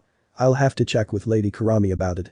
She knows him best." Lady Kurami Haderu was extremely cross. She was on the computer talking with Naruto after checking in with her company Foxfire Technologies back in Japan. "It is as you say, Naruto-sama," said the gorgeous vixen. It seems that Craven ordered his followers out of my employ and back to Europe via cargo aircraft. You are also correct about Isamu fronting all the money. 747 aircraft flew from Japan to Germany, and according to the aircraft's manifests, they were under the control of regional manager Tetsu, who is one of Isamu's cybernetic kitsune pets that tried to kill me. Naruto growled and said, I guess the old fool thinks he can draw me out by sending in Craven first. Forward those shipping manifests to me, Haru. I want to know exactly what I need to exterminate. Her purple eyes turned slitted with glee, and she said, it will be there in minutes via email, Naruto-sama. Then she added with a fanged smile, ta-ta. Marcus saw the screen go black, and he let out a low whistle. That's some woman you have there, Naruto. Naruto's eyebrow twitched and he said, she's not my woman. Kurami Haru is a very dangerous Yako vixen. Are you sure about that? Asked Marcus with a smirk. She seemed quite eager to please you. I have 2 beautiful mates. Said the blonde irritably. Leave it alone. Marcus just laughed. Naruto was talking with Selene and Ildi after he finished his talk with Amelia and Marcus. It looks like a romantic trip to France is in order. Craven is there. Ildi, do you remember his scent? Ildi got a sour look on her face and stuck out her tongue. I wish I didn't, but the way he reeks it is impossible to forget. The blonde chuckled. I want you two to take Craven out while he's hiding behind his army. He won't have the courage to be out on the front lines. Can you do that for me? I'm going to be leading the rest of the troops against Tetsu, who probably will be on the battlefield. She is not a coward like Craven. Selene smiled viciously as her eyes lit up red and slitted. The vampirous hybrid said, I've wanted to kill Craven for centuries. It will be my pleasure. I'll be with Big Sis every step of the way. Said Ildi with matching red eyes. The blonde smiled and kissed each of his mates. I'm counting on you. Kempinski Hotel Corvinus. Himeko was listening carefully to her great-grandmother Kokoro's instructions over the computer on cancelling the black spell that anchored Tetsu and Kinzoku to the living plane of existence so they could go to the Pure Land. Upon actually performing the spell, she received Kokoro's approval. Well done, Himeko-chan. I am proud of you. You got it right on the first try. Just remember the target of the spell must be immobile, and you should have it. Thank you, Hyaiba-sama. Said Himeko gratefully with a bow. It was obvious that the younger priestess was taxed from the complexity of the spell. With this spell I will save those lost souls from their torment. The radiant priestess turned off her computer and heard clapping behind her. It was Yan. To her shock, Kurami Haru. She started, I for one am very impressed. Praised Kurami. Learning such a complex spell and getting it correct on the first try. You must be some kind of prodigy at the magical arts. Himeko blushed at the praise but quickly regained her composure. Why would you of all people be praising me, Kurami? Kurami got a sly smile on her face. Simple. By cooperating we can both get what we want, to be in Naruto-sama's harem. All of this arguing is getting us nowhere, so I thought I'd hold out the olive branch. Besides, that was an amazing bit of spell casting. Himeko wanted to scold the Yako vixen, but then she thought about Naruto and blushed prettily. Seeing him preparing to battle against Isamu showed me just how intelligent he is. Thought the Inari priestess. I thought he was just a ruffian warlord, but now I see he has a brilliance about him I never imagined could be there. Perhaps. Perhaps we will see Naruto-sama in battle soon. Said Lady Kurami wistfully. He has to be seen to be believed. Naruto-sama is poetry in motion with a sword. I have seen my Hiaji-sama Ig practice with a sword. Replied Himeko.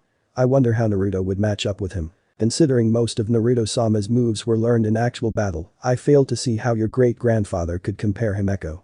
Said Kurami. Himeko nodded. We shall see Chateau de Caussy, France. 3 days later Naruto arrived at Chateau de Caussy along with Lucien. The blonde's mates, Himeko, Qian and Lady Kurami, were there as well as 50 of Lucien's men. Naruto's job was simple.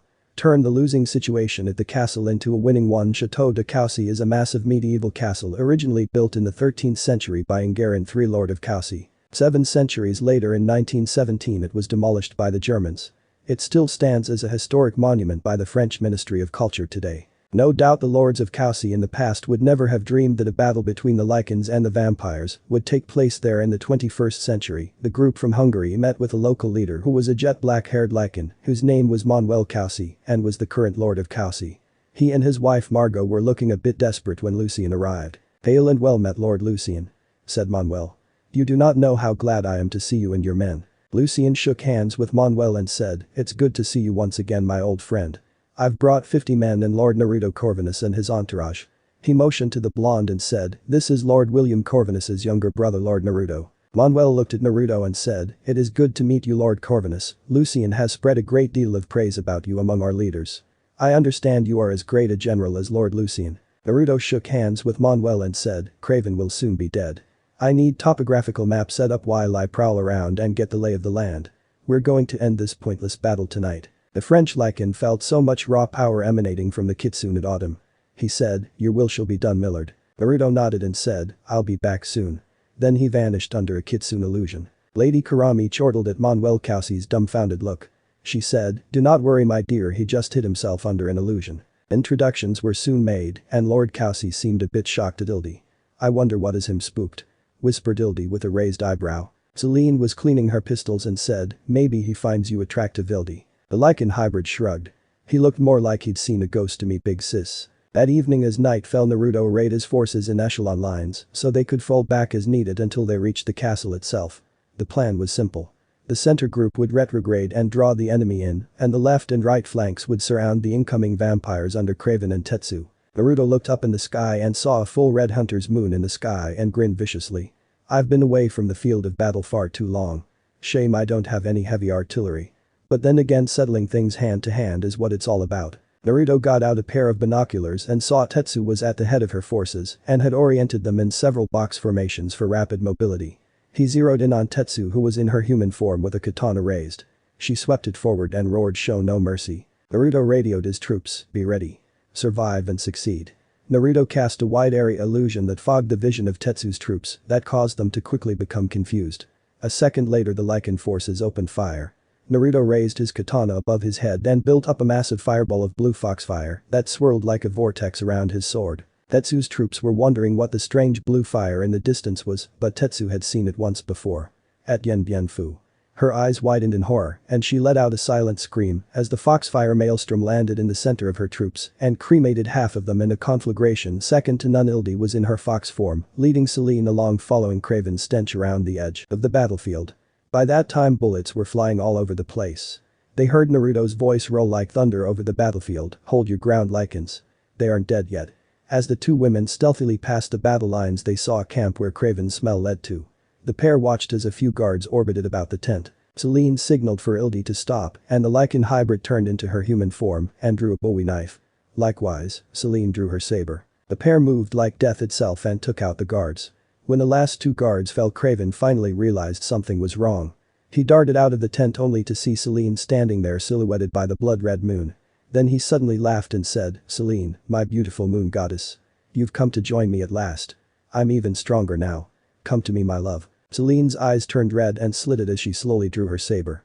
It was glowing with blue flame. She said in a bone-chilling voice, it's time to die Craven. Draw your sword. Craven's teeth were chattering at the killing intent coming from Selene. This is Selene W. What happened to her? He drew his sword and said, now Selene, Selene struck like lightning with all of her strength and literally sent Craven flying. He barely blocked her with his sword and crashed to a halt when he collided with a tree. Craven was barely able to avoid her next charge that cut the tree down where he was standing. The cowardly vampire stumbled to his feet and started running scared. He ran away as quickly as he could into a denser part of the forest land and whispered to himself, did I lose her? How did she get so impossibly strong? Selene appeared on a low tree branch above him in a swirl of foxfire and said, you'll never know coward. Her foxfire-coated blade sliced deeply into his shoulder and set him aflame.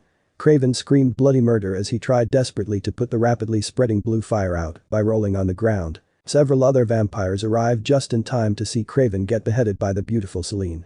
The fire consumed what was left of the traitorous Craven except for his head, and one of the vampires whispered, it's the princess. Selene looked up at them with burning red eyes and said, you are traitors against the will of the vampire elders. Surrender or die. Back on the main battlefield Tetsu was trying to gather her faltering troops as they started a disorganized retreat. Then the cyborg kitsune then saw Naruto directly ahead of her and she became mad with fury. Tetsu charged him like a berserker.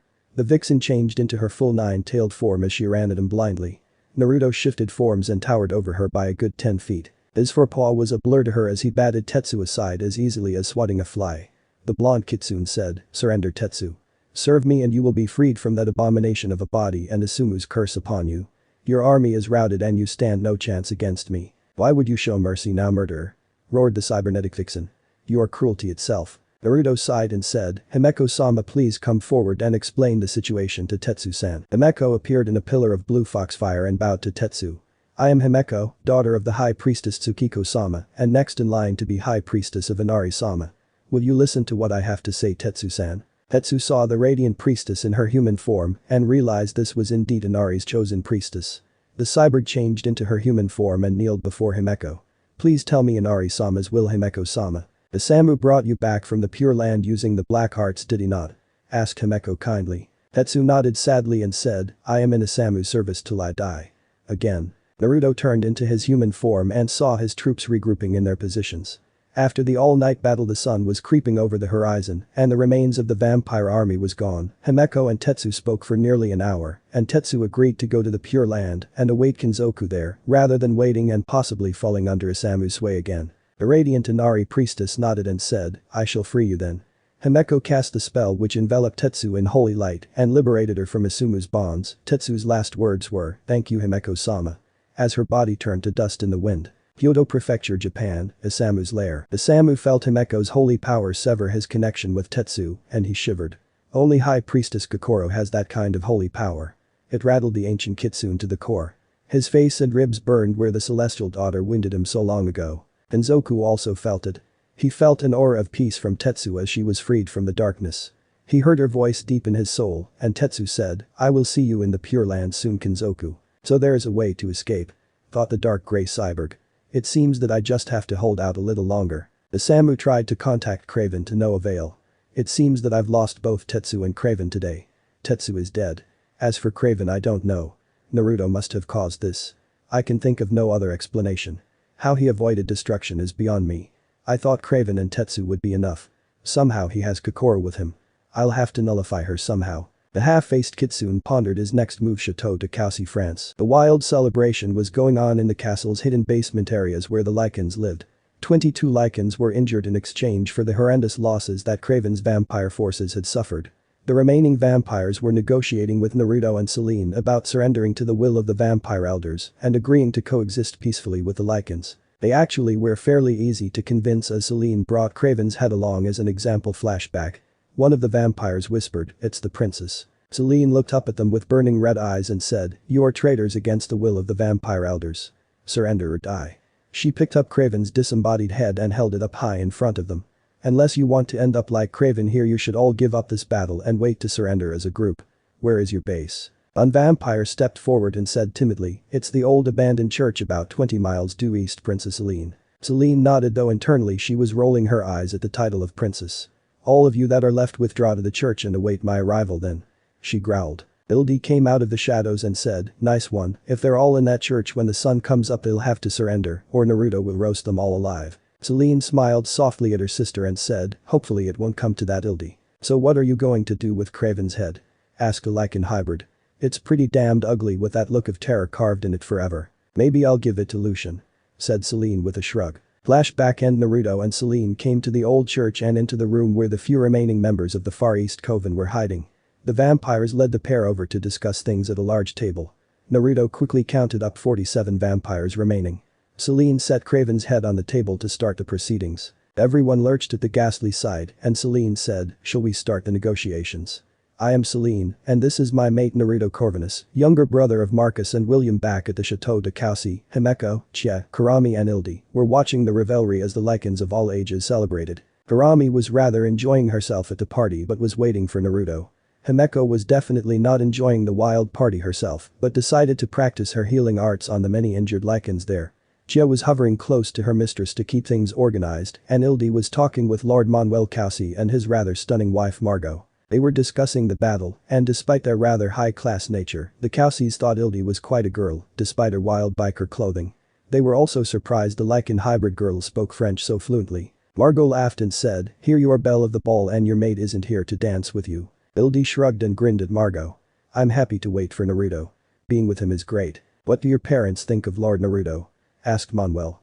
He must have been quite a surprise for them. Ildi took a sip of wine and said, Mom thinks Naruto is great, but Daddy is a bit scared of him. It's not often you see Dimitri Graf scared of anybody, wahaha. Margot nearly spit out her drink and asked, did you say Dimitri Graf? Seeing Ildi nod, the noblewoman then asked, what is your mother's name, child? Ildi was a bit puzzled but said, my mom's name is Marguerite Graf. Manuel's eyes widened. Do you know your mother's maiden name, Ildi? No, but I know she eloped with Dad. Said the hybrid girl. Mom is a lady of French nobility and keeps Dad and my 6 brothers in line. I'm the only girl though. Margot nearly fainted and Manuel didn't look much better. Hildy was wide-eyed and asked, are you two okay? Manuel took a large drink of wine and asked, do you look like your mother Hildy? Naruto's younger mate was puzzled but said, everyone says I look just like her, but mom's hair is black and straight. The Lycan matriarch said, your mother's maiden name was Kousi, Marguerite Kousi. She is Manuel and I's only child. Oh, shit. Thought Hildy. Daddy told me mom's parents had a price on his head for running off with her. You don't still have a price on daddy's head do you? The Kousi couple burst into laughter at Hildy's question making her feel relieved. Margot wiped a tear from her eye and said, of course we do. I'll have Dimitri Graf's head on a steel pike. But look at you Hildy, you are so beautiful just like my darling Marguerite. How did you and Lord Naruto meet? This is wonderful child. I never dreamed I had a granddaughter, let alone such a striking one. I am so thrilled. And double shit. Thought the Lycan hybrid girl. Where are Naruto and Big Sis when I need them? Naruto and Selene returned to Chateau de Kousi a few hours later and saw the sun was high in the sky. It's about noon. Said Naruto. I wonder if the Lycans are still partying. He snickered and asked, are you sure you want to give Craven's head to Lucian? His skull might make a good pencil holder for us later. Selene laughed at her mate's deviousness and said, I think Lord Lucian will appreciate it given how far he and Craven go back. I suppose you are right. Replied Naruto. The pair was welcomed into the Lycan den below the castle where the Kousis were explaining to Lucian that Hildy was their granddaughter and how proud they were of her. Hildy saw Naruto immediately and zipped over to his side to give him a passionate kiss. Naruto smiled and returned her kiss happily. He sensed her distress and asked quietly, what's wrong Hildy? Hildy said to Naruto and Selene, Lord and Lady Kousi are my grandparents. They have a price on my daddy's head and want his head on a pike. The blonde kitsune wanted to laugh but could see Hildy was truly upset and he hugged her. Do you want me to negotiate with them? I can pay off a bounty. The Lycan hybrid kissed her mate again and said, you are such a good mate Naruto. Naruto hugged both his girls and said, let's give our present to Lucian. As it turned out Lucian was thrilled with the gift and the party only got wilder from there. The next morning, Naruto woke up in the chambers d'hôte sur la courtine de Kousi, a bed and breakfast in the town of Kousi, with both his beautiful mates fast asleep in his arms. I never thought I'd ever share a bed with both Hildy and Selene. He thought with a slight nosebleed. I must be the luckiest kitsune alive. The blonde thought of the wild night of passion the three had the night before and the feelings of bliss as he pleased his girls. He heard a soft feminine sigh from Selene as she snuggled closer into his right side.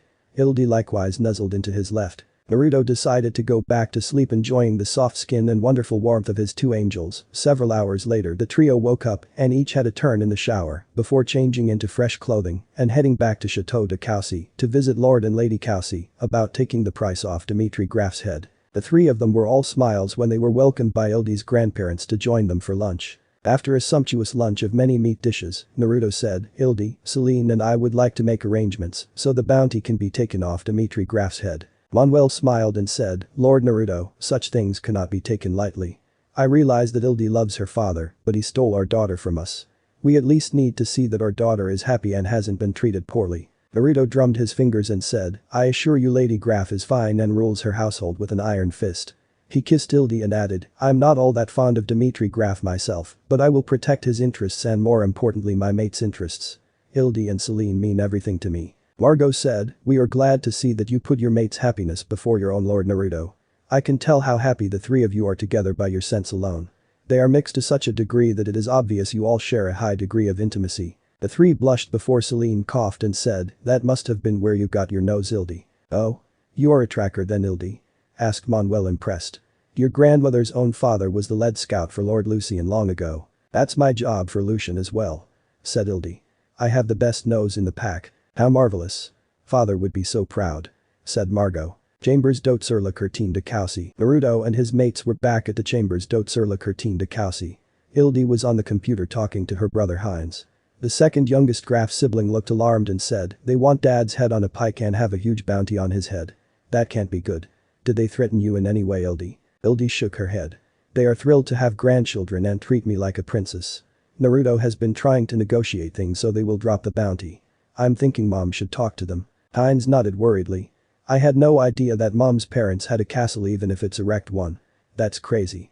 When mom and dad get back from the store I'll have them call you. Maybe we can all figure something out together little sis. I hope so. Said the Lycan hybrid girl. I really like them, but I don't want them to kill daddy. Graf Motorcycle Shop, Vienna, Austria. Heinz saw his parents come in and set down the groceries. After helping his mother put them all away, Hein said without preamble, Ildi met Lord and Lady Kelsey while on a mission. Marguerite's eyes got wide and she asked, do they know she's their granddaughter? Her youngest son nodded. They absolutely love her, but they have a huge price on Dad's head. Still? Asked Marguerite. I was hoping they'd call that off. How much is it? Heinz replied, little sis says it's 10 million euros. Marguerite blanched and said, oh dear. Then she roared, Dimitri Graf, get in here. Dimitri soon came trotting in and said, what is it babe? You sound worried. The Graf matriarch said, my parents met Ildi and put 2 and 2 together. She looks just like me, you know. Looking dumbfounded, Dimitri asked, are they still after me? They have a 10 million euro price on your head, so I'd say yes. Answered Marguerite frowning. Well shit. Said Dimitri. Chambers sur la Courtine de Kelsey, town of Kelsey, France. Himeko, Chia and Karami Haderu were having a discussion with Naruto, Ildi and Selene about the situation with Ildi's family. It sounds like your father Dimitri needs to pay a significant bride price for your mother. Said Haderu. Ildi replied, the problem is daddy doesn't have 10 million euros. Mom and daddy are well off but not multi-millionaires. How did your parents meet? Asked Xia. Daddy was a Prussian soldier that was horribly wounded and mom nursed him back to health. They fell in love and when her parents said they didn't approve of daddy they eloped. Explained Ildi. After that they hid out because Europe was such a mess at the time. Eventually they settled in Austria. A real wartime love story. Said Xia wistfully. How romantic. Selene hugged Ildi and said, this will all work out Ildi, just you wait. Kyoto Prefecture, Japan, Isamu's lair. Isamu was stewing. Kinzoku and Tetsu were his 2 most powerful pawns and now Tetsu was lost to him. He told Kinzoku that Naruto must have killed Tetsu, but rather than becoming enraged as Isamu expected, the dark gray cybernetic kitsune became stoic and said he had to prepare himself. Isamu wasn't sure what Kinzoku was preparing for, but as long as the cyber obeyed Isamu didn't particularly care. The half-faced kitsune hissed and thought, this must be due to Kokoro's intervention on Naruto's behalf. How did he convince an Inari priestess of such stature to help him? No one else has that kind of power. While Isamu was grumbling about Kokoro, Kinzoku was keeping his own counsel. The cyborg thought to himself, Naruto-sama must have a powerful Inari priestess on his side. When I find her I will ask her to send me to be with Tetsu. Chambers sur la Courtine de Kelsey, town of Kelsey, France. Himeko woke up at dawn in her room. She was sharing with Xia at the bed and breakfast and smelled the fresh air of the French countryside. It was fall and the air was fresh and crisp. The early snow hadn't hit France like it had in Hungary. She quickly got up and took care of her morning rituals before going to do her meditations. The priestess went outside in her little white vixen form and saw Naruto in his blonde fox form, watching the sun rise in silent reverence. She saw the aura of his massive 9-tailed form surrounding his tiny fox form in the sunlight and she gasped. He looked so handsome, thought the Inari priestess. Naruto heard her gasp and motioned her to sit by him and watch the sunrise. Himeko blushed slightly under her fur and sat down beside his slightly larger blonde fox form. She leaned into his side timidly and felt how warm and soft his blonde fur was. The pair of kitsunes sat there peacefully and watched the sunrise together in silence. Lady Karami was watching from her window and smiled. Her gut reaction was to race down in her black vixen form to snuggle into Naruto-sama's other side, but she decided to let Himeko have her time with Naruto instead. It seems that Himeko is finally opening up in her own way. She seems so shy. How adorable. Naruto was rather enjoying basking in the warmth of the rising sun. It helped him center his thoughts. The blonde had been restless this morning and he let Ildi and Selene sleep in. Himeko's sudden appearance was a bit of a surprise though. He had long ago noticed how beautiful she was but was taken off guard when she came over and cuddled into his side. I'm so used to her throwing temper tantrums that I never expected this. Thought Naruto. Oh well, this is nice. A human couple came out on the terrace of the bed and breakfast and saw the 2 kitsunes snuggled up to one another. Look at the little foxes. Whispered the woman. How cute. It looks like they are watching the sunrise together. Himeko was obviously peeved at being watched. Her indigo eyes sparked with mischief as she thought of 100 ways to prank these annoying humans. Naruto wanted to chuckle about a reaction but figured Himeko would explode. He licked her ear in a kitsune kiss and Himeko completely forgot about the pesky humans in an instant. She was sporting an atomic blush under her fur and snuggled back into his side. Naruto was soon enjoying breakfast with Selene and Ildi. Selene was in deep thought. She said, I'm honestly surprised Himeko made such a bold move. She's such a powerful priestess, but at the same time she can be so childlike. The blonde shrugged. I was very surprised myself. After the sun rose she scurried back to her room. Ildi chuckled. I guess Himeko never had a boyfriend before. It would be in our best interests to take Himeko and Haderu into our pack. Blood ties would prevent the Yako or Zenko from coming after our family. Now if we could just get the bounty off Daddy's head. Selene said, it doesn't seem like the Cowsies are unreasonable people. We just need to convince them that your mom is happy. Ildi. Do you have family on the Graf side? Ildi asked Naruto. They might be able to help. The beautiful lichen hybrid looked puzzled. You know, I honestly have no idea. Daddy never spoke of his family other than they were from Prussia. I never really thought about it before. I could have a whole pack of cousins in Germany. Well, either way I think your father is going to have to face the music somehow, said Selene. Graf Motorcycle Shop, Vienna, Austria. Marguerite Graf was getting irritated with her husband. The Graf matriarch snarled, Dimitri Graf, we are going to France to settle this once and for all. For the love of God, put on your dress clothes or I'll take the car alone. Dimitri pouted, babe. I don't want them to take you from me, oh good grief, muttered Marguerite. She kissed him and said, they aren't taking me anywhere. Now let's get you dressed properly. It was a 10-hour drive via the A6 motorway from Vienna to the town of Kausi.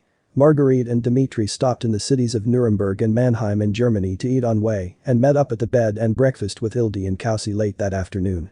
The Graf couple hadn't ever met Selene and Ildi was eager for her parents to meet her big sis. Naruto was staying close by in case Dimitri had something against the vampirus hybrid since she was a death dealer by trade. As it turned out that wasn't necessary and the introductions between the Grafs and Naruto's group went relatively smoothly. So you are half where a fox like Ildi is, Miss Selene? Asked Marguerite. You certainly carry a fox scent. Selene nodded, yes, I am a kitsune hybrid like Ildi is. Our powers are a little bit different but we are like sisters now. Ildi said you were a death dealer in the past, said the Graf matriarch warily. The dark-haired vampirus hybrid nodded and replied, I will use my abilities to protect my family now. That includes Ildi. In the meantime Dimitri was talking to Ildi about the rather dire situation with the Cowsies. If they try to take your mom from me I'll fight them tooth and nail. He growled. And I suppose you're going to take on the small army of lichens that the Cowsie family has at their command, said a voice from atop Dimitri's head. Naruto faded in from under an illusion that made Dimitri jump in fright and Ildi laugh as the blonde fox landed soundlessly in her lap. When did you get on top of my head? Growled Dimitri. Ildi got her laughter under control and said, Naruto's been in the room on top of your head the whole time, daddy. I made him promise to help you if trouble came up. Dimitri huffed and said, and just what are you going to do, fox? Tut, said Naruto. You have to handle this with diplomacy and tact. Negotiation is something I had to learn and if I can learn it anyone can. This is a battle you can't win through brute force. You'll have to be sly and cunning. Like a fox. Naruto hopped off Ildi's lap and onto the bed she was sitting on. Ildi quickly changed into her one-tailed fox form and said playfully, it's lecture time with General Naruto. The blonde kitsune rubbed noses with his mate before turning to Dimitri and asked, what is it that the Cowsies really want, Graf? They want me dead, exclaimed Ildi's father. They put a price on my head. Naruto got a flat look on his face. What they want is their daughter's happiness. You need to prove to them that Lady Marguerite has a worthy husband that treats her right. Dimitri said, and just how am I supposed to do that? The blonde gave a vulpine smile and said, well, you had an absolutely beautiful daughter who loves you both dearly for starters. If Ildi isn't enough proof that you and Lady Marguerite love one another and raised her together, then I don't know what will. The Cowsies adore Ildi like a princess. Besides, you have kitsune insurance. Kitsune insurance? Asked the Graf patriarch in disbelief. Naruto nodded and said, you will be protected from under illusion by us kitsunes. As he spoke Hadaru, Himeko and Chia appeared from under an illusion in their fox forms on the bed as well. As you can see we can be anywhere at any time to ensure your safety. Dimitri sighed and asked, what do you need me to do? I'm desperate here. The black vixen Hadaru smiled evilly and said, the first thing you need to do is fetch your mate Lichen. Courtly manners are the arena I am best suited for. I shall be the one to instruct you on how to behave yourself. Her purple eyes glittering with savage amusement didn't bolster Dimitri's confidence at all. Himeko tilted her head to one side cutely and said, unfortunately for you Lady Kurami is telling the truth. I rather despise court politics, but she excels at them. I'll get mom. Chirped Ildi. This is going to be fun. She hopped off the bed and transformed into her human form. Be right back. Hadaru chuckled melodiously. I do adore that girl. She has a mischievous streak a mile wide. She always did. Said Dimitri in a haunted voice. The kitsunes all laughed at his harried tone. Even Chia wholeheartedly approved of good old-fashioned mischief. Ildi came in and saw her mother sitting and discussing things with Selene. Mom, Hadaru asked for you to join us. She wants to teach daddy how to behave in front of nobles. You should come too and watch big sis. She added with a smile. Marguerite got a look on her face of pure disbelief and said, tell me you're kidding. Naruto's younger mate grinned and said, this is going to be a blast. Selene covered her smile at Ildi's enthusiasm, and Marguerite cringed at the idea of teaching her biker husband Dimitri proper etiquette. Or any etiquette for all that matter. That's when Ildi's sensitive nose picked up a subtle difference in her mother's scent. The lichen hybrid's eyes widened and she zipped over to Marguerite. She sniffed around and whispered loudly, "Mom, you are pregnant." "Well, we can't have baby Jay growing up without a father, can we?" said Marguerite innocently. Karami Haru gave a vulpine smile of approval. "You are quite clever, Lady Marguerite. I dare say Ildi's mischievous streak comes from your side of the family." Dimitri fainted dead away when he found out he was going to be a father again, but when he woke up he was overjoyed. "Babe, we're going to have a baby," he said excitedly. Marguerite smiled widely. "And I'm sure Mama and Papa will be thrilled as well. They won't lay a hand on you now, Dimitri. After all, our baby needs her daddy." "Do you really think the baby is a girl, Mom?" asked Ildi excitedly. "My intuition tells me so," said the Graf matriarch happily. "I knew you were a girl from the moment I was pregnant with you, Ildi." "It seems the congratulations are in order," said Himeko. "May your child receive Inari-sama's blessings." Kyoto Prefecture, Japan, Isamu's lair. In the meantime, Isamu was wondering about Kraven's whereabouts. The ancient Nine Tails had lost contact with every last vampire that he had any connections with through Kraven. Is Kraven dead or did he betray me? I should have put a tracking spell on him. Isamu thought aloud. I was so irate about Karami's deception that the thought slipped my mind. It looks like I'll have to rely on my own might instead of just pawns.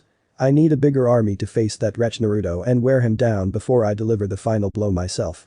The half-faced Kitsune cringed again as his old wounds inflicted on him by Kushina-sama flared up again. This pain is unbearable and is getting more and more frequent. He pondered worriedly. It must be a sign from Inari-sama that I need to put down that half-breed once and for all. The hate-filled Nine Tails considered his options. Yudai is a coward and Nabuko is stupid enough to feel regret for sealing the celestial daughter away. I can't rely on either of them directly. Yudai lost all of his fighting spirit along with his mobility when Kushina-sama crushed him with her tails. His few descendants have left him and sought amnesty in Inari's lands. Cowards. Now he's up in the hills hiding behind others and pretending he's a wise man, even though he's a complete fool. How ironic. At least Nabuko's descendants stayed with her.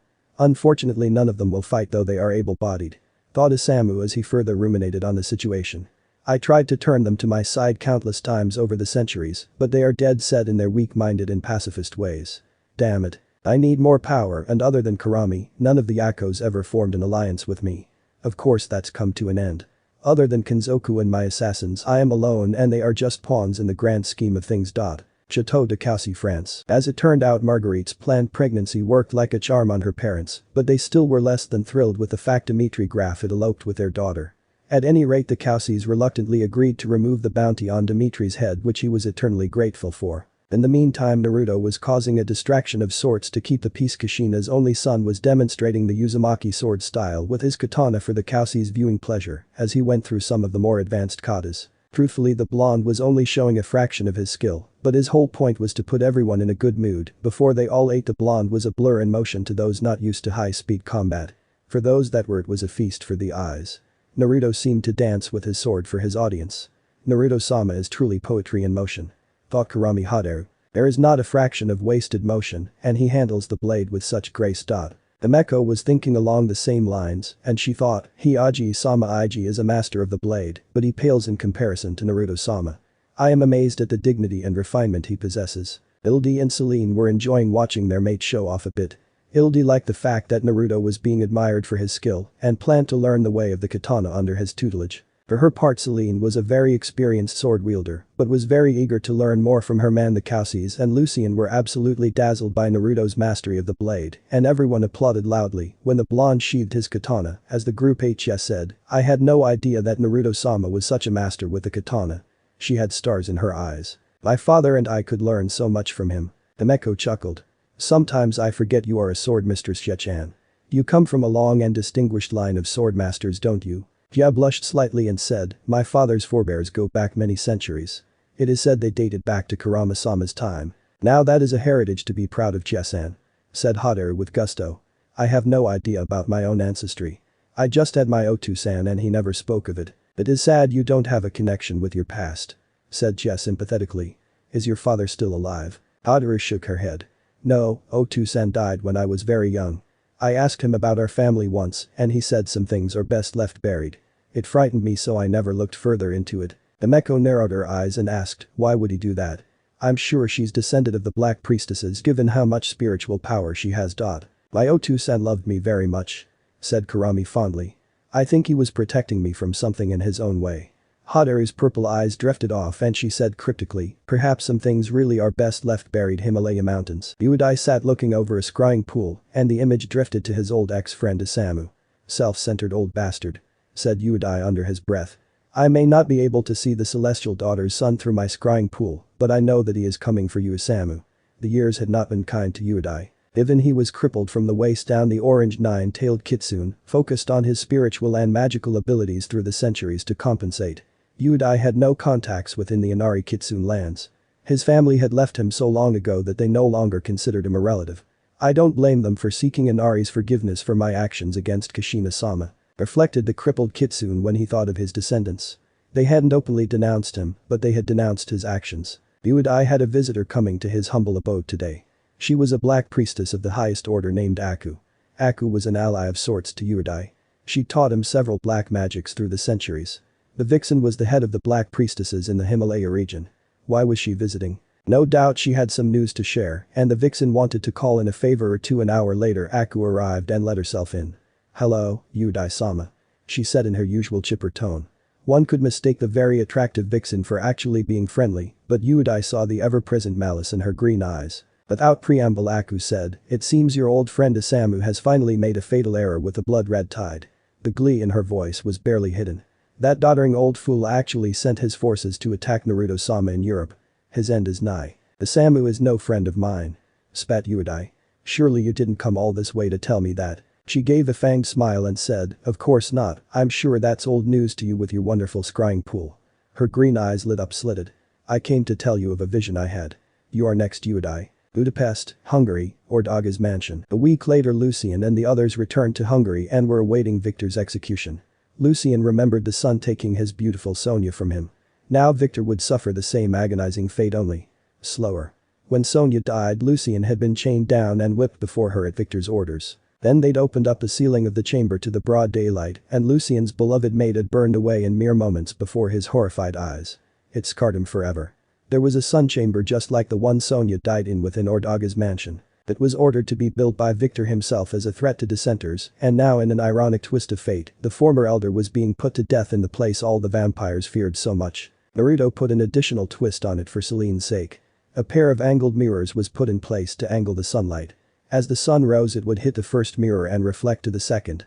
Then the sunlight would burn Victor's feet and as the sun continued to climb into the sky, the sunlight would gradually work its way up Victor's body until it hit his horrifically scarred face. It would continue until nothing was left of the tyrant. When morning came Lucian was there to watch as his most hated enemy finally died the slow, agonizing death that he deserved. As Victor burned away inch by inch, the vampire elder screamed until he could scream no more. When nothing was left but ash, the enormous weight that was on Lucian's shoulders for centuries was finally lifted and he felt that his Sonia's soul could finally rest. The other Lycans old enough to remember Sonia had a moment of silence for their leader as he quietly compassed himself. Then Lucian went over to where Victor died and picked up the half of the key to William Corvinus's prison that was formerly concealed in Victor's own flesh. He combined it with the other half that he wore as a pendant and completed the key. The ceiling closed and Marcus Corvinus came out into the chamber to Lucian, who handed him William's key to freedom. "For you and your twin Lord Marcus," said Lucian. "May we find a cure for his madness." Marcus accepted the key reverently and replied, "For both my brother and I thank you, Lord Lucian. May Sonia's soul rest peacefully now knowing she has been avenged." The two leaders shook hands and both silently agreed that they had to preserve the fragile peace they helped to create the frigate Sancta Helena. The next night Alexander Corvinus was sitting and having dinner with two of his sons, along with Ildi and Selene. He hadn't seen Marcus in literal centuries and he welcomed his vampiric son warmly. It was a bit awkward at first, but the father and son warmed up to each other fairly quickly. They toasted the new peace between the Lycans and the vampires and generally had a nice reunion. The subject soon turned to Naruto's quest to free Kushina. "So you are running off to Japan, Naruto?" asked Alexander. "I can provide some of my special forces to help, you know. All you have to do is ask." Naruto's eyes lit up the electric blue that ran in his family and he said, "This is going to be a surgical strike, old man. The fewer people involved the better." Marcus shrugged. "I offered Naruto my support as well. Naruto wants to do this himself." The blonde growled, "There will be nothing but a smoking crater left where Isamu is hiding. I won't rest until he is dead by my hands." The vengeance in his voice was both chilling and exciting to Ildi and Selene. Alexandra looked a bit perturbed and thought, he sounds just like Kushina-chan did when she was angry. I almost feel sorry for this poor Isamu bastard. Almost. Kempinski Hotel Corvinus. The next day Naruto, Ildi and Selene spent most of their day divided between Ordaga's mansion and the Lichen Den, but in the evening they met up at the Kempinski Hotel Corvinus with Himeko, Chia and Haderu. The blonde kitsune was once again looking over the maps of Isamu's lair. So the rabbit warren he calls home was once an underground aircraft factory for Nakajima Heavy Industries at the end of World War II. Pondered Naruto aloud. That means there is only one way in and out. Haderu said, he has a small army of human soldiers there, as well as Kenzoku you know. They are armed with handheld weapons and from what I recall seem to be controlled with drugs. Jia cringed, that's terrible. They are slaves to their addictions. The Yako vixen simply shrugged. Humans are fragile creatures. Old man Isamu has run drugs and contraband rings for centuries.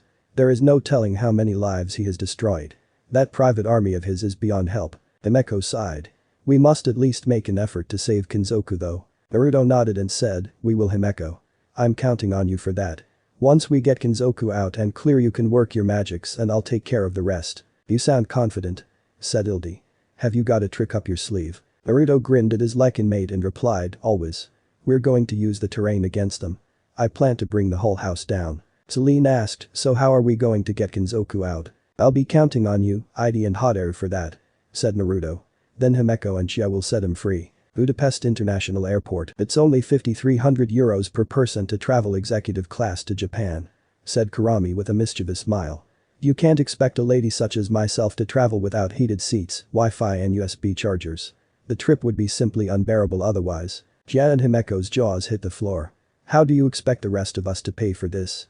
Shrieked Himeko. Haderu said, now don't worry Himeko-chan, I'll pay for Chia-san and we'll save money by putting you in a pet carrier as a carry-on. Himeko had steam coming out of her ears but then smiled meanly, perhaps it would be better if we simply chucked you into the cargo bay.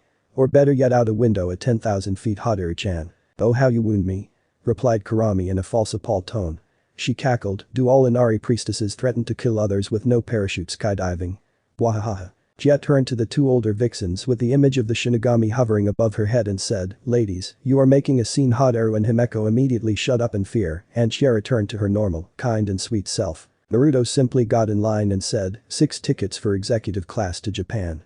If I'm going to run this war I'll have to fund this war. Chia said, No offense Naruto-sama, but can you afford this? Naruto smiled and said, I've been saving money for 1400 years. Trust me, I've got billions.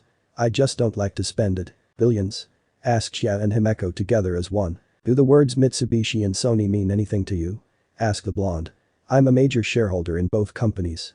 My father is not the only one that can earn a living. Kansai International Airport. Naruto and company landed in Japan a few days later. They'd actually had a fairly enjoyable trip despite the tension that they were headed into battle. Even Himeko and Haderu seemed to get along well. When they landed Naruto went into war mode and concealed them all under an illusion. Traveling via Foxfire they were soon outside Isamu's lair, looking at the semi-concealed cave-like entrance. Ildi was on the ground with Naruto looking at the troop movements with binoculars.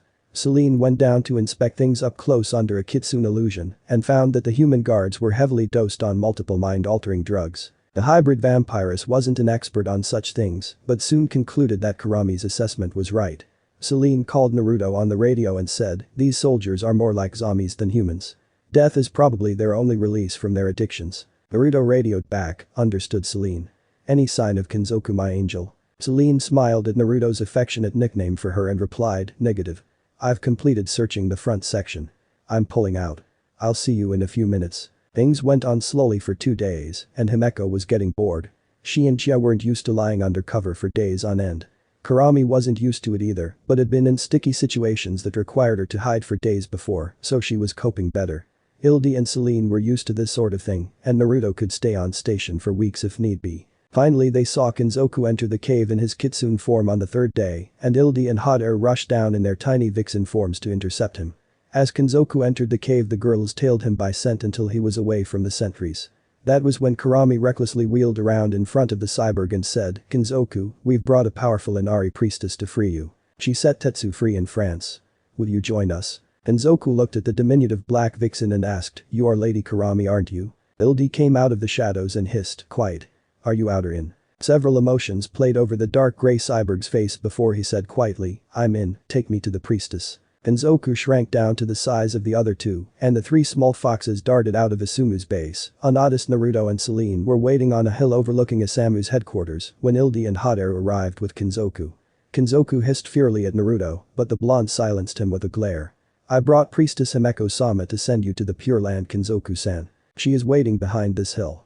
Isamu is your enemy this time, not I." Kenzoku wanted to argue but he said, "I want to at least see Isamu dead before I go to the Pure Land to be with Tetsu." Naruto nodded and said, "Understood.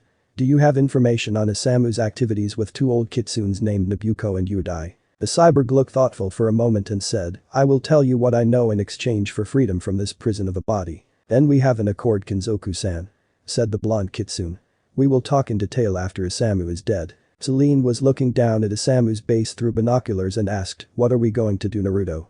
"Kenzoku-san has agreed to give us the information we need, so taking Isamu alive is no longer necessary." Naruto gave a vulpine smile and said, "I'm going to teach you ladies about the fine art of overkill. Kenzoku can watch too if he wants." Then the blonde commanded, "Everyone assume your full forms. I've cast a mass illusion around the area to keep us hidden." Lady Kurami and Himeko were in their full vixen forms and towered at nearly 15 feet tall at the shoulders. Kenzoku was slightly smaller overall, and the diminutive Chia was about 7 feet tall at the shoulder. Selene and Ildi, in her human form, were standing with Chia behind Himeko. Naruto said to Himeko, "Shield the girls and stay on my left." He turned to Hataru and said, "You and Kenzoku shield yourselves and stay on my right. I will cast an additional shield over all of us." The blonde and the other full-size kitsunes cast magic shields that gave an aurora-like effect around them. Selene wondered if she would be able to do the same one day. Naruto then turned into his full form that dwarfed all the other kitsunes combined at nearly 50 feet. All of them were awed at the immense size of Kushina's son.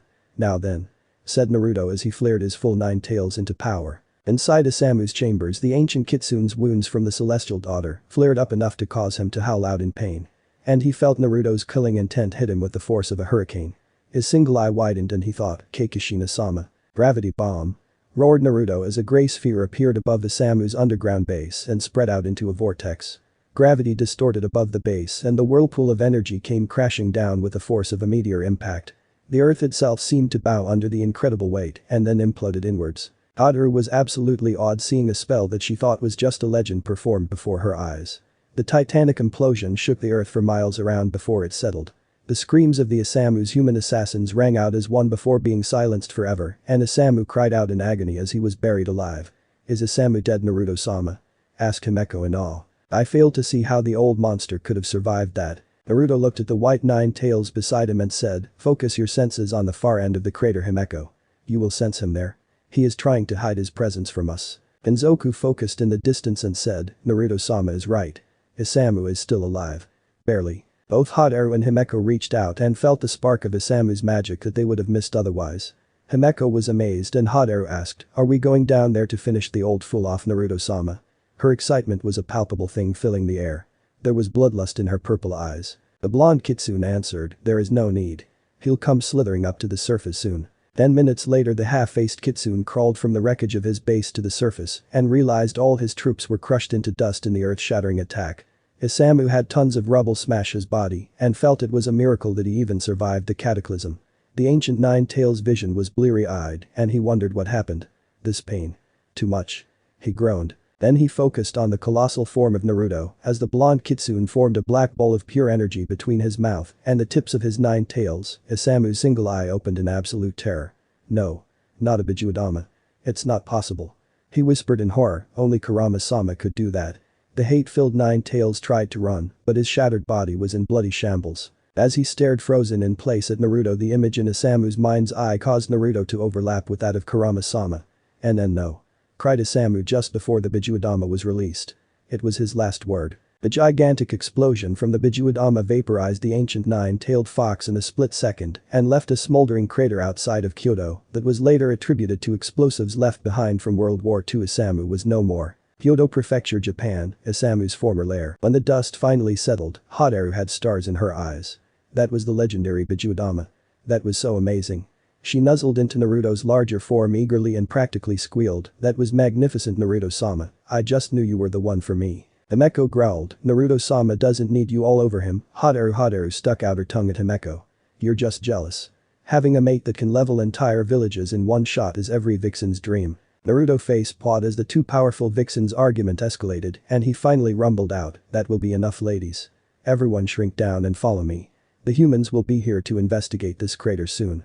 Let's move out. Soon what appeared to be 6 foxes and the beautiful Selene were under a kitsune illusion of invisibility and rapidly moved away as Japanese Army Self-Defense Force helicopters moved in to investigate Ando, Nara Prefecture, Japan, the Inari kitsune lands. Himeko's great-grandmother Kokoro was sitting with her husband Iji on the front porch of their little cottage having tea and suddenly they felt a magical shockwave that nearly bowled the pair over. At first they were both startled but then Kokoro burst into giggles. Fufu.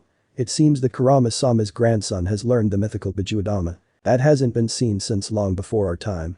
Oh, the members of the Celestial Council are going to wet themselves in fear.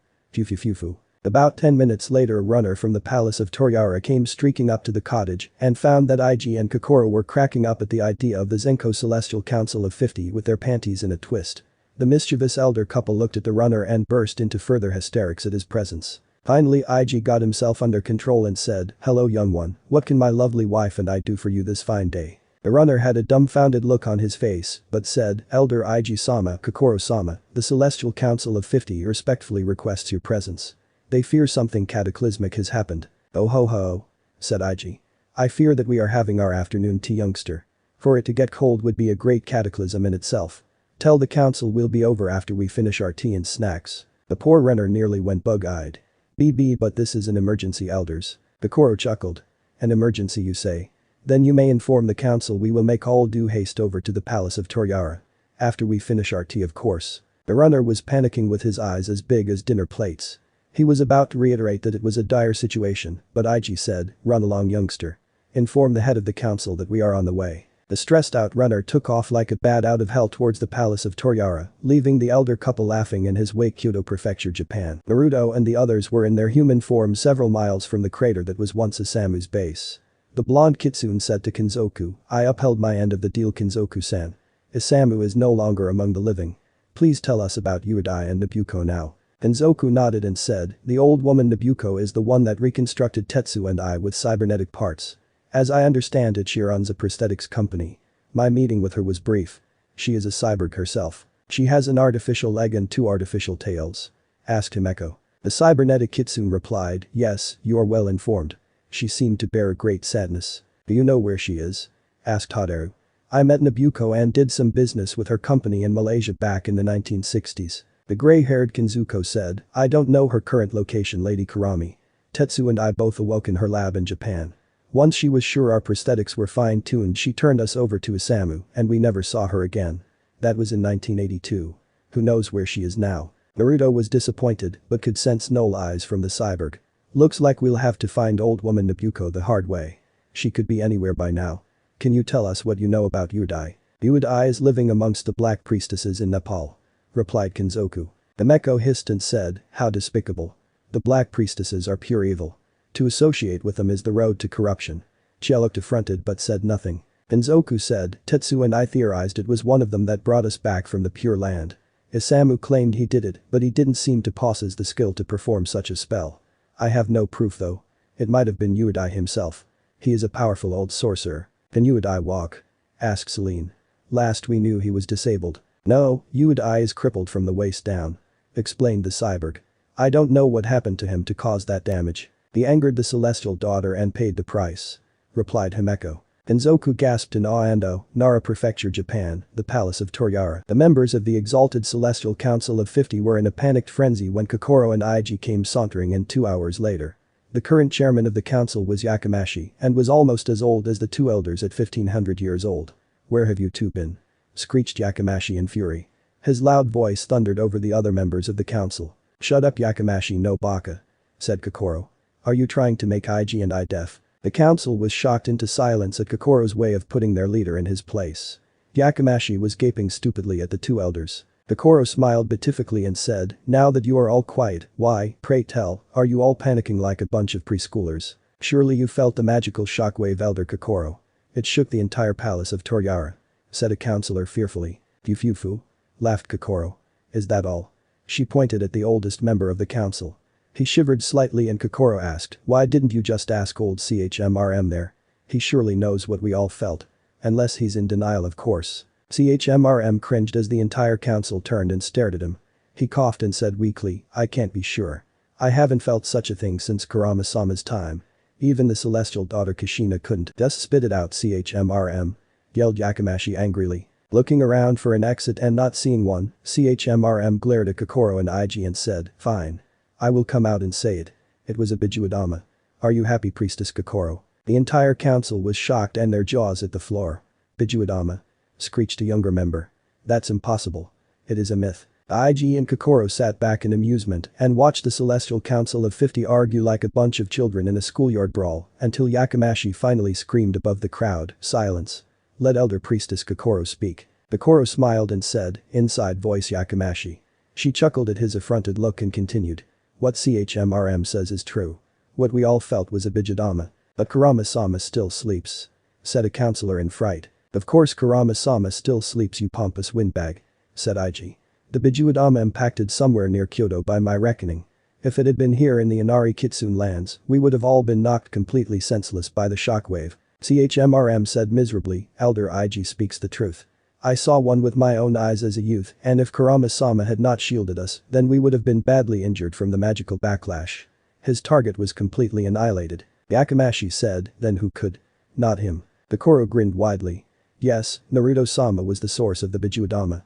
You politicians better behave and hope you are not on the receiving end of his ire. Surely we could appease Naruto-sama some way," said another counselor with a bit of fear in his voice. "Don't say we didn't warn you," said Ig. "After what you pulled with Kazuo, you are all on thin ice."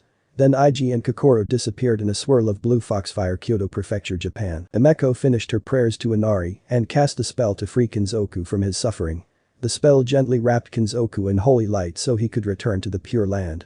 His last words were, "Thank you, Priestess Himeko, now I can be with Tetsu once again." And his body turned to dust. "Where do we go from here?" asked Hildy. "We don't know where Nabucco is, so you and I should be our target," Naruto said. "I guess Kathmandu would be the most logical place to start. I haven't been there since the country first became a kingdom in the 1768. Were you some sort of warlord there, Naruto-sama?" asked Chia curiously. "No, I was on vacation from China and King Prithvi Naraya Shah set about putting together what became modern Nepal," said Naruto. "I just was in the area as an observer. It was quite a bloody affair. I liked Shah's style." All of the girls' sweat dropped at Naruto's bloodthirsty nature. "Why don't we go to my corporate offices at Foxfire Technologies here in Kyoto?" asked Haru. "My penthouse is on the roof. We can regroup and relax there. I could even give you all a tour." Chia's onyx eyes lit up at the prospect of touring the Foxfire Technologies facilities. She asked her mistress with puppy dog eyes, "Himeko-sama, can we please go to see the factory? I'd absolutely love to go see it." Himeko cringed as Chia turned her own favorite attack against her. Asked Naruto-sama, "Chia-chan." "Phew, I nearly buckled to Chia-chan's cuteness," thought the older priestess. The junior priestess pivoted to face the blonde kitsune. "Naruto-sama, can we go please?" Naruto smiled and said, "I suppose we can go, Chia-chan. We do need to reassess the situation and it would be convenient." Chia hugged Naruto and squealed, "Thank you so much, Naruto-sama." Then she realized what she was doing and zipped back behind Himeko. She blushed brightly and bowed several times while saying, "1,000 pardons, Naruto-sama." Naruto chuckled and said, "It's alright, Chia-chan. Just relax. Such a kawaii little thing." Himalaya Mountains, Nepal. Uday couldn't help himself as his body shook in terror at the spectacle he'd witnessed a few hours before. The old fox saw Osamu die in his scrying pool and heard the half-faced kitsune cry out it was a Bijuadama just before he ceased to exist. That was bad enough in and of itself. When the magical shockwave all the way from Japan shook Uday like an earthquake hours later, any thoughts of denial were completely blown away. Kurama-sama's grandson knew his grandfather's ultimate attack and seemed to have no qualms about using it. Aku and her fellow vixens of the Black Priestesses were far too young to know what a Bijuadama shockwave felt like, but they were wise enough to be terribly frightened. Aku herself showed up at Udai's doorstep within an hour with fear in her green eyes, and the crippled orange Nine-Tails couldn't help but laugh at her expense as she fearfully described the shockwave and how it terrified her and her fellow priestesses. "What are you laughing about, old man?" roared Aku angrily. "That shockwave was like a magical tsunami. I have no idea how far away it was, but mark my words that." But I do," said Udai haughtily. "You and your vile little cult have no idea what you are dealing with. I even know where the epicenter was." "What is that knowledge worth to you, Aku?" The green-eyed priestess gnashed her teeth and swore before turning into her full, black-furred nine-tail form. She roared and hissed, "Tell me what I want to know, you old fool. If you don't, then I'll." Yudai smiled cruelly and said, "Do your worst, vixen. You yourself were told that Naruto-sama is the one who holds my life in his hands. You can't touch me." The vixen screeched and howled in anger before she stormed off in a rage, knowing she couldn't win in this situation. It galled her to no end. All the way back to her lair she heard old Yudai laughing at her expense. Aku stormed into her lair an hour later, and her fellow priestesses gave her wide berth. It was painfully obvious that their leader was furious, and no one dared to cross Aku when she was in that kind of mood. Aku hissed, "I'm truly tempted to hand Yudai over to the blood red tide, just to spite the old fool. Of course I'd have to locate Naruto-sama to begin with." After stewing about it for a while, Aku summoned her six-tailed daughter Mai, who she was training to be her successor. "Mai, come here, my daughter." Mai was the spitting image of her mother with green eyes and black hair. And was just as vicious as well. "How may I serve you, High Priestess?" Aku smiled and said, "I have a very important mission for you, Mai-chan. I want you to go to Japan and locate the blood red tide for me." The younger priestess blanched. "You want me to find Naruto-sama? He could crush me easily." "I didn't say you had to fight him, Mai," soothed Aku. "He is in Kyoto in Japan stalking that half-faced Isamu. If you go near Isamu's lair you'll probably be able to sense the blood red tide nearby. Once you locate him I want you to contact me. I intend to hand Yudai's location over to him." Mai smiled evilly. "So old Yudai has outlived his usefulness to our cause. It will be good to be rid of the old codger." Aku nodded in agreement. "Go forth and carry out my will, daughter." Kyoto Prefecture, Japan, Foxfire Technologies headquarters. Jia was eagerly looking around the production facilities inside Haderu's Foxfire Technologies building. The one-tailed vixen was very excited, much to her mistress Himeko's chagrin. She was talking in computer lingo to several of the techs that worked in the labs and was thoroughly enjoying herself. Naruto was looking over the well-laid-out and designed factory and saw that many mystical creatures worked there aside of Kitsune. There were Kappa, Okami, Tengu and even some Yuki-onna in the super-cooled areas. Chia was talking to Akamitachi, who was the lead developer for the latest software technology for Foxfire. The blonde Kitsune said to Haderu, "It seems that your people work in great harmony right under the noses of their human co-workers." Haderu flashed him a winning smile and said, "I knew you would pick up on their true forms, Naruto-sama. I have many wise and long-lived spirits here among my workers.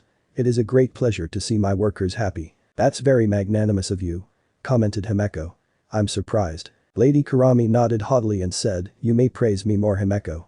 The priestess rolled her eyes. Ildi was busy cataloging all the different scents of various creatures, and Selene was memorizing their magical signatures so she could identify them later. All in all, it was very educational for Naruto's little group. Kansai International Airport. 2 days later, the Black Priestess Mai stepped off of her flight from Nepal into the bustling nation of Japan. She wasn't used to the crowds and didn't like being surrounded by humans. "I'll simply hide under an illusion and head for Isamu's lair," thought the six-tailed vixen. Mai quickly looked at her GPS and faded from the vision of human beings. This will be simple enough. Several hours later, Mai stood at the site of Isamu's former lair, absolutely dumbfounded at the massive crater that the humans had cordoned off from the surrounding area. "This is the place, isn't it?" she thought aloud.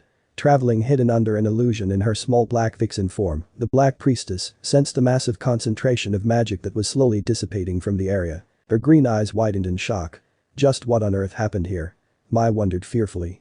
She listened carefully as the humans discussed the disaster. The official story is a stockpile of old munitions left over from World War II went off underground and caused this disaster, but I don't buy that for a second. The explosion was from above, not below. The way the crater is shaped clearly shows this. It's almost as if a massive object was dropped here rather than a bomb. The north end of the crater looks as if it was vaporized, but we have no idea what could cause such a phenomena. Do you think it could have been a meteor impact? Your guess is as good as mine. There is no physical evidence left of any sort of object left and no radioactivity. Mai knew the crater was caused by a massive magical attack, but was completely at a loss as to what kind of attack it might have been. She sensed the kinds of magic in the air and concluded what the first type was quickly. This was gravity magic, but it's so colossal. A gravitational well 1,000 feet across would strain even Mother to her limits, but this is miles across. Perhaps she will know of such a destructive spell. I'd love to learn it. The six-tailed Black Priestess moved to the northern end of the crater where the Bijuadama impacted and found herself staggered by the intensity of the magical pressure there. By the gods. This energy is concentrated beyond comprehension. If old Isamu was here, then nothing is left of him. Could this have been caused by Naruto-sama? Lady Kurami's penthouse. Haderu had spared no expense wining and dining her guests the last 2 days, especially Naruto. Surprisingly, she welcomed Himeko and Chia in as well without any undue mischief. Her servants around the penthouse were limited to a maid, a cook and a butler that doubled as her chauffeur. The place also was filled with historic artifacts from all around Asia. Lady Kurami was also very happy to explain the significance of each piece. One that stood out to Himeko was a sacred statue of Inari that humans tried desecrate hundreds of years before because of the blessed jewels in its eyes. The nine-tailed priestess thought the statue was destroyed then and was very surprised to see it intact. Himeko found it ironic that an Inari statue was in Iyako's home, but Hadaru considered it a personal good luck charm for some unknown reason. Then Naruto noticed a weapon of Chinese origin. One that he once wielded in battle when he served the Qing dynasty.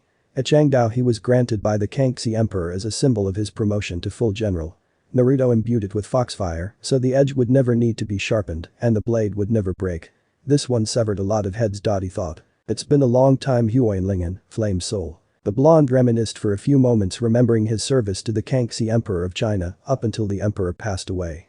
In 1720 Naruto led the Qing forces to victory in the Chinese expedition into Tibet. The emperor had been so impressed with Naruto's performance as a general that he bestowed nobility on the blonde kitsune. Needless to say, Naruto did not want to be involved in politics, and when the emperor died of old age 2 years later, Naruto vanished into thin air, as he always tended to do. Does that sword seem familiar to you, Naruto-sama? Asked Hadaru in a pleased tone. I couldn't help but pick up that little trinket you left behind. She added with a melodious giggle. Naruto smiled softly as the others gathered around. Is that a Chinese long saber?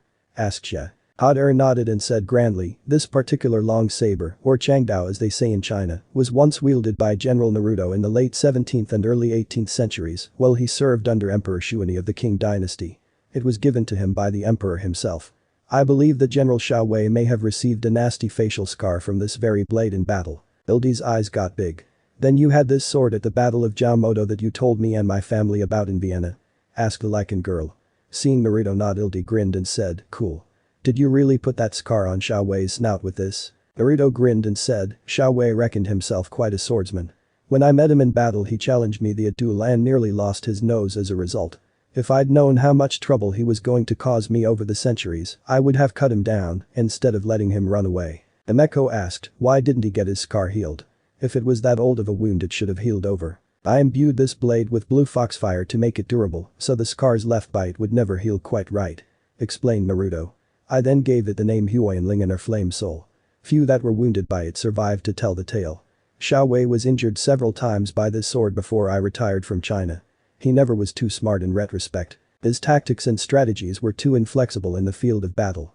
He expected his enemies to do exactly what he anticipated them to do. The fool was predictable too. Xiao Wei never learned to think outside the box. He was persistent though.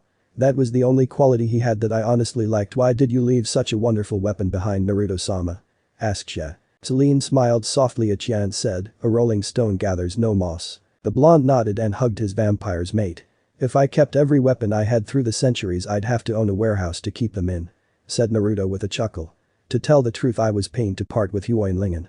I donated it to a king shrine in the capital where it stayed until 1912 when the Qing dynasty was overthrown. I presume that when the dust settled Hadaru must have acquired it somehow or other. Lady Kurami entertained her guests that evening over dinner by regaling them with the sordid tale of how the Huoyin changed hands 13 times between various thieves factions, crime lords and politicians in China before she stole it off the black market for herself in the 1930s. The penthouse was filled with hysterical laughter at some of the ridiculous lengths the humans went to in order to obtain Huoyin, and the group was convinced that it would make a good comedy novel or movie.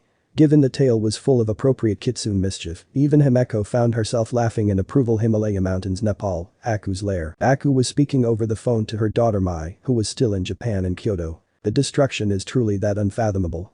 Asked Aku in disbelief. Mai's voice came over the speakerphone and she said, I am not exaggerating, mother. I wish I was. The crater is miles across and was caused by gravity magic in part. What do you mean by in part, Mai? Asked the elder black priestess. Aku was very concerned at Mai's findings. In the northern part of the crater is an area where a type of incredibly dense magic struck and obliterated everything there. Explained Mai. I have no idea what kind of magic it is. Unless I miss my guess, that is what took out Isamu. You said your visions showed Isamu is dead, but not how he died. You're correct, Mai. Agreed Aku. Isamu is most certainly dead. Are there any traces of him left? There is nothing. Answered the younger black priestess. The destruction here is absolute, mother. Can you trail the source, my daughter? asked Aku. Mai seemed to sigh. I've been attempting to, but there are only minor trails leading from the area. The magic dissipating from the crater is disrupting everything. I've even tried scent trails, but the only kitsune smells I can locate are a small group to the south and the smell of metal mixed in. Metal? Aku's green eyes lit up. It could be one of those cyborgs we helped Uedai revive back in the 1980s. You have done well, Mai. Follow the smell of the metal and see what you can find. As you wish, mother, replied Mai tiredly.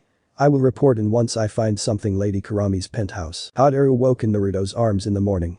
She was thrilled to have him as her mate after centuries of waiting. Her purple eyes glittered in the low morning light as she woke Naruto with a soul-searing kiss. Naruto reciprocated and the two lovers came up for air a few minutes later. When the blonde's blue eyes opened, Haru smiled at him. Good morning, my love, she whispered in an excited tone. Good morning, Haru-chan, replied Naruto. How is my beautiful vixen this morning? Haru stretched and gave Naruto a wonderful view of her fabulous body. She smiled fiercely as his hands danced over her curvaceous frame and he started kissing on her neck, which made her moan in excitement. It wasn't long before Naruto laid his vixen down and started passionately making love to her once again. She couldn't help but mew as she rode out one orgasm after another all morning long. It wasn't until hours later that both lovers were completely sated and decided to get up. Lady Karami Haru was with the one she wanted to be with at last. Kyoto Prefecture, Japan. The six-tailed black priestess Mai managed to follow the scent of the metal out to the point where Kinzoku had been freed by Himeko. She cringed at the proximity of the very powerful holy magic that had been used there. Mai hissed and thought to herself, obviously a powerful Inari priestess was here. The smell of metal disappears here as well. As if it ceased to exist. Was a soul release performed on the cyborg? The vixen began to sniff around the area and cast a spell to find an anchored soul, but found nothing. Damn it. There is no evidence of an anchored soul here at all. The priestess must have released the soul as I thought. It also means I have to tread carefully. The Inari priestess is probably a nine-tails to have the ability to cast such a spell. I could be crushed in a straight fight. I need to find the strongest kitsune scent here and follow it. Mai was sifting through the remaining smells and found the underlying trail of Naruto's scent. She thought aloud, there is a powerful male scent here, but it is masked in some way. I can also smell the Inari priestesses and another powerful vixen. There are other scents mixed in as well. I can't quite identify them all. Mai was a skilled tracker, though she wasn't nearly as good as Ildi. Following the trail, she found herself heading towards Kyoto proper. If it leads too far into the city, I'll lose the trail because of all the fumes from cars and factories. I'm going to have to try sensing magic at that point. In that respect, the Inari priestess stands out. As Mai prowled about over the next few hours, she found a building that had a magical masking field around it. Mai would have missed the shield if the lair that she lived in didn't have a similar one. Foxfire Technologies. With a name like that, if this place isn't full of kitsunes, I don't know what building is. Lady Karami's penthouse. Himeko was watching Naruto interact with his mates from across the room.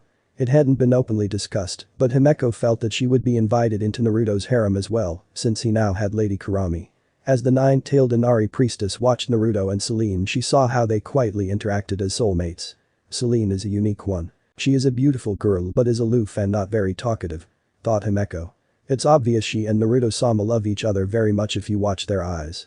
They have a very spiritual relationship from what I can tell. I've never asked, but I wonder how long they've been together. Their bond is incredibly strong from what I can see. The priestess had also observed Naruto and Ildi that morning.